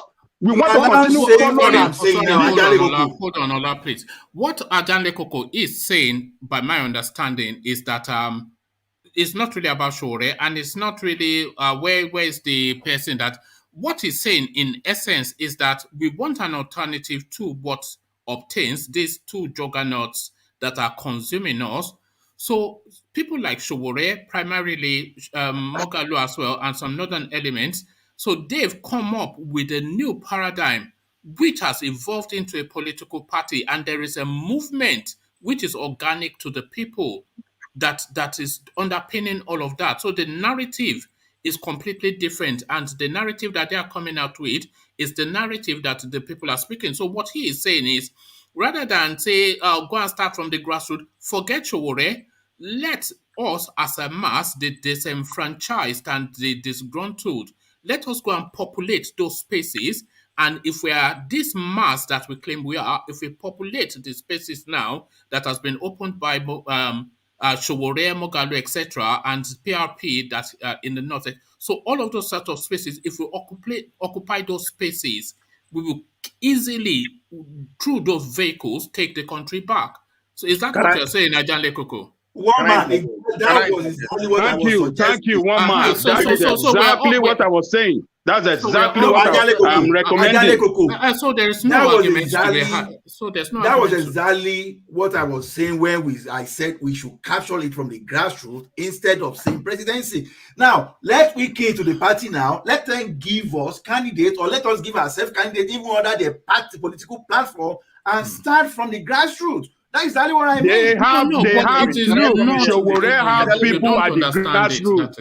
You people did not vote for them. Even Moghalu party won one senator in Imo. I mean, in maybe I don't know, one of the states. Moghalu party won one senator now.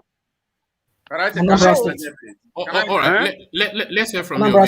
I'm glad that we are finally talking about solution, and I think we are on one page. Jafar actually captured where when he pointed out, make example of a rational man, I think what in politics like this, if we agree that it's a game, then we have to finish a game. It's periodical. You have to calculate when is your best chance for a neutral man to come in. It is when the incumbent president is going out. And that is why you see all this chaos happening in 2003. Now, if you remember, I said from the beginning, new sheriff is going to be in town. This is how all this chaos is happening. Now, we have missed it with the they have not, as Jafar Ali put it. We have missed it. It's too late. We have to plan ahead. And planning ahead is when this election, pass, they elect the president. That president is likely to continue for 8 years. So we have to target the next 8 years. How do we do it? That's what we are discussing now, the grassroots movement and all that. I will give you a classical example. Donald Trump did not just come out from nowhere and become president. There is a group called the Far Right Movement, led by the media group called the Breitbarts.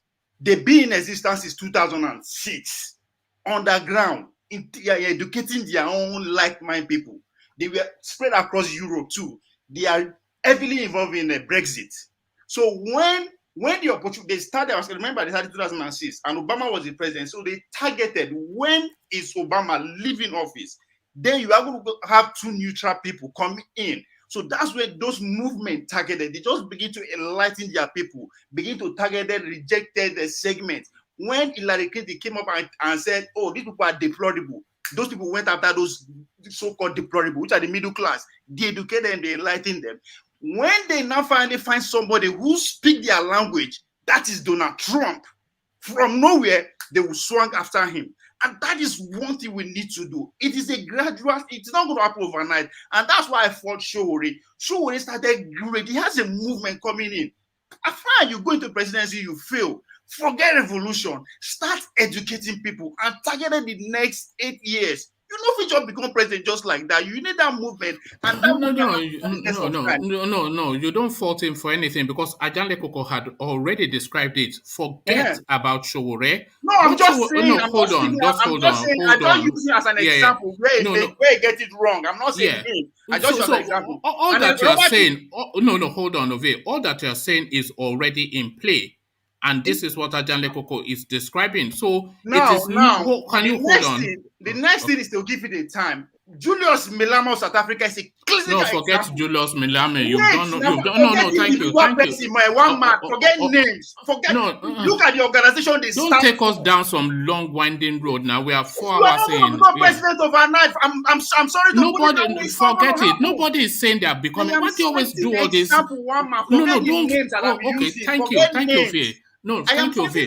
Ovie, let me hear from accomplished tutor who is and please don't be saying things like you are not going to become overnight. Nobody has ever said they are going to become overnight. So why are you citing Malema movement as an example? No, forget Malema because it's not about him, or it's not about him. It's the movement that is alpha. I don't care about him. All right, thank you. Okay, now I've lost that guy that I wanted to hear from, who is a new voice. We don't know what he has to offer now. But thank you, Ovie. Let me just round it off here. So I'll start taking closing remarks. UK, I'll take your closing remark and then we'll just huddle through to Ajanle Koko. Yeah, thank you. Just 1 minute though, please. Yeah. All I want to say is that for Nigerian to be better, everyone must love Nigeria. I mean, if the country will still exist, let everyone should love Nigeria. I mean, it can start from your community or it can start from anywhere. If there is love in that country, there will be improvement and things will turn around. That's all I want to say. Thank you, everyone. All right, thank you, UK. So to you, Rational Mind, just your remarks. Yeah. All right, we don't. Yeah, a lot has been said. For me, I know the whole politicking is kicking out already, with people campaigning for the vice president, the current vice president. I just know they're messing with our heads, and I know it's all just part of the politicking. But then I know we'll be caught unaware as to the consensus candidate, like they like to use that word among themselves, whether it's going to be TINUBU or Osinbajo. But one thing I know for certain is this, that if we cannot realize the Biafra or the Yoruba nation, I think it's a time for us to look inwardly and do some kind of self-reflection and see how we can kick out this old idiot criminals organization that has hold sway in that country for many, many years, as far as that country has been in existence. And so maybe this 2023 should be a time for them everybody to come together and see how they can really kick these people out. If not, we're going to go in the same circle we've been going for the past 60 years. And that's all I have to say. All right. Thank you, Rational Mind. So, Ola, your words. Yeah, I'm happy that we were able to read some nice thing today for the first time on Ohanaeze, Ajanle Koko and myself. We agreed together that we should start things from the grassroots, which I think that one is a positive move for us. And for those people that want to key into the political system in Nigeria, if you want to change anything, start from where you can control, where you think you can devote your energy and get something reasonable. And I think we are really moving forward. Thank you once again for listening to us this evening. All right, thank you, Ola. So, Thomas, your words. Thomas, have you? Yeah, thank you so much, one man. Yeah, what I would like to say is, if we want to take our political space from these people, these two main parties, we have to galvanize ourselves together and get the third voice. The third voice will be better for us, so we can take our space back from these two parties that have been ravaging us since 1999. We should form a party that have our own ideas, so we can take our country back. Thank you, one man, and God bless. Thank you, everyone. All right, thank you, Thomas. A real delight in your company. So, Ovie, your words. Well, if just as I always say, I'm glad we are talking from the grassroots now. And if we Nigerians must produce the people president, the kind of president that we want, we have to start now and aim for 2031. It's not going to happen 2023. It's not going to happen 2027. it takes more than that. And a classic example, whether you like it or not, one man, Julius Malema is leading the group that will likely to produce the next South African president, the people president, in the nearest future. Whether I like it or not, it's going strong. So that's just my conclusion. I'm not really interested in Julius Malema. It's not I'm about more him. interested It's about in what he's Nigeria. doing. It's about the party he belongs to. You know something funny. You know something funny, Ovie. You see this Julius Malema narrative that you just painted. One man, it is not about him. Hold on. I don't know It is him not. that much. It's not a. You have not introduced any. I think everybody here knows that narrative. We all know his trajectory. We all know his storyline. We know the storyline of Bobby Wine too. We know the storyline of Omoyele Sowore. It's the same trajectory. So you're not telling us anything by saying to us that it's sorry, it's not going to happen overnight. One man. Okay, let me put it this way. Let me put it this way. If those names actually irritate you, I won't use their name. No, they don't irritate me, but the storyline you are painting as though you are bringing something new. Okay. What I'm trying to say here is that movement started small within the party. Today, they have significant numbers of elected officials in their parliament, and that will lead to producing a president. That's what I'm saying. It has to start but it's also a different paradigm in South Africa and in all those spaces, and that bright part, it's not different. It is party politics. How is it different? Okay. It's party politics. All right. Thank you, Ovie. All right, thank you, Ovie. So now let me go to Jafar. So Jafar, let me put you some positions. It's just really I wanted to.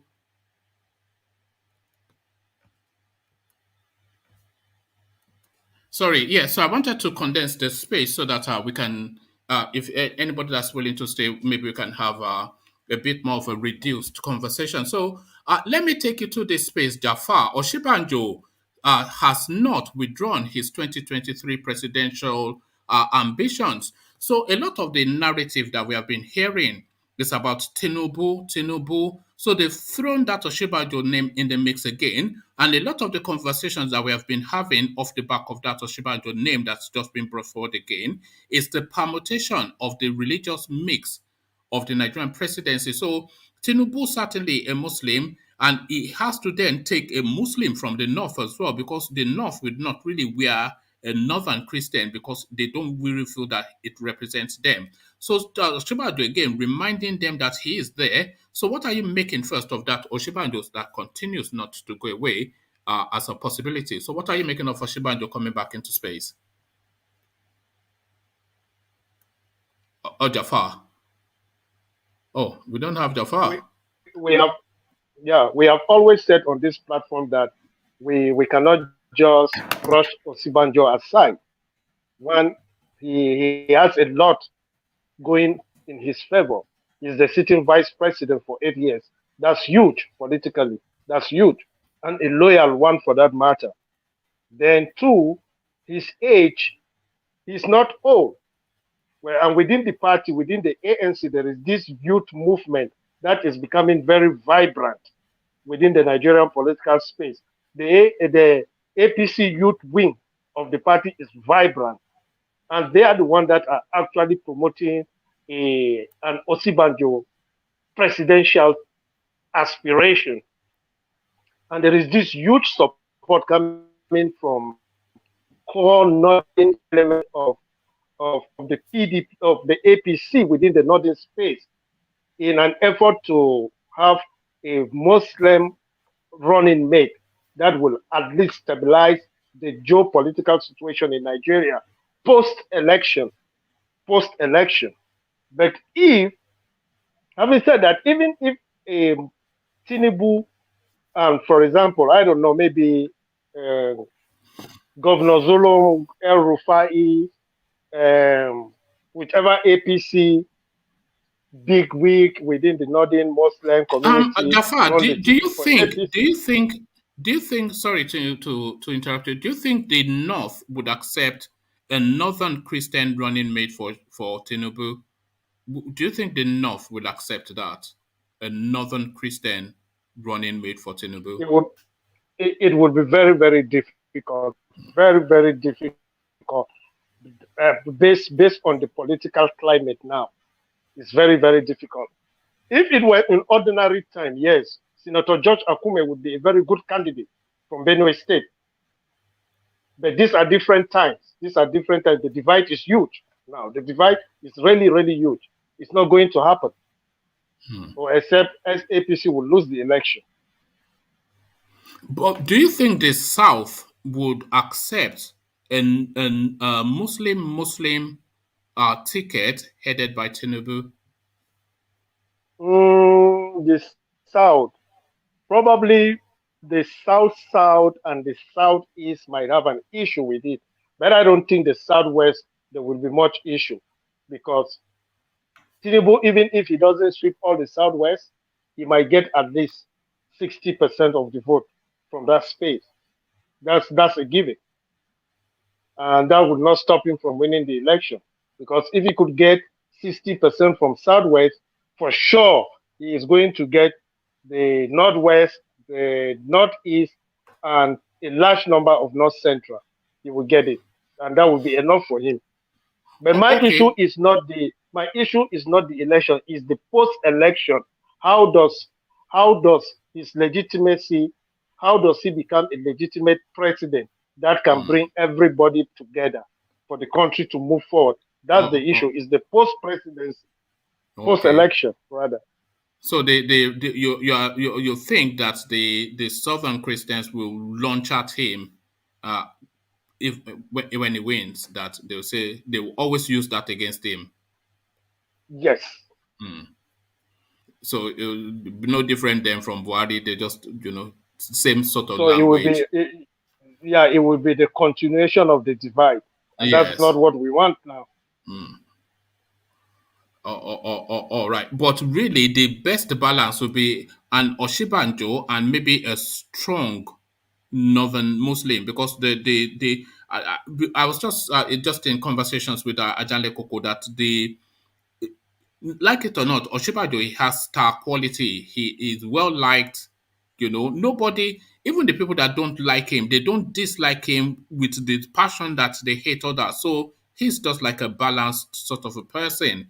So I think most people will accept an Osinbajo presidency, especially if he's backed up by something solid like Governor Zulum or something, somebody that, just two good guys. What we just need, just two good guys, So what do you think of that, Jafar?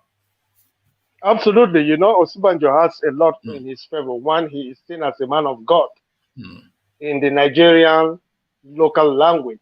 He's a pastor.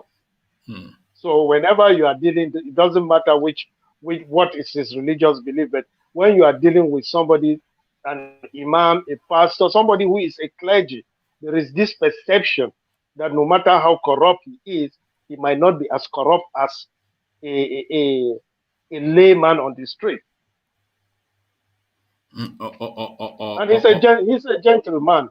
Yes. He knows how to talk to people. He's quite charming, isn't he? He's quite a charming sort of character.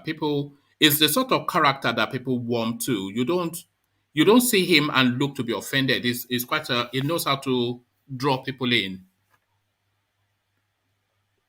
Yeah, but that will depend if his mentor about him. The point is TINUBU, you always have to go back to TINUBU. Because if TINUBU doesn't like it, it's not going to happen. Do you think then that is what do you think BUNI is doing in Ikoyi as we speak? Because he's with TINUBU now having talks. So just speculate to what might be going on there. TINUBU is the head of their party, he's the leader of the party.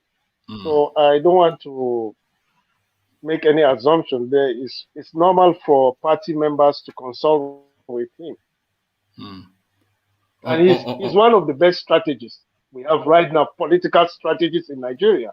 And he happens to be of the APC, so his opinion counts. Okay. Stay with us, Jafar, just for as long as you can. I'll come back to you. Just let me go on to Ahizan, who hopefully is still there. Ahizan, are you still there? Yeah. Yes. Oh, okay. So Ahizan, let me take you to the southeast now, and this narrative of this sit at home again, a thorny issue that refuses to go away. So they are now playing now the long hand with this play now. So it's almost as though they dry run that sit at home to see how it works, and now they want to now in the first instance really tap into the power of it. So the power of that sit at home now, they want to launch it from the 5th of November all the way to the 10th of November. And you know what is coming on the 6th of November, which is the Anambra election. So they want to play their hands to that Anambra election. Ohanaeze Ndigbo are clapping back, saying that, look, this is an overreach now of this particular play. One, the way it is vesting on people, especially the low-income people who have to be out to earn. So you can't shut them down for 1 week. And shutting down that space also, it plays to APC, serving them up essentially that state to take it from Abgar, something that Jafar actually referenced yesterday. But what are you making then of Ohanaeze's just their reading of the space and IPOB overreaching with their hands? Yeah, I think IPOB, they need to be careful. I see this as a case of cutting off your nose to spite your face. They're playing a very dangerous game because whether they like it or not, the election will continue. Sitting at home, people are still going to vote, and they might actually be helping the opposing party and losing ground with APGA. And, I mentioned this on your show before. I think having an APGA in Nigerian politics is a very good thing because, Ajani Koko said it earlier about creating a third strong party that can challenge the two existing parties and make a difference. Well, if APGA loses and APC takes control of Anambra State, that is a catastrophe, in my opinion, because what would have happened that now this one third party that was able to demonstrate a good case study for the rest of Nigeria to create third parties in different regions to challenge the struggling party would have lost ground. And it would be a result of IPOB's actions by forcing people to sit at home because they want Nnamdi Kanu to be released. So essentially what IPOB is saying is release our guy or we blow up this whole APGA space, which is not a very good thing at all. So it almost seems like self-inflicted injury, isn't it? It's like self-harm. Yes, It's not, yeah. Yeah, I'm worried about IPOB at this point because it seems like without their leadership, I'm not sure who's making decisions there or whether they're thinking through their decisions or they're strategizing properly. They're really analyzing the ground. I don't know who said it on this platform. Someone said it, that if APGA really has the control over the people like they say they do, why don't they pick a candidate and champion that candidate into office, which would then give APGA a governor that's sympathetic to their, give IPOB a governor that's sympathetic to their cause in charge of the state. The counter argument to that, Ahizan, is that as soon as IPOB puts forward a candidate, even as a councillor, that then defeats the entirety of their narrative. Because what they said is that they want Biafra or nothing. And if they put forward a candidate, that will be in a Nigerian election. So if they put forward a candidate, then they are acknowledging then the presence of Nigeria and the politics of it. So you cannot participate in the politics while still in it. So is it a Biafra or nothing, or you are in politics? So you have to, the thing is, you can do things overtly or you can do things covertly. And I think with for instance, Buhari ran a campaign and came into power, and his mantra was, correct me if I'm wrong, but he said, I am for everybody, I am for nobody, is what he said. So essentially, he made the country believe he's not an Islamist, he's not pro-Fulani, he's for everybody, and people championed his cause and believe it. But then, obviously, we've seen that hasn't been the case since he came into office. So likewise, if IPOB, if they're smart, you play your cards without showing your cards. If you've ever played poker, you don't let your opponent see your cards. So you play your cards smart. And the one thing they can do is behind the scenes champion a candidate that will be sympathetic to their cause without putting their hand for the country to see, but at the same time, don't blow up the election that can get you leverage in a state. When you do that, essentially you're depriving yourself of the opportunity to do things. I'll give you an example. Buhari is leaving office in, I've forgotten how many months it is now. I have a calendar in my house. Approximately 18 months, approximately. Yeah, I'm counting down. But I think he, look at every day you go and do Alex. Look at this man. I go and mark it off every day. Yes. Well, this is how much time we have left. But every day that we count down to his departure, if Ipob is smart, they can play that game too. You can play the long game, you can play the short game, but be smart. For God's sakes, be smart. The strategy they've employed since they started this thing has been one of an overt nature, showing their hand, using force, threatening people, saying, "Oh, if anybody comes out, you face the wrath." That is not the way to win support for what you are trying to do. They're not being very smart. They're not being strategic. And it will come back to bite them. They actually, if you think about what they're championing, the end goal of what they're trying to do is self-determination, is resource control, is scrutiny. A lot of people actually agree with what they're trying to do, but their methods, how they're trying to do it, using force, authoritarian. Who wants to leave one person that's dominating you to go into another person that's not dominating you on the whole? It doesn't make any sense. But it'd be very interesting what plays out in just that 6 days. If they sufficient enough influence that election, then that's a real power play. Whether they then end up gifting the APC the governorship or not, although that may well, but that is a real power play. That then tells us then that they can move that place politically, and the politicians then cannot no longer just set them aside as just some proscribed whatever. So they are essentially in politics now, is what I'm saying, and their political birthing is going to be between the 5th and the 10th of November. Well, so the only victims I see in their play will be ABGA. Those are the real victims in what they're trying to do, because the people that will sit at home will vote for ABGA, and then ABGA will lose. And they would have essentially given additional geography to APC. The thing is, I'll give you an example. During the recent US elections, a lot of progressives on the left side of American politics were pushing to vote for the third party, not vote for the Democrats, because they said the Democrats will come in and not do anything for them. And the argument people were making was, if you vote for the third party, the Republicans will win, which will give us an additional Trump. And their counter argument was, well, if you give us a Trump, the difference between Trump and Biden is very little, so we're not really losing anything. With their case, they made an argument, and the way American politics plays out, the only way they could have gotten the Democrats to listen to them is to not vote for them. That is a different scenario. They were still involved in the process. Well, what Ipob is doing is trying to say, okay, everybody sit at home, don't vote. Let this election go ahead. If APC wins, so be it. But we will show, it doesn't show any power. In essence, in actual fact, you're ceding power because you're giving up ground. But if you mobilize people behind the scenes, do you think they need a brain? Candidate. Is that what you're suggesting essentially? Do you think they need a brain? Yes. Do you think they have ever had a brain?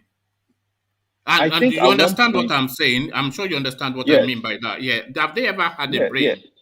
Yeah. I think at one point they showed glimpses of strategy. I think they need somebody like Tony Nade. Somebody that's a brain. Yes, Tony Nade is a brain. Yes. They don't seem to. There's no brain in IPOB. Is the thing. It's force. It's force. It's aggressive. It's overt. It's in your face. It's we're going here. Even Nnamdi Kanu, it was going there. Nnamdi Kanu. I'll give you an example. Nnamdi Kanu. I listened to one of his interviews once, and he was saying, this Biafra thing. The person asked him, where does Biafra start and where does it end? He said, if you wear a two-piece wrapper, you're Biafra. Two wrapper, yes. And I'm sitting down saying, The women where I'm from wear a two-piece wrapper. Are you telling me right now, as an Ijaw man, that I am Biafra? Because the minute you do that, people will resist. So what he was doing, which I don't think he thought through, was he was actually removing support from the Biafra narrative. He wasn't gaining support. If you want to gain support, you have to win people into your cause. You can't make a proclamation like that in public They call without it hearts having and conversation. minds, don't they? Yeah, hearts and Yes, minds. hearts and minds. Thank you. Hearts and minds. You can't just go in public and make a proclamation with force and say, if you do this, then this is who you are. The minorities. You know the calibration, just to hold that spot that you've just landed on, I hate on, because I was saying that do they need a brain and do they have one? But that's where you are now, just to that. You know what he was doing there with that two rapper? He was talking tough, because he knows that resonates with his people, which is his people are essentially core Igbo people. So that resonates with them because they like that alpha bombasticness, which is really what they like, that he-man sort of thing. So that resonates with them, that will take anywhere with their title rapper. But he doesn't really have to resonate with the Igbos anymore because they are already a captive audience. They are already with him. So what he should be doing in his tonality is to be reaching across, like you are saying. But in him trying to, big himself up amongst his own people, he has now lost the thinking now of people like yourself who now, just from that statement, now view the whole thing with suspicion. And what you said then, what would have been empathy for the cause, has now become suspicion. Do you see? So that is why they need a brain. They know they know Correct. Well, but they correct. don't know thinking. Exact. And one Yeah. man, I'll give you an example. Not too long after I said that, he had an interview with Pa Clark. And Pa Clark said, look, no, we are not Biafra. And Pa Clark represents Pandev. He says, no, we are not Biafra. And not too long after that's when they did the interview with Buhari, and Buhari was saying that, he heard that the people in South don't support the Ipob movement. And that's when Buhari made the phrase of, there will be a dot in a circle. Essentially, what he didn't know was, by making that statement, people in the part of Nigeria I'm from are looking at that and saying, look, no. We've been fighting for self-determination under Nigeria. We're not going to leave Nigeria and go and fight for the self-determination under Biafra. We'd rather form our own country if it came down to it. We're not going to be part and parcel of this. And to be quite frank with you, if Ipob succeeds in getting the southeastern states and they don't have any access to the ocean, then what good is that country? Because where I'm from, we have, wouldn't it? Yeah, or something. Yeah, we have access to the ocean. Yeah. South is essentially the longest coastline in all of Nigeria. So he knows, Lamdi Kanu must know, you have to win these people over. But even knowing that, his approach and his strategy to it has been one that has fallen through. The one thing he did is he went and he started trying to align himself with Asari Dokubo. Asari Dokubo has been in Benin Republic for how long now? He owns a school in Benin Republic. Is he a refugee there, or is he there by will? What is it? He's there by will. Yeah, he's there by will. He owns a school there. He has gone there. He lives there for the most part. He hasn't really been in the Nigerian space that long. But he went to align himself with Asari Dokubo. Meanwhile, there are other people, that he could align yourself with who actually agree with your cause, the end goal of what you're trying to accomplish. But, Nnamdi Kanu went overboard. If you're going up against the federal government, you need a lot of allies. And he alienated a lot of people. And now the only people that you see really fighting for him are some activists and Ipob. You don't see people in the South saying release Nnamdi Kanu. You don't see people in Cross River, Akwa Ibom area saying release Nnamdi Kanu. It's just really the Ipob people. And now his people, it seems like they don't have a leader. Now they are taking extreme measures, saying, I really do think, though, the solution to it lies in the hand of our federal government. But I don't think Buhari being as I'm surprised that Ipob has kept on going for this long, because I thought with the removal of Nnamdi Kanu that they would implode from within, just that battle for that seat. But Nnamdi Kanu is still controlling that seat, I suppose, still from the DSS space via his lawyer. So that might well be what is holding them steady. But I was expecting them to have just started to, to so I can fall at the seams already. But let me take you to. I think they're falling at the seams already. We might not see it, but I think if this Anambra election holds and APGA wins without their support, I think we should watch this space because it'll be very Do you interesting. think there'll be a backlash if APC takes that space? Would you think there'll be a backlash against IPOB if APC takes Anambra? Yes, I have a very good friend of mine who's from Onitsha, and he's APGA 100%, and he doesn't support the Ipob cause, and I know they're not very happy with this declaration that they're making of people sitting at home. APGA want to win this. They want to win this badly, and they know that this is the only zone in Nigeria that is not controlled by PDP or APC. But Hudson, so they want this bad. If you don't mind, Hudson, I have a quick question for you. I think APGA is actually imploding because just listen to what Peter Obi said. To the people of Anambra for giving them an APGA governor.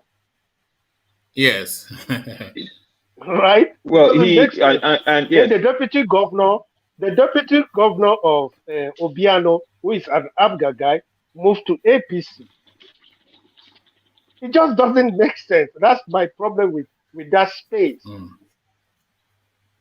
How do they hope to win an election? I think Peter Obi is showing his loyalty to his current party. Peter Obi said during the, I don't know if you remember, during the last election where they had the town hall with, what's her name? Is it that Khadija? I've forgotten her name. He said, Kadir Ahmed, yeah. He said that, he wanted to, if you want to move from one place to the next, to a higher place, you can't continue to ride. I've forgotten the analogy he used. He said you can't continue to ride a slow car or something. You have to move to a faster car, explaining why he left APGA and joined PDP. So in saying that back then, Jafar, he had already thrown APGA under the bus. He had already shown clearly where his loyalties lay at the time. So now, with him saying this now, it is what it is. But that space, believe it or Jafar, that space, that Anambra space is APGA strong. It's an APGA stronghold. And I think with all the violence and the issues and what we're seeing in that state, that is the conflict that we're seeing play out in people trying to take over that state. And if with Ipob doing what they're doing, they're not helping APGA at all. And if APGA loses that state, there's going to be a lot of problems in Anambra. So hopefully, I personally want APGA to win Anambra because I think it's good for Nigerian politics to have this third party that is not one of the big parties actually controlling an area. It makes all the other smaller parties believe that they can also do the same, whether it's in the north, in the middle belt, in the south, southeast, southwest. A party can be created and can win the gubernatorial seat for that state. It's important for Nigerian democracy that this kind of thing happens.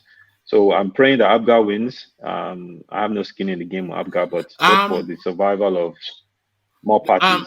Ahizan, would you consider that APGA is APGA, the essentially Ojukwu party? Yes, it is. Oh, okay. And the narrative of the IPOB essentially Ojukwu's narrative. Nnamdi Kanu essentially an Ojukwu protege. So that narrative follows through the same story. Yeah. Well, Ojukwu's narrative at the time of the Civil War, though. Yes, at the time of the Civil War. Yeah. No, not all the way through, but it's just still because a lot of people will tell you that even in their songs, the Holy Holy, they do Dim and then they do Nandi. So they interlock the same names together. So that what I'm saying essentially are that the core APGA voters will essentially be IPOB sympathizers because they see the resonance of Ojukwu in that party, and they, of course, still with that movement for the emancipation of Biafra land. So I'm saying that a good sizable amount, if not the majority of our people who vote APGA are also sympathetic to or are even full members of IPOB. So that's what I'm suggesting. Well, one man, the thing is, a very good number of Southeasterners are Ipob sympathizers, right? Whether they're outspoken or not, because because of the whole narrative of Igbos not controlling the political power in Nigeria. So they sympathize. That's what I'm saying. Sympathize with what IPOB is doing to a certain extent. I think they draw the line when they start to see some of these authoritarian moves of APGA.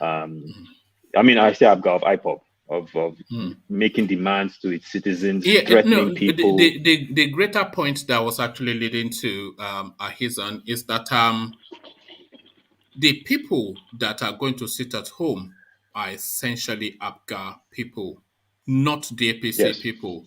Because their storyline, it aligns just through the history of Ojoko. They may well not be fully, but just the people that are going to sit at home, the APGA people. And the margins are not, because in the last election, APC scored 23%, APGA scored 55%. But if you look at that in actual numbers, APGA scored just about 200 and something thousand votes, APC just about 99,000. So if there's significant, and obviously APC now the machinery of if they reduce essentially in numbers the APGA voters to riggable numbers, so if the margins are narrowed enough for APC to rig it, and we know they've mastered the art of rigging, so they can just. It's an own goal, essentially, is what they're about to score in Anambra State. This is really what I'm leading to, an own goal. Yeah. Yes. It's bad timing on IPOB's part. It's bad strategy. It's bad everything. This is not the time to do this. This is, like you said earlier, I don't know who's doing the thinking for them, or if anyone is doing the thinking for that matter. I think, with your leader being incarcerated at this point, I think they need to be smart in how they make their next moves. This is not the move to make right now, in my opinion. They need to try to put pressure on the Nigerian government, use the UK connection with Nnamdi Kanu being a UK citizen to try to get him out, or prolong the trial as long as they can till Buhari gets out of office. Because if Osinbajo wins or whomever, they might more than likely pardon him and let him out. They need to be smart in how they deal with this situation. And that's the part I really don't agree. If any president can pardon Nnamdi Kanu, it should be Buhari. If Buhari doesn't pardon him, nobody will pardon him. Nobody will pardon him. Why do you say that? It would be a political suicide. Buhari hasn't got any interest. This is his last mandate. And Osinbajo or TINUBU presidency will not pardon Nnamdi Kanu when they come in, because they will definitely seek for re-election. Because whatever action a new president takes, if their action is pardoning of Nnamdi Kanu, it will be interpreted differently in other sections of the country. No, it depends. To me personally, sorry, comment. Yeah. I disagree with you. I do as well, but yeah. Yeah, the prerogative of the president really matter. If another president comes in and feel that, okay, I want peace in that area and I want to stabilize Nigeria, in terms of peace, I want to make sure that peace reigns everywhere.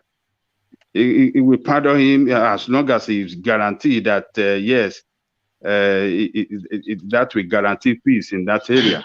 So it won't cause any friction in any other part of Nigeria.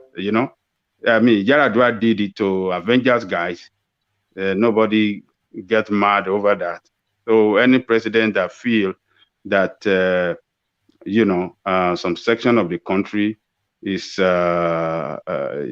insecure for one reason, and he has a solution to it, he will take it in the interest of peace. So that's the way I see it. I understand. I understand let me add on to that. Sorry, Jafar. Let me add on to that. I also disagree, but for slightly different reasons. You see, the next person that comes in, he wants to have a clean slate.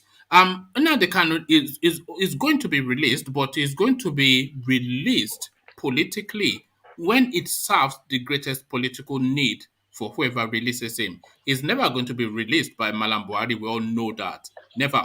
You know, but the next person that comes in, if he releases Nnamdi Kanu almost immediately after he comes out, to then say, clean slate, you go, keep the noise down. We know you'll still make noise, but keep the noise down. So he sets him free, and he still goes back to shouting his Biafra, Biafra. But they don't handle him quite in the way that Buhari handles him. Because Buhari, of course, he lacks the sophistication of handling anything. So they handle him differently. But then that person that comes in new, he has his 4 years to go on from there to build a relationship with the country. So if the guy does well, nobody will care if he releases Kanu or not. You know, they just release him and let him go back to his shouting. And that's just it now. So, Ajani Konko, the parallel you brought about the Avengers, you have to understand the mood of the country at that time. Right now, as I speak to you, Southeast secession is becoming gradually more and more mainstream in the Nigerian society. A lot of people are more than willing to see that the southeast of Nigeria is let to go. That is become mainstream. I don't know, a couple of days ago, or I think it's a week ago, if you actually heard the speech given by Baba Gana Kingibe. For the first time, a person when he said Nigeria was negotiable. Yes. Yeah. That's huge. That's huge. That's huge. That tells you that people have had it enough. People have had it enough. But Jafar, yeah, you can go. It's becoming mainstream. Jafar, this is the thing. This is the thing, right? The Nigerian state is terrified of letting a Southeast go, because if they let the Southeast go, we see the agitation in the Southwest. Before this agitation started in the Southwest and Southeast, when the Niger Delta struggle started, the clamor was for self-determination.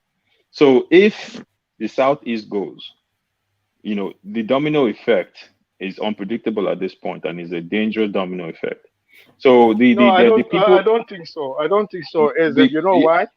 The reason I don't think so is because the Southwest agitation about marginalization. Everybody in Nigeria, including the Yoruba themselves, they know fully well they are not marginalized, right? So people know that this is political.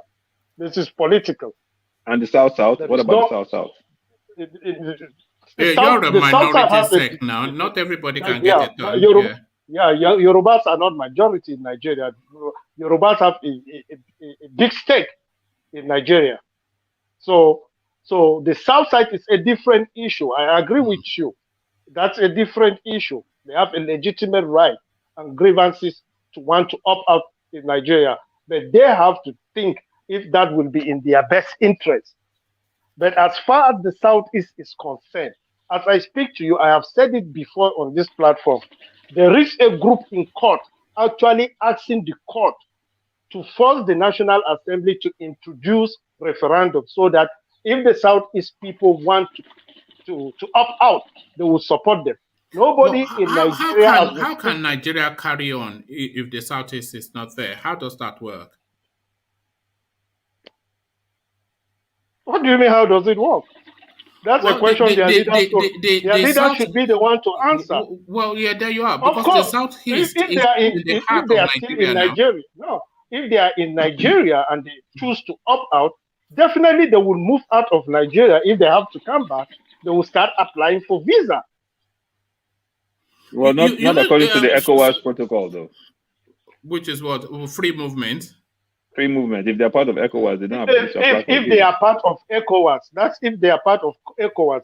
there would be a new nation. It is up to them to choose if they want to join any regional organization or not. Yeah, and where will the boundaries of the new Biafra start? That is what I was. That is where I was going to. I hasten because what you will have then is a Biafra. If Nigeria continues as one entity, but Biafra carves out, and you now telling us that your regionalism, they don't want to go with Biafra. So what essentially you have is Igbo land. So what you then have Igbo land within another country. So they'll be like the yolk in an egg, sort of. What that doesn't even mean any. So now you understand. That's why the president used the dot in a circle. Mm. You have to put all these things into context. The mood of the country is not the same. Like during the Niger Delta crisis, it's not the same. And what happens with because you heard recently the people in Imo State complaining that oil blocks were taken from their land and given to rivers. And then you have the Delta Igbo and Equere people in River State are considered, speak Igbo, they're considered Igbo. What happens then? Will the Biafra carve out include portions of River State and also portions of Delta State? I don't know how the referendum will look like. Yeah, you see, these are the fundamental. These are because I'll tell you this, according to the Ipob people, those areas are Igbo. No, it's not because the Ipob people are non-state actors. They will not be a determining factor.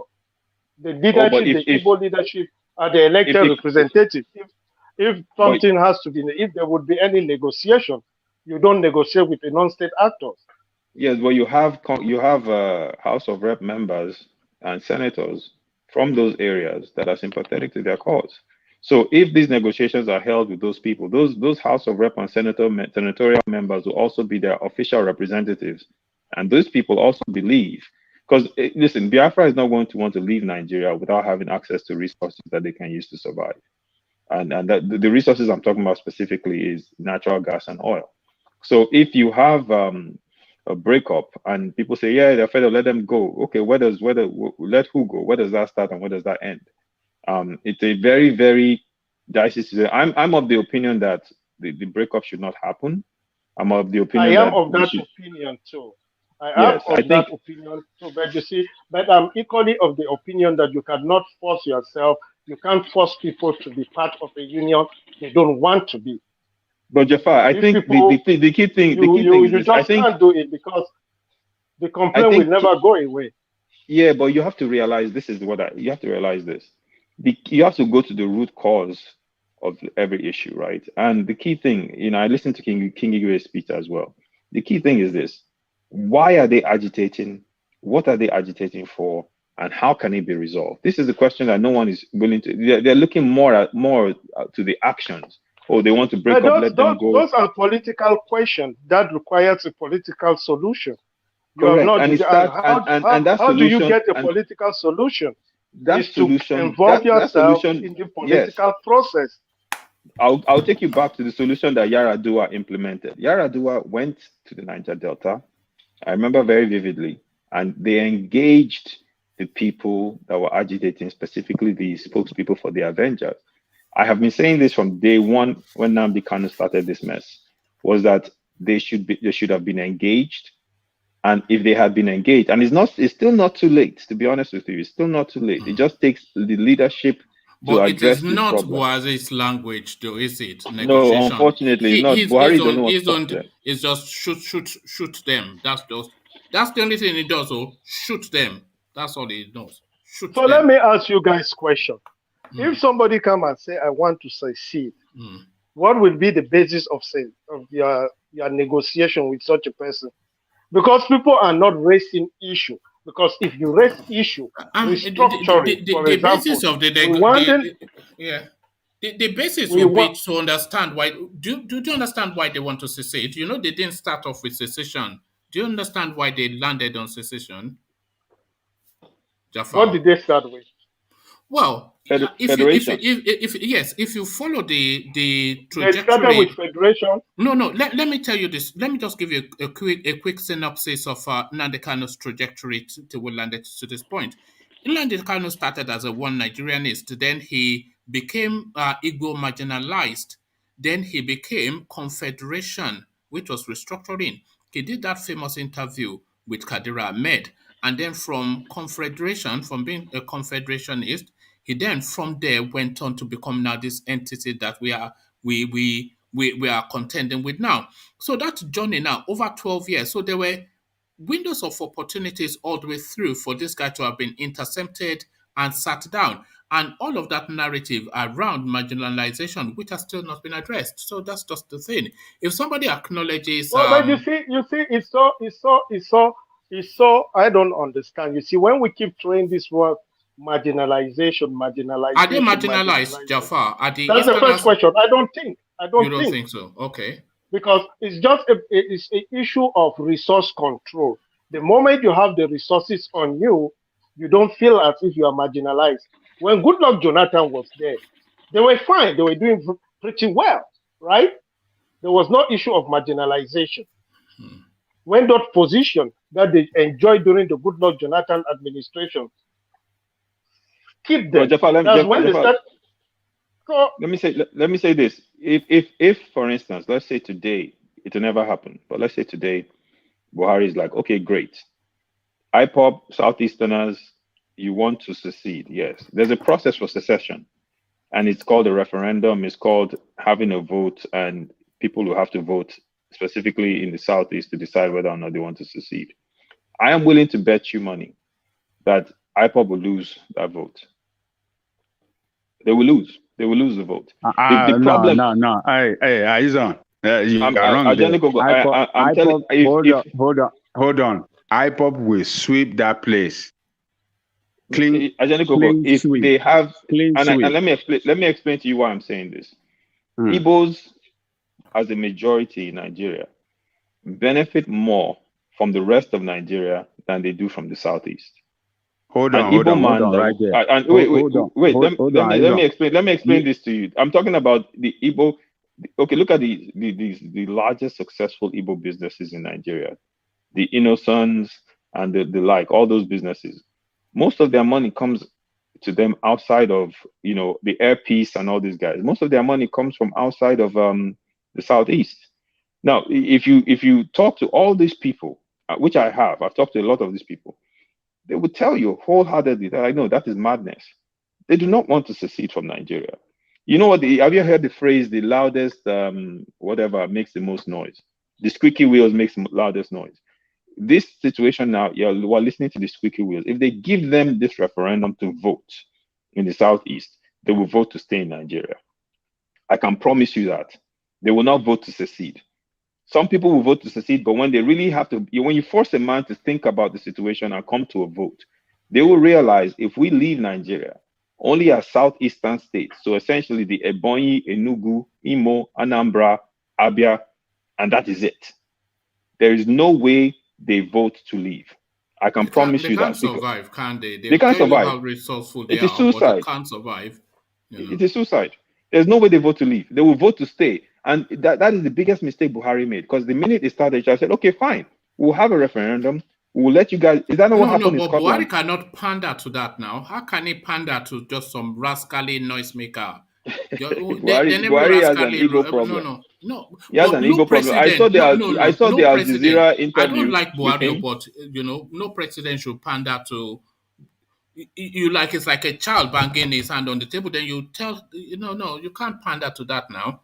One man, a lot of these groups, but that's why you put it out and say, okay, Igbos, let me know what it is you want to do. And I guarantee you this, a lot of them will say, we don't want to leave Nigeria. They did it in Scotland.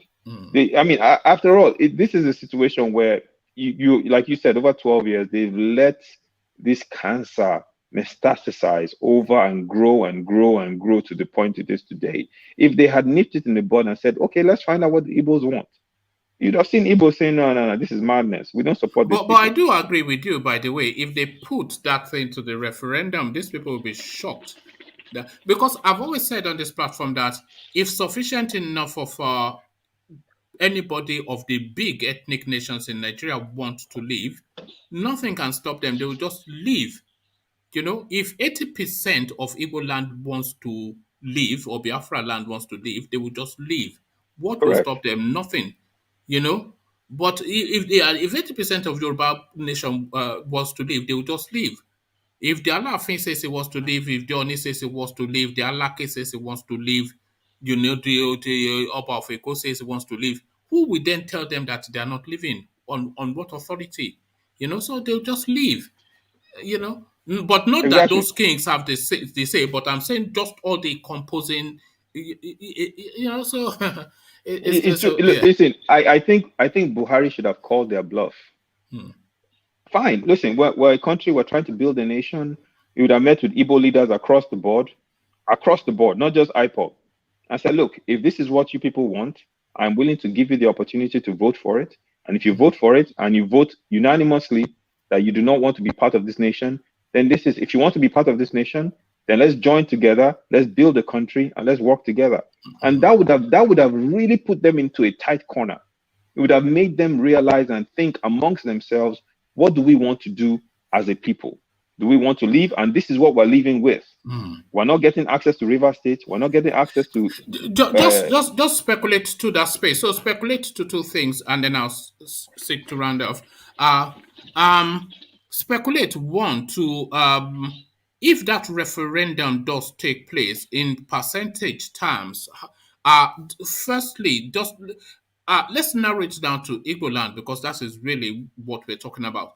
In percentage terms, if a referendum was to take place in Igbo land, what do you think the weight will be, just in percentage terms? You know the question, what will be the answer from the East?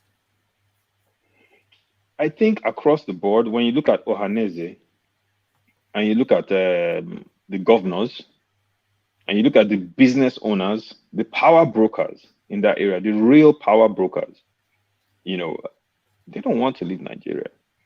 And those guys, that's when you will see those guys really show their muscle. What about the everyday man? What about the everyday man? Just the everyday, the everyday man is also influenced by all these people. Ipob, the thing about Ipob is they've been the ones flexing muscle this entire time. All these other groups haven't really done much. They've just been trying to say, okay, let the government deal with this situation. But if you put them into this corner and you're saying, okay, fine, here's what it is. You guys sit amongst yourself and decide. That is when you will see that the real power brokers in the Southeast will step up and say, okay, this madness stops today. Because right now it's at the point where Ipob is making noise. The federal government is coming down hard on them. They're sending troops into their land. Every time they send troops into that area and they abuse people, it gives Ipob more power. They've just been giving them more power, in my opinion, since this madness started. But if you make them realize that, okay, there's a process to this. It's almost like a man that's complaining for a job, complaining for a job. If you now tell him, okay, apply for this job, go in, fill the application, do the work that's necessary, at that point, you might start to see holes in his complaints. That's what I like in this thing too. So, the Southeast, everyone's coming out, but trust me, most Southeasterners you talk to, they don't want to leave Nigeria. I don't think they do, I don't think they do. I think this Ipob thing is almost like a pantomime sort of a caricature, just something that they play at. It's just a caricature to me. It's not really anything that holds, because if you stand it up to them and say, okay, let's have it, they will. That means, you're not part of Lagos and Abuja anymore. You're not part of. You just be in that. What does it even mean? This Biafra. They don't even know what it means. It's just something that is like a clarion call, isn't it? It's like a clubbish, clannish sort of thing, But I don't think they don't want, That means you can't go and hang out in Lagos. You can't do anything. You just be in some little hovel. Yeah, I know you still have the electrical. It's just that it doesn't mean anything. Now you're a foreign country. Now you don't have the privileges you used to have before all around these other places. Now you want to be, they'll say, oh, we can still do business in Lagos. It's not, but it's different. It's different at this point now. So I think it's one of these things where I think Nigeria just dropped the ball in handling this situation. I think the problem came up because after the Civil War, we as a people never really dealt with the situation properly. We just kind of moved on. and You know, lingered. yes, I think we've had conversations around there before on this platform that the one thing that will almost certainly settle this thing is for the country to finally, they call it closure, I think, in America, to finally acknowledge that space, have like a big ceremony to celebrate all the lost people of that period. The president makes a grand speech. The Igbo elites are sitting there. The media cover stories of narratives, and the wounds are healed, and everybody embraces. It's just what you can just do that and close that chapter, Yeah, But yeah. yeah. Woman, I have the perfect idea for it. Have a national Civil War Memorial Center where you acknowledge the names of all the people, not just Southeasterners, all the people that lost their lives Or during some that war. eternal flame, those eternal Yes, flames. Just yes, something, yes. just Have close a it with, memorial, even have close a it, yeah. remembrance day for the Nigerian Civil War, and you will see the difference. Show some humanity to the situation. But That's really rather all it than, is. but you can't just continue to. They're saying they're upset you killed them, and you continue to gun them down. So it's just Gun them but then down, exactly. that's Buhari for you now. Just there's a Aboki from Daura. So a good place to leave it is on. I always tell you to come earlier. You see, this is the sort of Sorry, my conversation that brother. the audience wants to hear. But then you, of Sorry. course, you like to tease us by hanging back for too long. No, so that's my schedule gets crazy. So by the time I can come in, is a little later. So I apologize. No, that's fine. Thank you. I mean, generous of you to even spare the time. So thank you. Hopefully we'll see more of you. So that's Aizon, and I'll leave it there. Carry conversation and we'll do in the comment section. But here, say peace.